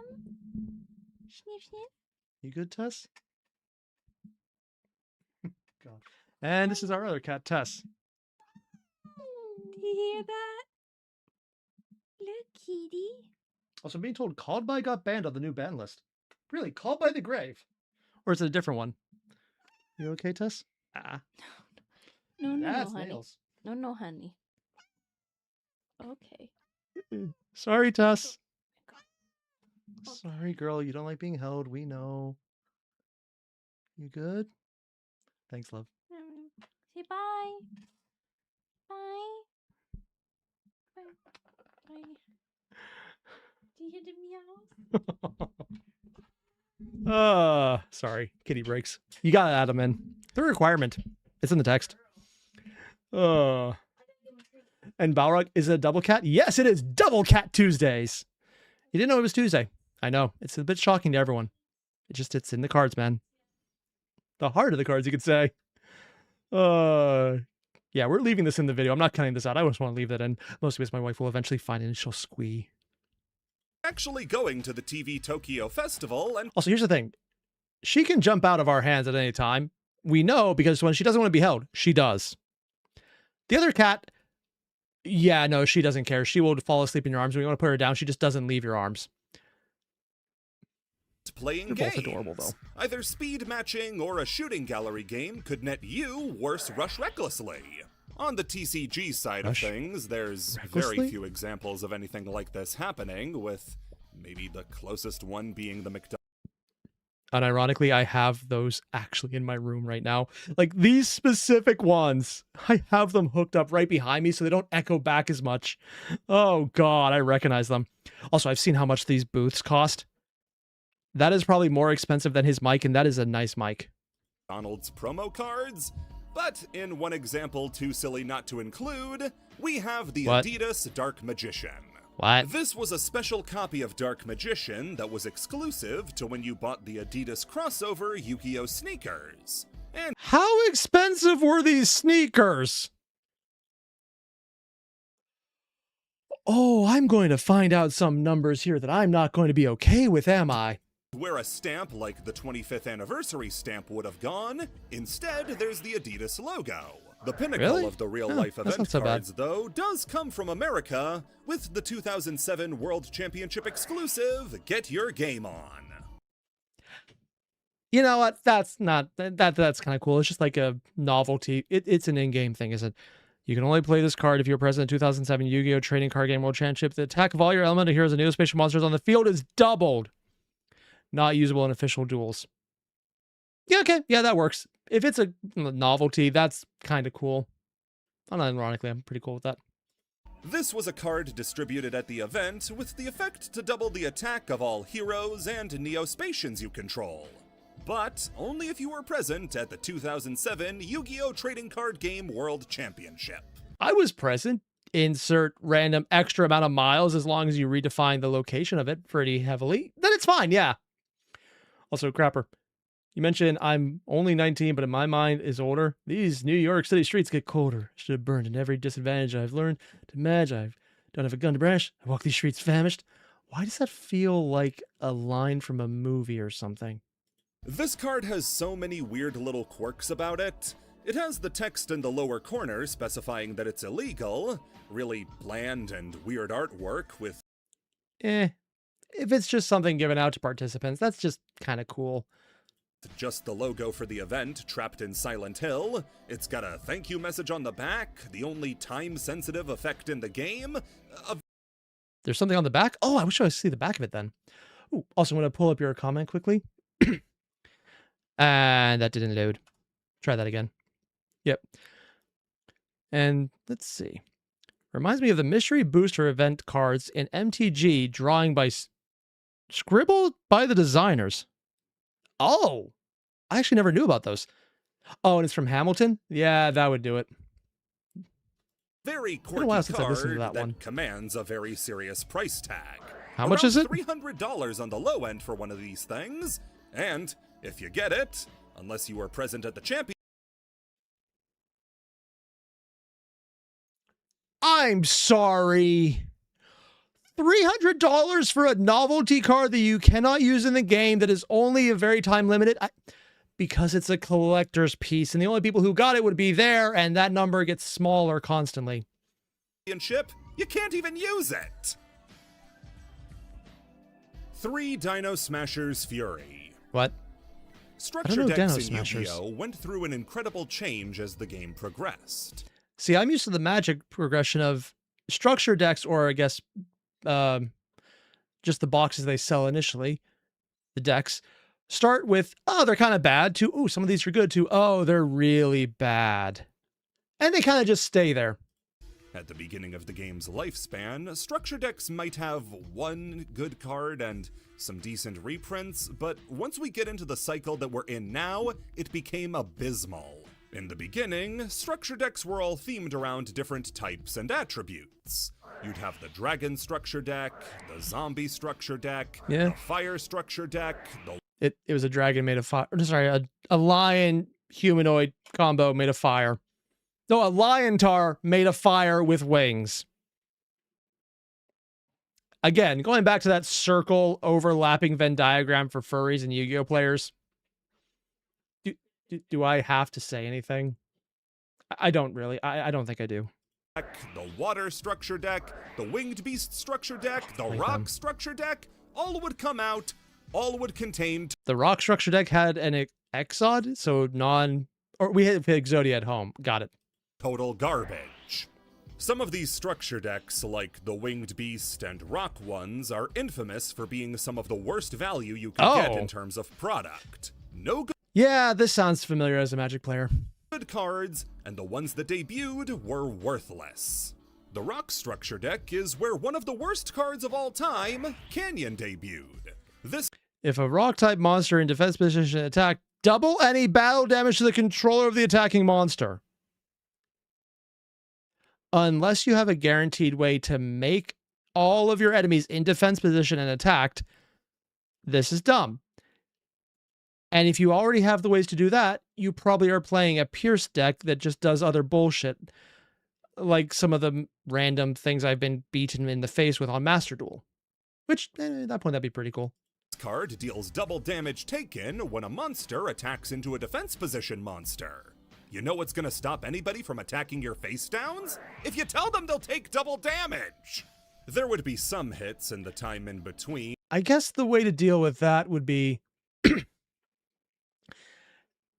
if you have an entire strategy based around bluffing, this would work. But at that point, bluffing doesn't really work well with anything to do with Yu-Gi-Oh! Because if you have time to bluff, you should probably also make it useful on your end instead of just being a brick that you have to convince someone is not a brick. Like the kaijus structure deck, Zombie World, and Machina Madness, but then you would have flops like the Geekery structure deck, which took a tier... Oh, I saw these earlier. I thought they looked so cool, and they're just supposed to be a flop? Oh, that's disappointing. Meta strategy, gave it a structure deck's worth of support, and then added 0 good new cards. It wasn't until the Pendulum era that structure decks finally got a change in philosophy. So let me get this straight. It wasn't until the era of cards that they actually couldn't stand making that they decided to make decent decks. Philosophy, now being more geared towards meta play instead of casual play, and introducing tournament-ready decks playable out of the box. Oh, damn. This started with a remake of the Monarch structure deck that put the deck back on the map. And after that, remakes of structure decks would begin shaking up the meta. How much is a structure deck and anyways? The Kaiba structures would get remakes, both of which impacted the game for years to come. Okay. And following those would be the Ancient Gear structure deck, but then after that was perhaps the best structure deck Yu-Gi-Oh's ever released. Oh? A remake of the classic dinosaur structure deck, Dino Smasher's Fury. That's what this entire section about the iceberg is, and oh, I think I've seen that card's art recently. I don't know why. This deck took a decade of strong but disparate dinosaur support and connected it all with 5 new cards, and an additional support card in the following pack. Petite Pteranodon opened a massive pool of dinosaurs to summon from deck off the simple destruction. Wait. Okay, 1, I love the art. It has the shell on its head. Oh, that's adorable. 2, if the card is destroyed by a card effect and sent to the graveyard, special summon dinosaur monster, it cannot attack the... If you have a way to destroy your own monsters... Wait. Would tributing count as a card effect? I could be very mistaken on this one. Of the baby. Soul Eating Oviraptor was a strat... Oh, and this is why people keep saying, pop the baby. Oh, it's literally because of the baby card that you have to kill it to get something. That is a sentence I really should have considered before I said it. Oh, God. Soul Eating Oviraptor was a Stratos for the entire dinosaur type, as well as a super efficient baby popper. Miscellaneous He said the was a word! bridge into any dino you wanted if you had dinos to banish, Oh, as well God. as protecting your entire field Also, I'm being told tributing does not count as destroying. Yeah. at the cost of a discard. Lost World was a field spell Oh. that could pop baby dinos Cool art. from the deck to protect the ones you had on field. Ah, you have to pop the unborn babies. I'm just going to say so many things to get myself canceled today, apparently. Stop targeting and sap your opponent's attack points. The main event, though, was Ultimate Conductor Tyranno. An easy Does it get... Okay, that art actually looks pretty cool. Like, unironically, that's pretty cool. to summon massive attacker who could flip everything your opponent had face down, and then destroy it, dealing a flat 1,000 damage each time it did. Dude. UCT has gone down as one of the most iconic boss monsters of all time, and as soon as dinos become relevant again, people have to play around him. How often do dinos come back into the meta? And I'm being told by Cyber Dragoon, dinos are very powerful. Huh. Okay. The power of Dino Smasher's Fury was so evident to the player base that when new players asked how to get into the game, the most common answer was to simply tell them, buy 3 Dino Smasher's Fury. 3? That's all they needed. Oh, it's probably not all the cards you need. It's one of each. Okay. The deck had enough staples, the monsters in it were so good, add in Misk, who was the Larry Come Lately in the following pack, and you'd have a deck that could hang with the best of them. In fact, Dino was so good that it hung on for years. We're talking well into COVID during some of the worst formats Yu-Gi-Oh's ever had. When we say the worst formats, I mean like the most, oh, you're going to get fucked by everything here? Or are we talking, it's just all fuck your hand traps? Oh, there's the freaking rock. Yeah, that might be it. People just decided to see if Dino was still good, and it was. It was really good. It was so good, Konami lent into it and printed a new scrap Oh my card. god, they Who was a did. dino who supported dinos more than it supported scraps. Yep. Dino Smasher's Fury was so influential that it's kind of broken dino support ever since. We haven't gotten a dedicated dino deck since Dino Wrestlers, and because of That is a choice. Okay. that, Dinosaur the type Also, I'm being told, according to Bram, dinos recently got a new nuke to play with. Oh, they're still getting support. has Doesn't matter if I essentially haven't played this. become No, actually, I think I have played the Dino Wrestler deck. That seems incredibly familiar. Dinosaur the archetype, Oh. with new dinosaur support supporting the game plan of popping babies to summon out massive dinos. That phrase is always going to sound odd in so many ways. There's no way to read that and not think, oh, this is terrible. You're either popping babies or you're popping babies out. Either one sounds horrible. This is reflected in one of the worst archetypes of all time, Transcendosaurus. What? This deck does nothing, because Transcendosaurus? this deck is not intended to do anything. This is not a deck.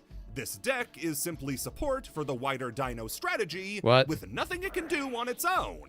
3 Dino Smasher's Fury was so influential that this one meme spawned other memes off of it. Like asking, have you read Misk? In response to people being confounded by its effect to protect monsters. The funniest part of Miscellaneousaurus's effect to protect all your monsters is that if you discard Miscellaneousaurus, your field is immune from Nibiru. What? If you discard for it, it just doesn't get destroyed. I need to actually read this card. During the main phase quick effect, you can send this card from your hand to the graveyard during this main phase. Dinosaur monsters you control are unaffected by your opponent's activated cards. You can banish any number of dinosaur monsters from your graveyard, including this card. Special summon 1 dinosaur monster from your deck with a level equal to the number of total number of monsters banished to activate the effect. But destroy it during the end phase.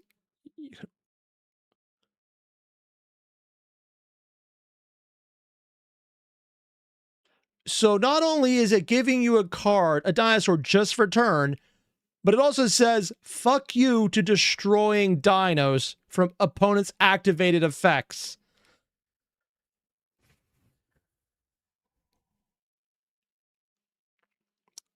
And Balrog just parry the meteor? Yeah, this is the parry.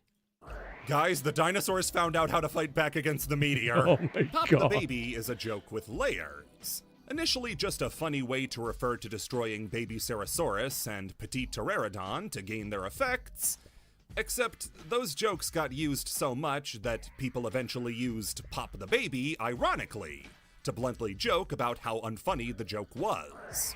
I don't think we'll ever see a structure deck again that has as much. It's one of the reasons I can't tell if it's supposed to be a funny joke or not, because I'm just hearing it from every instant way, everything about it, and I'm just sitting here going like, oh god, it's how you play the deck. It's horrific, but terrifyingly funny because it's horrific. I think it's at that point where the ironic part about it is becoming unironic. Value, staying power, and influence as Dino Smasher's Fury. Unless they remake the GeeKery one and actually unprint the good GeeKeys. Oh, can they unprint things? I guess that'd be called ban list at that point, yeah. God.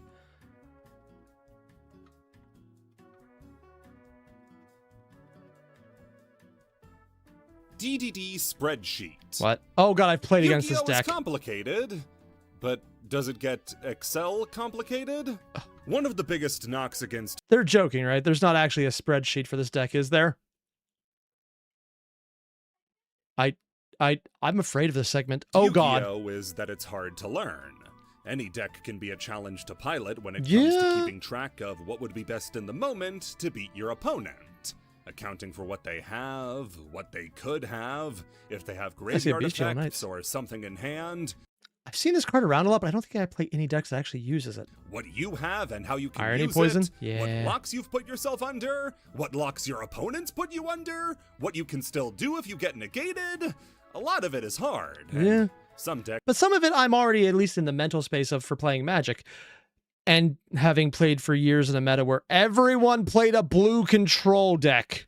And I was not playing a blue control deck. There's a reason. The first deck I have that I still keep is literally every board wipe.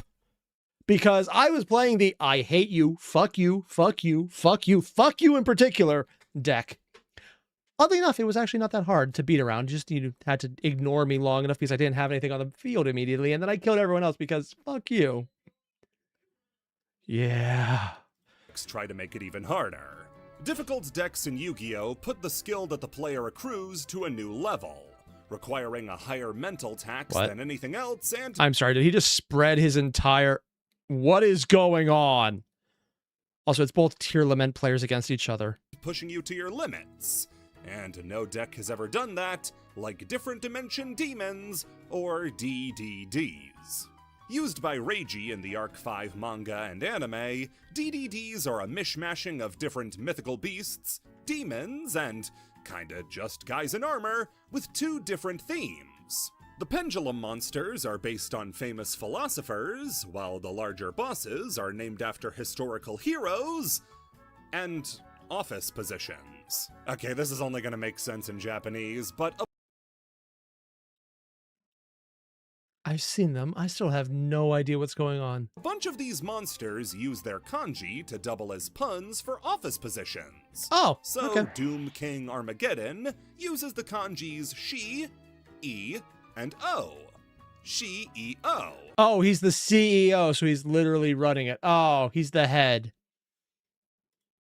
CEO. Doom King is the CEO.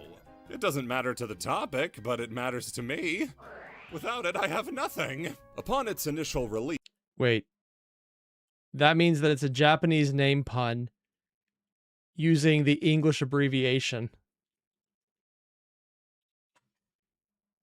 That's more layers on top of it. Oh my god. Yeah, Dragoon, you mentioned it. Oh god. DDD was clearly on a different level to what YuGiOh was used to. I kind of appreciate it, though. All three of the major summoning...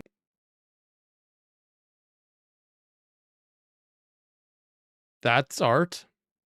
That is definitely art. Oh god.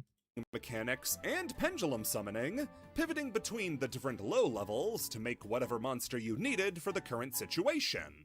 The trade-off to this versatility is that the deck is hard as f*** to play. Knowing what's possible with whatever combination of DDs and dark gates you get is integral to know how to carry out a turn. And knowing what to do if you're stopped from your original plan is just as important. DDD had the capability to do all of this. It was up to the player who had to figure out how to make it all work. It was so hard, in fact, it necessitated the creation of a resource, the DDD spreadsheet. Oh god, there's an actual spreadsheet. On the one hand, I like card interactions. I like seeing what's going on. I like seeing how this works. I like seeing that everything has another thing you can play into. On the other hand, because we're talking multiple hands here, multiple, more than 3. Oh, there's a giant pile of nope right here. What this is a spreadsheet in Excel that will give you every possible combination of starter, extender, and spell card you could use, what they could be used for, what their best use was, and what to do if they were negated. This spreadsheet is held up as one of the key reasons DDD was so difficult. Look at how much information you need to play the deck. Although a lot of it seems like it's just someone being pedantic. Is it actually that hard? I haven't tried, so I have no idea if that's actually the case or not. Oh. It's one of the hardest decks in Yu-Gi-Oh! You need to be a genius to play the best deck. This sorta runs against the reality, though, that while the hypothetical version of DDD would be good, and it certainly was in Japan, where all of its cards were released in the right order. Ah, yeah, that last part. That means you're playing a deck where some of the pieces you want to play just aren't out, so your list, that spreadsheet might be invalidated because most of the pieces or some of the pieces just aren't there. That never happened in America, thanks to the release order leaving out key cards at the worst possible time. Did they ever come out later? DDD got to be at full power for about a week before Zodiac packed and smoked. Ah, yeah, no, never mind. I see the problem there. Although I have played people doing a DDD deck, and it was actually very scary. It like high school weed. It gives DDD this strange energy of deck that could have been good, but now looks kind of silly with all of this information and so few results. In fact, I'd say that more recent DDD support kind of hurts the deck's big brain perception. Gilgamesh, a DDD link monster that sets 2 pendulum scales from deck immediately, is so... Wait, there's a card that just says you immediately have the pendulum set from deck? It's deck thinning and support for getting the win right off the bat. Strong, you want to get to him as fast as possible. And DDD has restructured itself around playing to Gilgamesh as quickly as it can. So that they can actually bother playing the game. If you have timed turns, yeah, you're either memorizing things or you're just not doing it. Oh, God. So I'm going to pull up the comment. Yeah, this will be faster. And Balrog mentioned, reminds me of the entire novel written on how to play the complicated Gush in MTG. Understanding Gush, Strategies, and Tactics, 3rd edition. It's a real book with 300 pages, no joke. It's incredibly fascinating. I don't even know that card. Granted, some older Magic cards are weird, man. Try to explain phasing. Not the book explaining phasing. The actual rules for phasing are a small novella. Just the rules, not the understanding subtext. Oh, God. It gives a deck that at one point was vaunted for its versatility a choke point so tight that it leaves you with nothing if it stopped. At time of writing, new DDD support was just announced, so I'd be happy to be proven wrong. But they're also pendulums, which... Oh, that's why, because as much as they hate pendulums, they love the archetypes, so they're essentially... they're giving you a reason to just play pendulums, except they're not really pendulums. But the legend of the DDD spreadsheet has overshadowed the reality that the deck never converted into any real success. As well, at time of writing, there's a huge community discussion on spreadsheets, specifically paid spreadsheets, and how, is it a scam if pro players intentionally withhold or put out bum information so they can retain an edge over people who try to follow the spreadsheet? Should the spreadsheet be the be-all, end-all? If they're putting out intentionally bad information, yes, that is a problem. Like, if part of the combo is wrong. If they're not putting out everything, no, that's just not reading the card. But if it's intentionally wrong, that could actually be an issue because people are paying money for it. As soon as it crosses the line of paying, then you can get into legal issue. Probably small claims court at best, but it's a bitch to handle either way. Or should it be a cheat sheet? Also, I should make a mention, all of this would strictly be civil. There's nothing criminal about that in the slightest. Unless Konami wanted to sue you for selling something directly related to their product, which... Ugh. Learn the deck's basics and then learn more on your own. All I know is that if it means I have to sign up for Microsoft Office, I'm not using it. I would recommend never signing up for any Microsoft products. They're spyware. And I don't mean that figuratively. They're getting better, debatable, but sometimes their access permissions and what they've been sending back for improvements to your search experience and other phrases like that are sometimes incredibly questionable. And that's when, before you even get to the snapshot feature, which definitely stores all of your information, but not the information about your banking or social security or taxes, except they were hacked and it had that. It's stored locally, except they were hacked and it wasn't. The Joey 9. The 9? You have no idea how many cards you don't know about. What? Yu-Gi-Oh! In the US and other regions started almost 3 years after the game began. Oh, in it was Japan, that farther. Meaning there was 3 years worth of cards left over that needed to be imported to America. What cards were being released between the original Series 1 booster pack and America's Legend of the Blue Eyes White Dragon? Just a bunch of normal monsters. Oh. You might think that early Yu-Gi-Oh! Packs contain nothing but normals, and they do, but as it turns out, the 5 effect monsters we got in Legend of the Blue Eyes White Dragon are spoiling us compared to what they got in the OCG. Oh, so they had years of normal monster on top of normal monster without any effect, which is basically what Yu-Gi-Oh! Became. Ooh. Until Volume 3 for the first monster that did something. Flip, draw a card. Wait, that was the first card that even had an effect. So the anime was also spoiling people in the sense that cards did things. And it would take a further 2 volumes before we'd get ones that didn't need to be flipped up. In America, by contrast, we'd have a decent amount of monsters by the second set, Metal Raiders. As a result, the TCG felt it was unnecessary to print every single level 3 vanilla with 600 attack and defense. Yeah.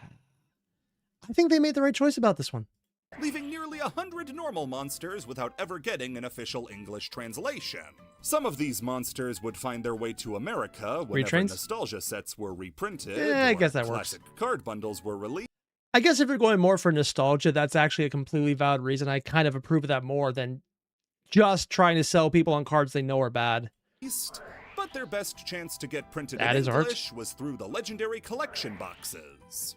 These were big boxes of packs and pre-constructed decks that were themed around arcs and duelists. Oh. And would come with stuff like a hard playmat, dice, counters. Wait, a hard playmat? Most of the ones I've seen have just been like, I think neoprene is the material, and they're just rolled out soft ones. Unless I'm thinking about something different. Stuff. These were... Oh, it's probably like fold out paper or something, or fold out cardboard. And still are great gifts for people who are getting into the game, or Yugi boomers who just want to look at a picture of Yugi and nod in approval. Where we find our subject for this topic, though, is in the 4th legendary collection, Joey's World, released in 2013. If this is not just filled with Wayne World references, I will be a little disappointed. The box was themed after... Also, I'm being told it actually just was fold out cardboard. I guess that's better than nothing, but... Joey Wheeler, and included a bunch of cards iconic to him, like Red Eye's Black Dragon, Jinzo, and Guilford the Lightning. What it included as well were packs with a 200-card-deep card pool, for Joey and duelists he famously dueled, like Rex, Mai, Merrick, and Bandit Keith. Seeing as these packs were mostly for nostalgia, they were filled with a lot of normal monsters and classic cards who had seen their best days, or never had best days at all. This would include porting in classic cards who had never seen a printing before. Depending on how expensive the pack is, I could be upset or really okay with this. If it's intentionally nostalgia bait, you know what you're getting, you know what's in here, and it's not ungodly expensive, okay, yeah, I could be okay with this. But if they're charging like $100 for when this came out or more, because it's in a tin, I mean, Konami prices aren't Magic prices, so I probably shouldn't assume that, but we'll find out. Like some of Rex's dinosaurs, Bones' zombies, Keith's machines, and a set of 8 normal monsters that Joey used throughout the original manga and anime. These seemed like normal reprints, but then you read the flavor text. What? This stone critter's got rock-hard fur. That gives him some really good defense. Oh my god, it's lines from the anime. This big old guy with a big old eye shoots a nasty ray beam right at ya. Oh my god. This is adorable. I love it. Feel the strength of this sword-swinging samurai from the Far East. It's based on the English lines as well, isn't it? If you're not reading this with a Brooklyn accent, also I have no idea what accent that actually was, but I'm pretty sure it wasn't Brooklyn, you're doing it wrong, like I am. These 8 plus 1 more Hey, it's the 6th part of Exodia. Make up the Joey 9, a series of normal monsters who had their flavor text written by Joey Wheeler himself. See, Katsuyori Jonoichi... And this is the exact same change they made with the For Hire that I kind of absolutely love. It's adding just a bit more interest that is just so cool. I wish more things intentionally did that, like went into character to write that kind of stuff. Because normal cards don't have flavor text because there's so much text on them. But, or sorry, when I say normal cards, I mean the effect cards. But normal cards without text, having an excuse to add flavor is the perfect use to even have them in now. Why would you have a flavor card? Because we can put all that cool shit on it that nothing else gets. As Joey is known in Japan, speaks in a very rough, informal dialect, not using honorific titles and using informal versions of words that give him a rude accent. This is where localization actually matters, because translating that manner of speech to English comes off as something like a gruff New Yorker, which led to him getting a Brooklyn accent, one of the most famous dub changes 4Kids ever made. Huh. Oh, because they just get rid of the honorifics, but that doesn't really apply much unless you take out Mr. and Sir. So either you make everyone else way too fancy, or you just give him that accent, I guess. It's a change. Not a bad one. While it didn't quite work with Sanji in the One Piece dub, this would go on to Oh, that's what they were doing there? Oh. become one of their most beloved changes. Brooklyn Joey is a change almost nobody draws real issue with. Mostly just down to people saying it's weird that he's the only one with an accent, and he lives in Japan. I mean, Bakura has a British accent, right? Am I the one who heard that? Like, okay, maybe it's just me. But I would have sworn it was legitimately just a English accent the entire time. Since they'd be importing these 8 cards that nobody gave a f*** about, the TCG department decided to have some fun and translate the cards in a Brooklyn accent. Basically what I'm hearing here is the localization in the TCG is spot on and makes a lot of really good choices. Neat. This isn't even unprecedented, as another Joey card, Alligator Sword, got this treatment years before these cards did. This is like if the fur hire joke didn't go over like a lead balloon. I still disagree with that going over like a lead balloon. I love everything about that. In fact, one of these cards is much more interesting with its flavor text, and to talk about it, Voice, he's gonna grab ya, master, with his claws, then attack with his poison stinger. I'm going more in Boston on that one than New York. Whatever. Also, being told Bakura explicitly did have the British thing. Oh, that's how you know he's evil then. I have to spoil a very small bit of a later entry. Oh? Abridged references in official material. For the flavor text of What? Anthrosaurus, they reference Yu-Gi-Oh! The Abridged series. This man-like dinosaur got a high IQ, even though he's lacking in the strength department. Kinda like yous, if you had a high IQ. Yeah! That yeah is a reference to a verbal tick of Joey's from the Abridged series. Oh god, they actually added that in. I heard about it, but this is the first time I've seen the experience, or not the experience, like the legitimate proof of it. That's awesome! Note to self, I need to eventually get around to watching the new stuff. Which is where a lot of the New York Also, for anyone wondering, yeah, Yu-Gi-Oh! Bridge has new stuff. Recently, too. Joey jokes originate from. Do this again, but with Zeus. How are Zeus? you not prepared for mine yet? Mine? What is the most hated card in Yu-Gi-Oh! History? All of Kashtira. Okay, I'm very biased from personal experience, so it's probably not that. But I'd make the argument. victory? It's a question that largely depends on the player you ask, as one's experiences with the game shapes how they see the card pool and what opinions they have on it. A popular answer would be Max C, a card that often... Honestly, you can play around it as long as you outplay to the point where their board is negated. And the opponent doesn't draw all the hand traps going forward. Dumbs down games to having Max C, playing it, seeing if your opponent has the answer, and then winning on the spot if they don't. Some people... I mean, you basically set yourself into the place where you just don't play a lot of cards, which is kind of wasting your turn. But you can get around it easily. It's just sometimes it's not worth it. Believe that Max C is used to keep combo decks in check. And yeah, it's also how I use it. I have a combo deck. These people are sweet, innocent, and stupid. Cards that appear... No, he's not wrong. I am stupid. Here in the meta for long stretches of time, like Crystron Halki Fibrax, lead to the game feeling like it never really advances past a certain point, and makes it hard to tell when certain formats even end. Heck, a genre of cards I personally hate are bottlenose cards. Cards that are so strong, they warp a deck around themselves to the point... I mean, yeah, Branded has some really good cards like this, but I think this one is actually one that in the last year has been moved on from because there's so many other good options beside this. This just happens to be a really good one still. They have no game plan should that card fail to resolve. Actually, I've been throwing this card out as a, hey, you want to counter this with an Ash? And then playing the rest of the deck normally after that. I believe Gladiator Beast would be a much more fun deck without Tamer Editor in it. Oh. And I know that can work, since Infernoble Knights got better when... Okay, unironically, I love the art on this thing. Like, sometimes I've seen knights done well, sometimes I've seen them done badly. This is just the classic knight with a sword and a cape, that sword's flaming, but everything about this looks so cool, damn it! Since they stopped gunning to play Isolde every single game. However, one class of card sits above all the others in terms of hatred: Floodgates. Floodgates are, as the name implies, a class of card meant to inhibit your opponent somehow.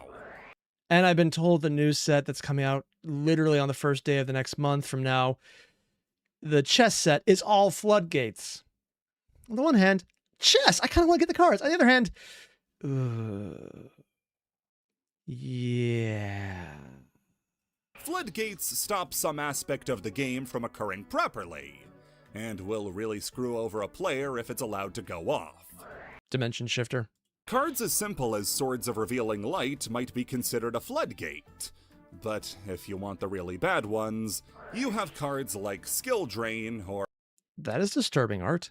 Or Anti-Spell Fragrance. Cards that just... Both players must set spell cards before activating them, and cannot activate them until their next turn. Actually, that's not a bad card to add into some of the... Most of the cards I play in Branded are... You could probably make a Branded Floodgate deck with this just because a lot of the deck is more cards, not spells. Wait, no, it's spell cards, not...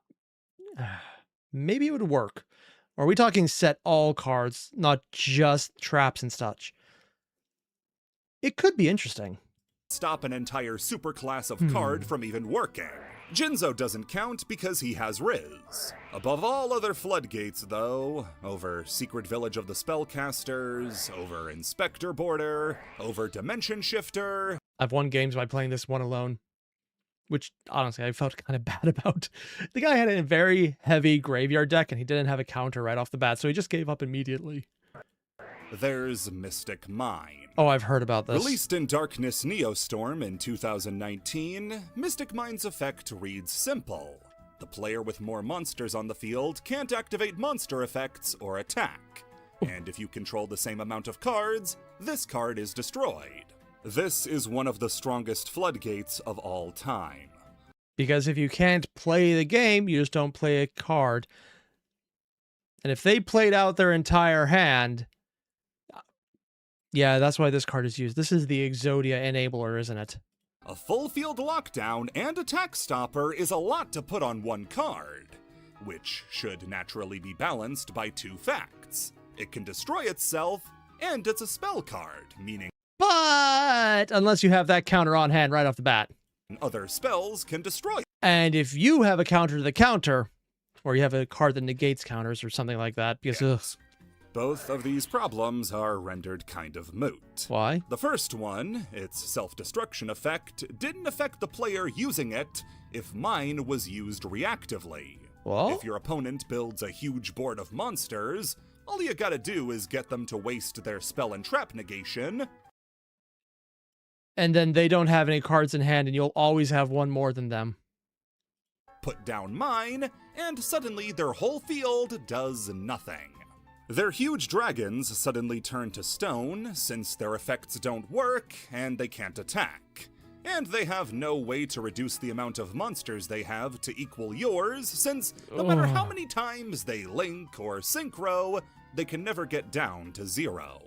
This also meant that the fact that Mystic Mine's effect was reciprocal, and you could potentially suffer the downsides, didn't matter, because you could always control how many monsters you had, whereas your opponent couldn't. But they can just drop. And if you have an entire deck built around not using monsters, this works out great, especially if you have ways to search it out.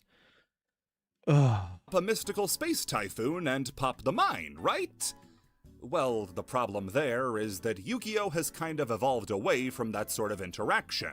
Generic one-for-one cards like Mystical Space Typhoon or Cosmic Cyclone, these cards weren't played anymore since modern archetypes had in-archetype ways to do what they did. There's a reason I splash in things like Raigeki into my deck, just because for the cost of one card, I can take out way more than one card. And people have scooped on that. It doesn't interact with my type for anything, but it seems like it's just generally, it's enough card advantage that more than 1-for-1 is fine. 1-for-5 is awesome. If Thunder Dragon wants to destroy spell cards, they'd make Titan or discard Thunderbird. If Orcus wanted to destroy them, they'd make Nightmare Phoenix. Oh. Cards that might work played under Orcus. other floodgates, but not mine. You could play spell card outs like I've seen this card around, and it's actually been used on me more recently than I expected. Harpy's Feather Duster and Cosmic Cyclone, but what else in mine's formats were you preparing for with those cards? Not a lot of other heavy spell and trap decks were popular at the same time. Oh. Except Wait, so there were times where spell and trap decks weren't popular.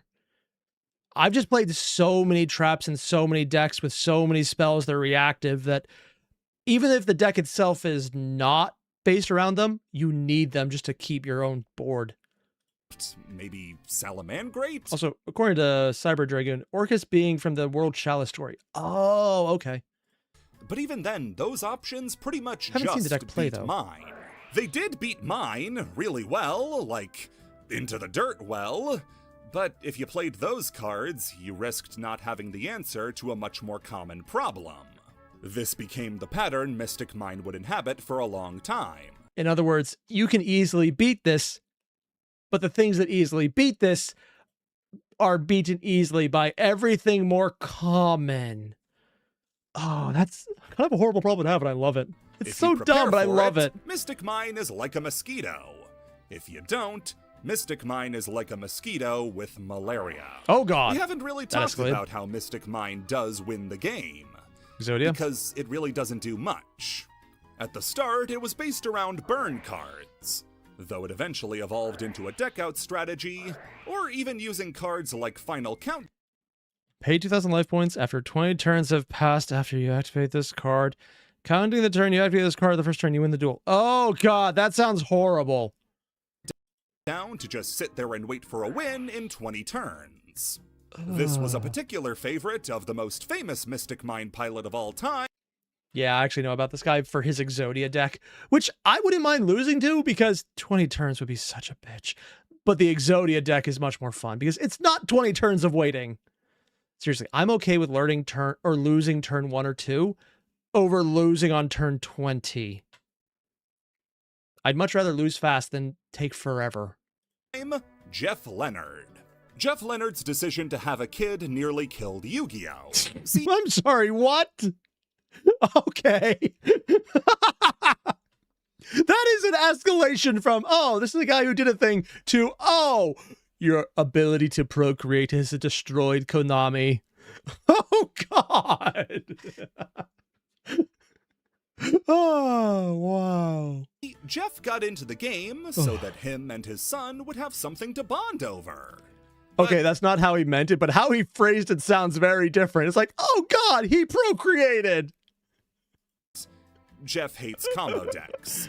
If he can, he'll do anything he can to play Stun or some variant of it. So Mystic Mine became his ace card. He would play it in addition to alt-win cards in order to win games with as little effort as he could realistically I know a put final forward. from various Now, training missions, but this kicks ass. Jeff is one of the most beloved players in the game's history for being the nice dad who shows up and stuns you to hell. Anything mean I have to say about stun players, like their habit of sucking scum, does not apply to Jeff. if you've played Magic, you know these types of players. Isochron Orb, that's all I'm going to say, man. He's the man. Luckily, the next format didn't really allow for mine, with the two best decks of Adamancipator and Eldritch both having in-archetype ways to demolish mine. Wait. I don't know if the current metas actually have a way around that. Other than most of the decks who would need it. If you can turn off graveyards and you can turn off card advantage, there's a lot of things around this you could probably do right now, isn't there? A few years, it slinked back into the shadows, stealing wins every once in a while, and casually reminding people that they hated the shit out of this unfun card. 2022, though, was when Mystic Mine was back. The format consisted of multiple monster-heavy decks in the form of Branded, Sword Soul, Dragon Link, Fluanderees, and alongside Sky Strikers, which had recently seen the return of some of their best cards, Mystic Mine had return of the best cards? Were they previously banned? Also, should I just try out that deck? Yeah, we'll see what happens. Home, and proceeded to wreck shop. Mystic Mine secured win after win, until eventually, it was just in every deck. At what point is the Kaiju option the way to deal with it? Because it gives your opponent cards. Oh, there's also one deck that played the Musketeer that he mentioned earlier that gave roses to your opponent. I guess that would work as well. If your deck could play... Also, training mission? Oh, Bill, yeah, sorry, I meant the tutorial, not training missions. My apologies. Mine, it played mine. By YCS Rio, Mystic Mine won, without even playing a monster card in... The fuck? That's a lot of pots. Their deck. And burn. It was all just burn cards, and to make sure the opponent couldn't have no monsters to destroy the mine, winner João Paulo included Ojama Duo and Trio, forcing tokens onto his opponent so they couldn't play. Oh, apparently there is a way to give them tokens that's easier than what I thought. Huh.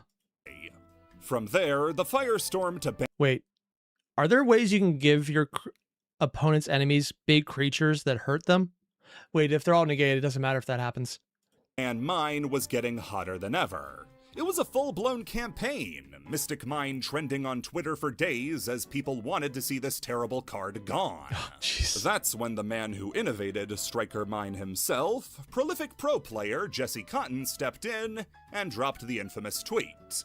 Okay guys, but with all due respect, how are you not prepared for mine yet? He was correct. All that was needed to stop mine was playing the outs. But it didn't stop this tweet from becoming a huge meme in the community. By the time of Tier 0... You know what? When I first saw that quote at the beginning of this part of the iceberg, I thought it's like, how are you not ready for mine yet? Yeah. I thought we were going to a way darker place than a tweet about a card, which in hindsight is probably the way to go. But considering the last time I got surprised was every other part of this video, yeah. I thought we were going somewhere more like, oh god, what did this Yu-Gi-Oh player say and why is this now a lawsuit? This is perfectly fine. I'm actually okay with this. Mine had stopped seeing as much play due to Tier absolutely shitting on it. But that didn't mean some Tier builds wouldn't use it themselves. Finally, after 4 years of tormenting the player base, Mystic Mine was banned, and with any luck, will never it is actually return. banned. What made mine such an unfun card to play against is that the gameplay it created sucks, flat out. Yeah. The card created games that are at best go fish, asking your opponent if they have Cosmic Cyclone yet.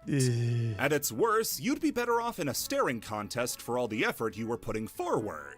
It's only challenged by self-destruct button as you can only activate this card when your life points are lower than your opponent's, and the difference is 7,000 points or more. Both life points become 0.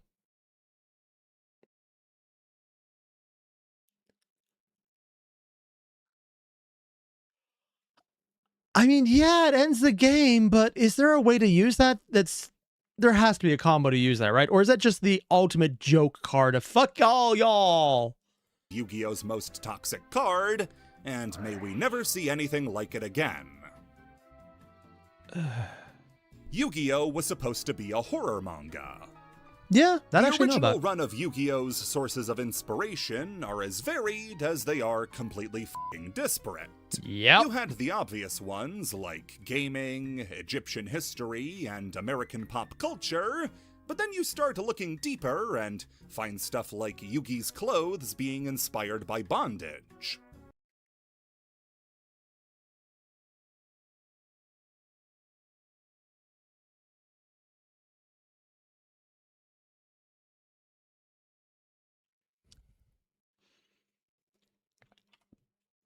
And find stuff like Yugi's clothes being inspired by bondage. I was a fan of Tim Burton's movie Edward Scissorhands 10, and that actually influenced Yugi's costume. I thought the lines and details of sort of bondage fashion were really cool. Yu-Gi-Oh begins in a school setting, but having an ordinary school uniform jacket with a t-shirt underneath would be boring. So I gave Yugi the bondage elements underneath the jacket. Definitely unusual.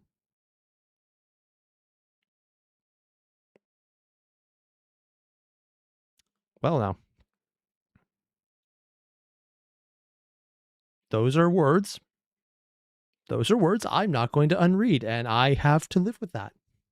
No, seriously, Kazuki Takahashi cites a source of inspiration for Yugi's design as Edward Scissorhands, and after watching the movie, decided that instead of giving Yugi basic casual wear... Also, I just realized Edward Scissorhands' costume is basically almost every mainline Final Fantasy protagonist when they have tight clothing with tons of zippers. You know, the generic way they look.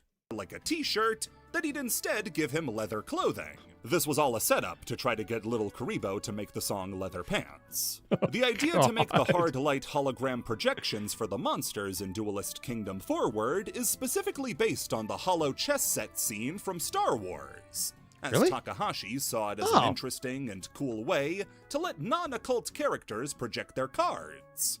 As should be obvious from reading Season 0 material as well, horror was a huge influence on Yu-Gi-Oh! In its early phases. Many of the punishment game's outcomes dip into body horror, like having items emerge from under people's skin. That would utterly freak me out if I saw that as a kid. In fact, I think it might have, and it utterly freaked me out, but I'm not repressing it, so we're never going to think about this again.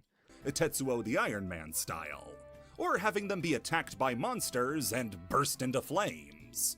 Anytime Takahashi got to draw a really grotesque monster, you got a sense for how his style mixed both American and Japanese sensibilities. Both an absurd amount of detail with jagged and exaggerated angles that gave everything a dangerous feeling. It's an aspect of his work that is really on display in the early parts of Yu-Gi-Oh! There are also... Yeah, his head is very square here. Wow. Also, that is a face. So the more overt references, like the murder park of Death Tea and Chop Man being a basic copy of Leatherface from the Texas Chainsaw Massacre. Yeah. Even when the series transitioned into more card game stuff, there was always an element of horror, like Bandit Keith's accidental suicide when Pegasus transformed his hand into a gun. With so much grisly imagery, it's unsurprising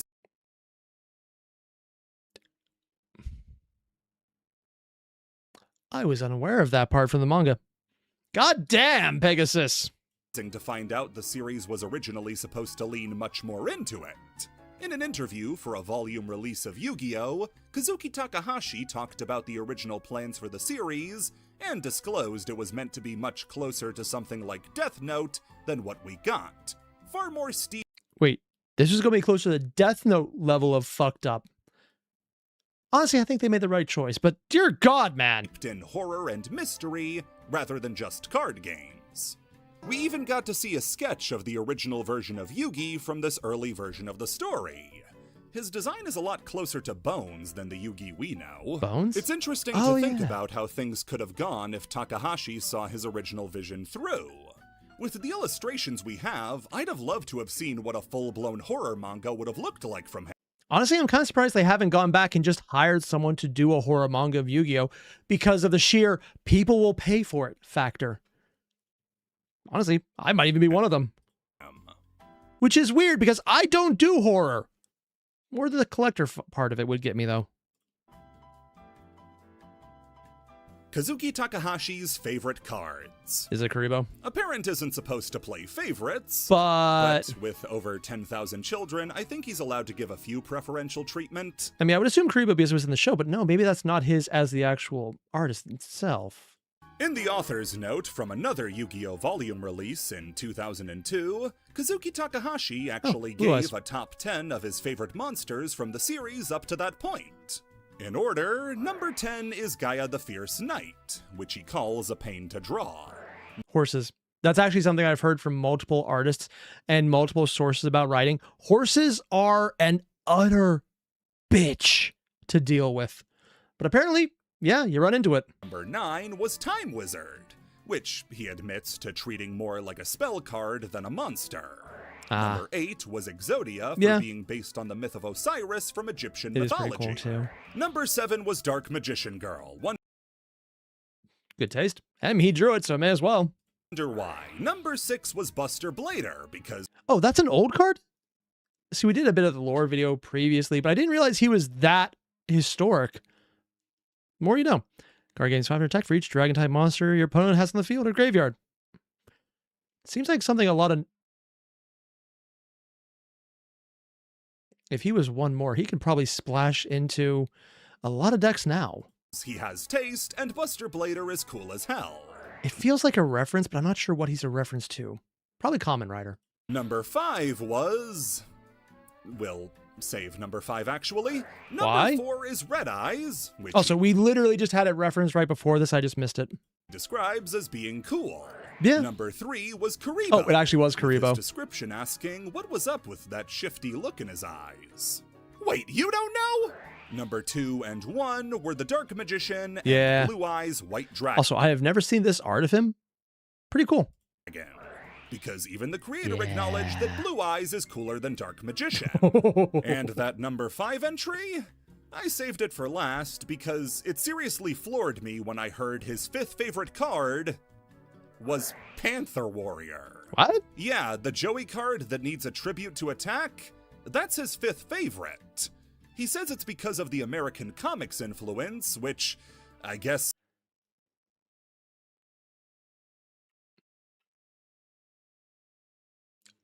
Eldred. No, not Eldred. Elris? There's a famous novelization of a guy with a cursed sword who is in a D&D style setting, a fantasy setting. That's probably what the inspiration is, because it's like super spiky, super edgy. That's probably what the reference is to. This is from Conan or maybe Thundercats? I guess I could see Conan based on the hunched over look, and Thundercats for a sword, but... Far be it from me to judge the man on his own work, but... Really, Eldris? Panther Warrior? Elric, that's the one. Thank you, Balrog. Treebound Hound. What? That looks like a magic card. I'm not even joking. I'm pretty sure that's a magic card. Am I the only one seeing that? That looks like something Magic did when they went to Ikora. Beast, Pendulum Tuner. If this card is in your monster... Oh,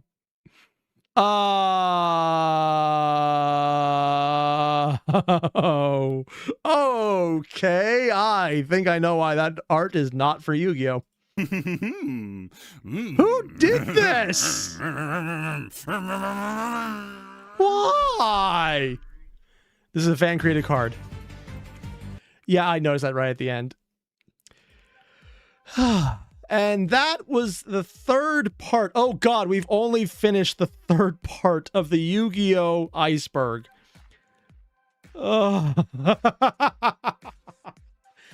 McFumbles did one hell of a job giving a lot of all the crazy shit he could possibly get into here. We're going to finish this, but it's going to take a while. What I'm basically saying is, thanks for sticking around for all 10 hours of this so far, where we've got through only 3 videos. Seriously, if I could just do the normal thing where it's like, oh, that's pretty cool. I can't shut up. I want to talk about everything. It's all so fascinating. I just love every second of this. It's fun, man.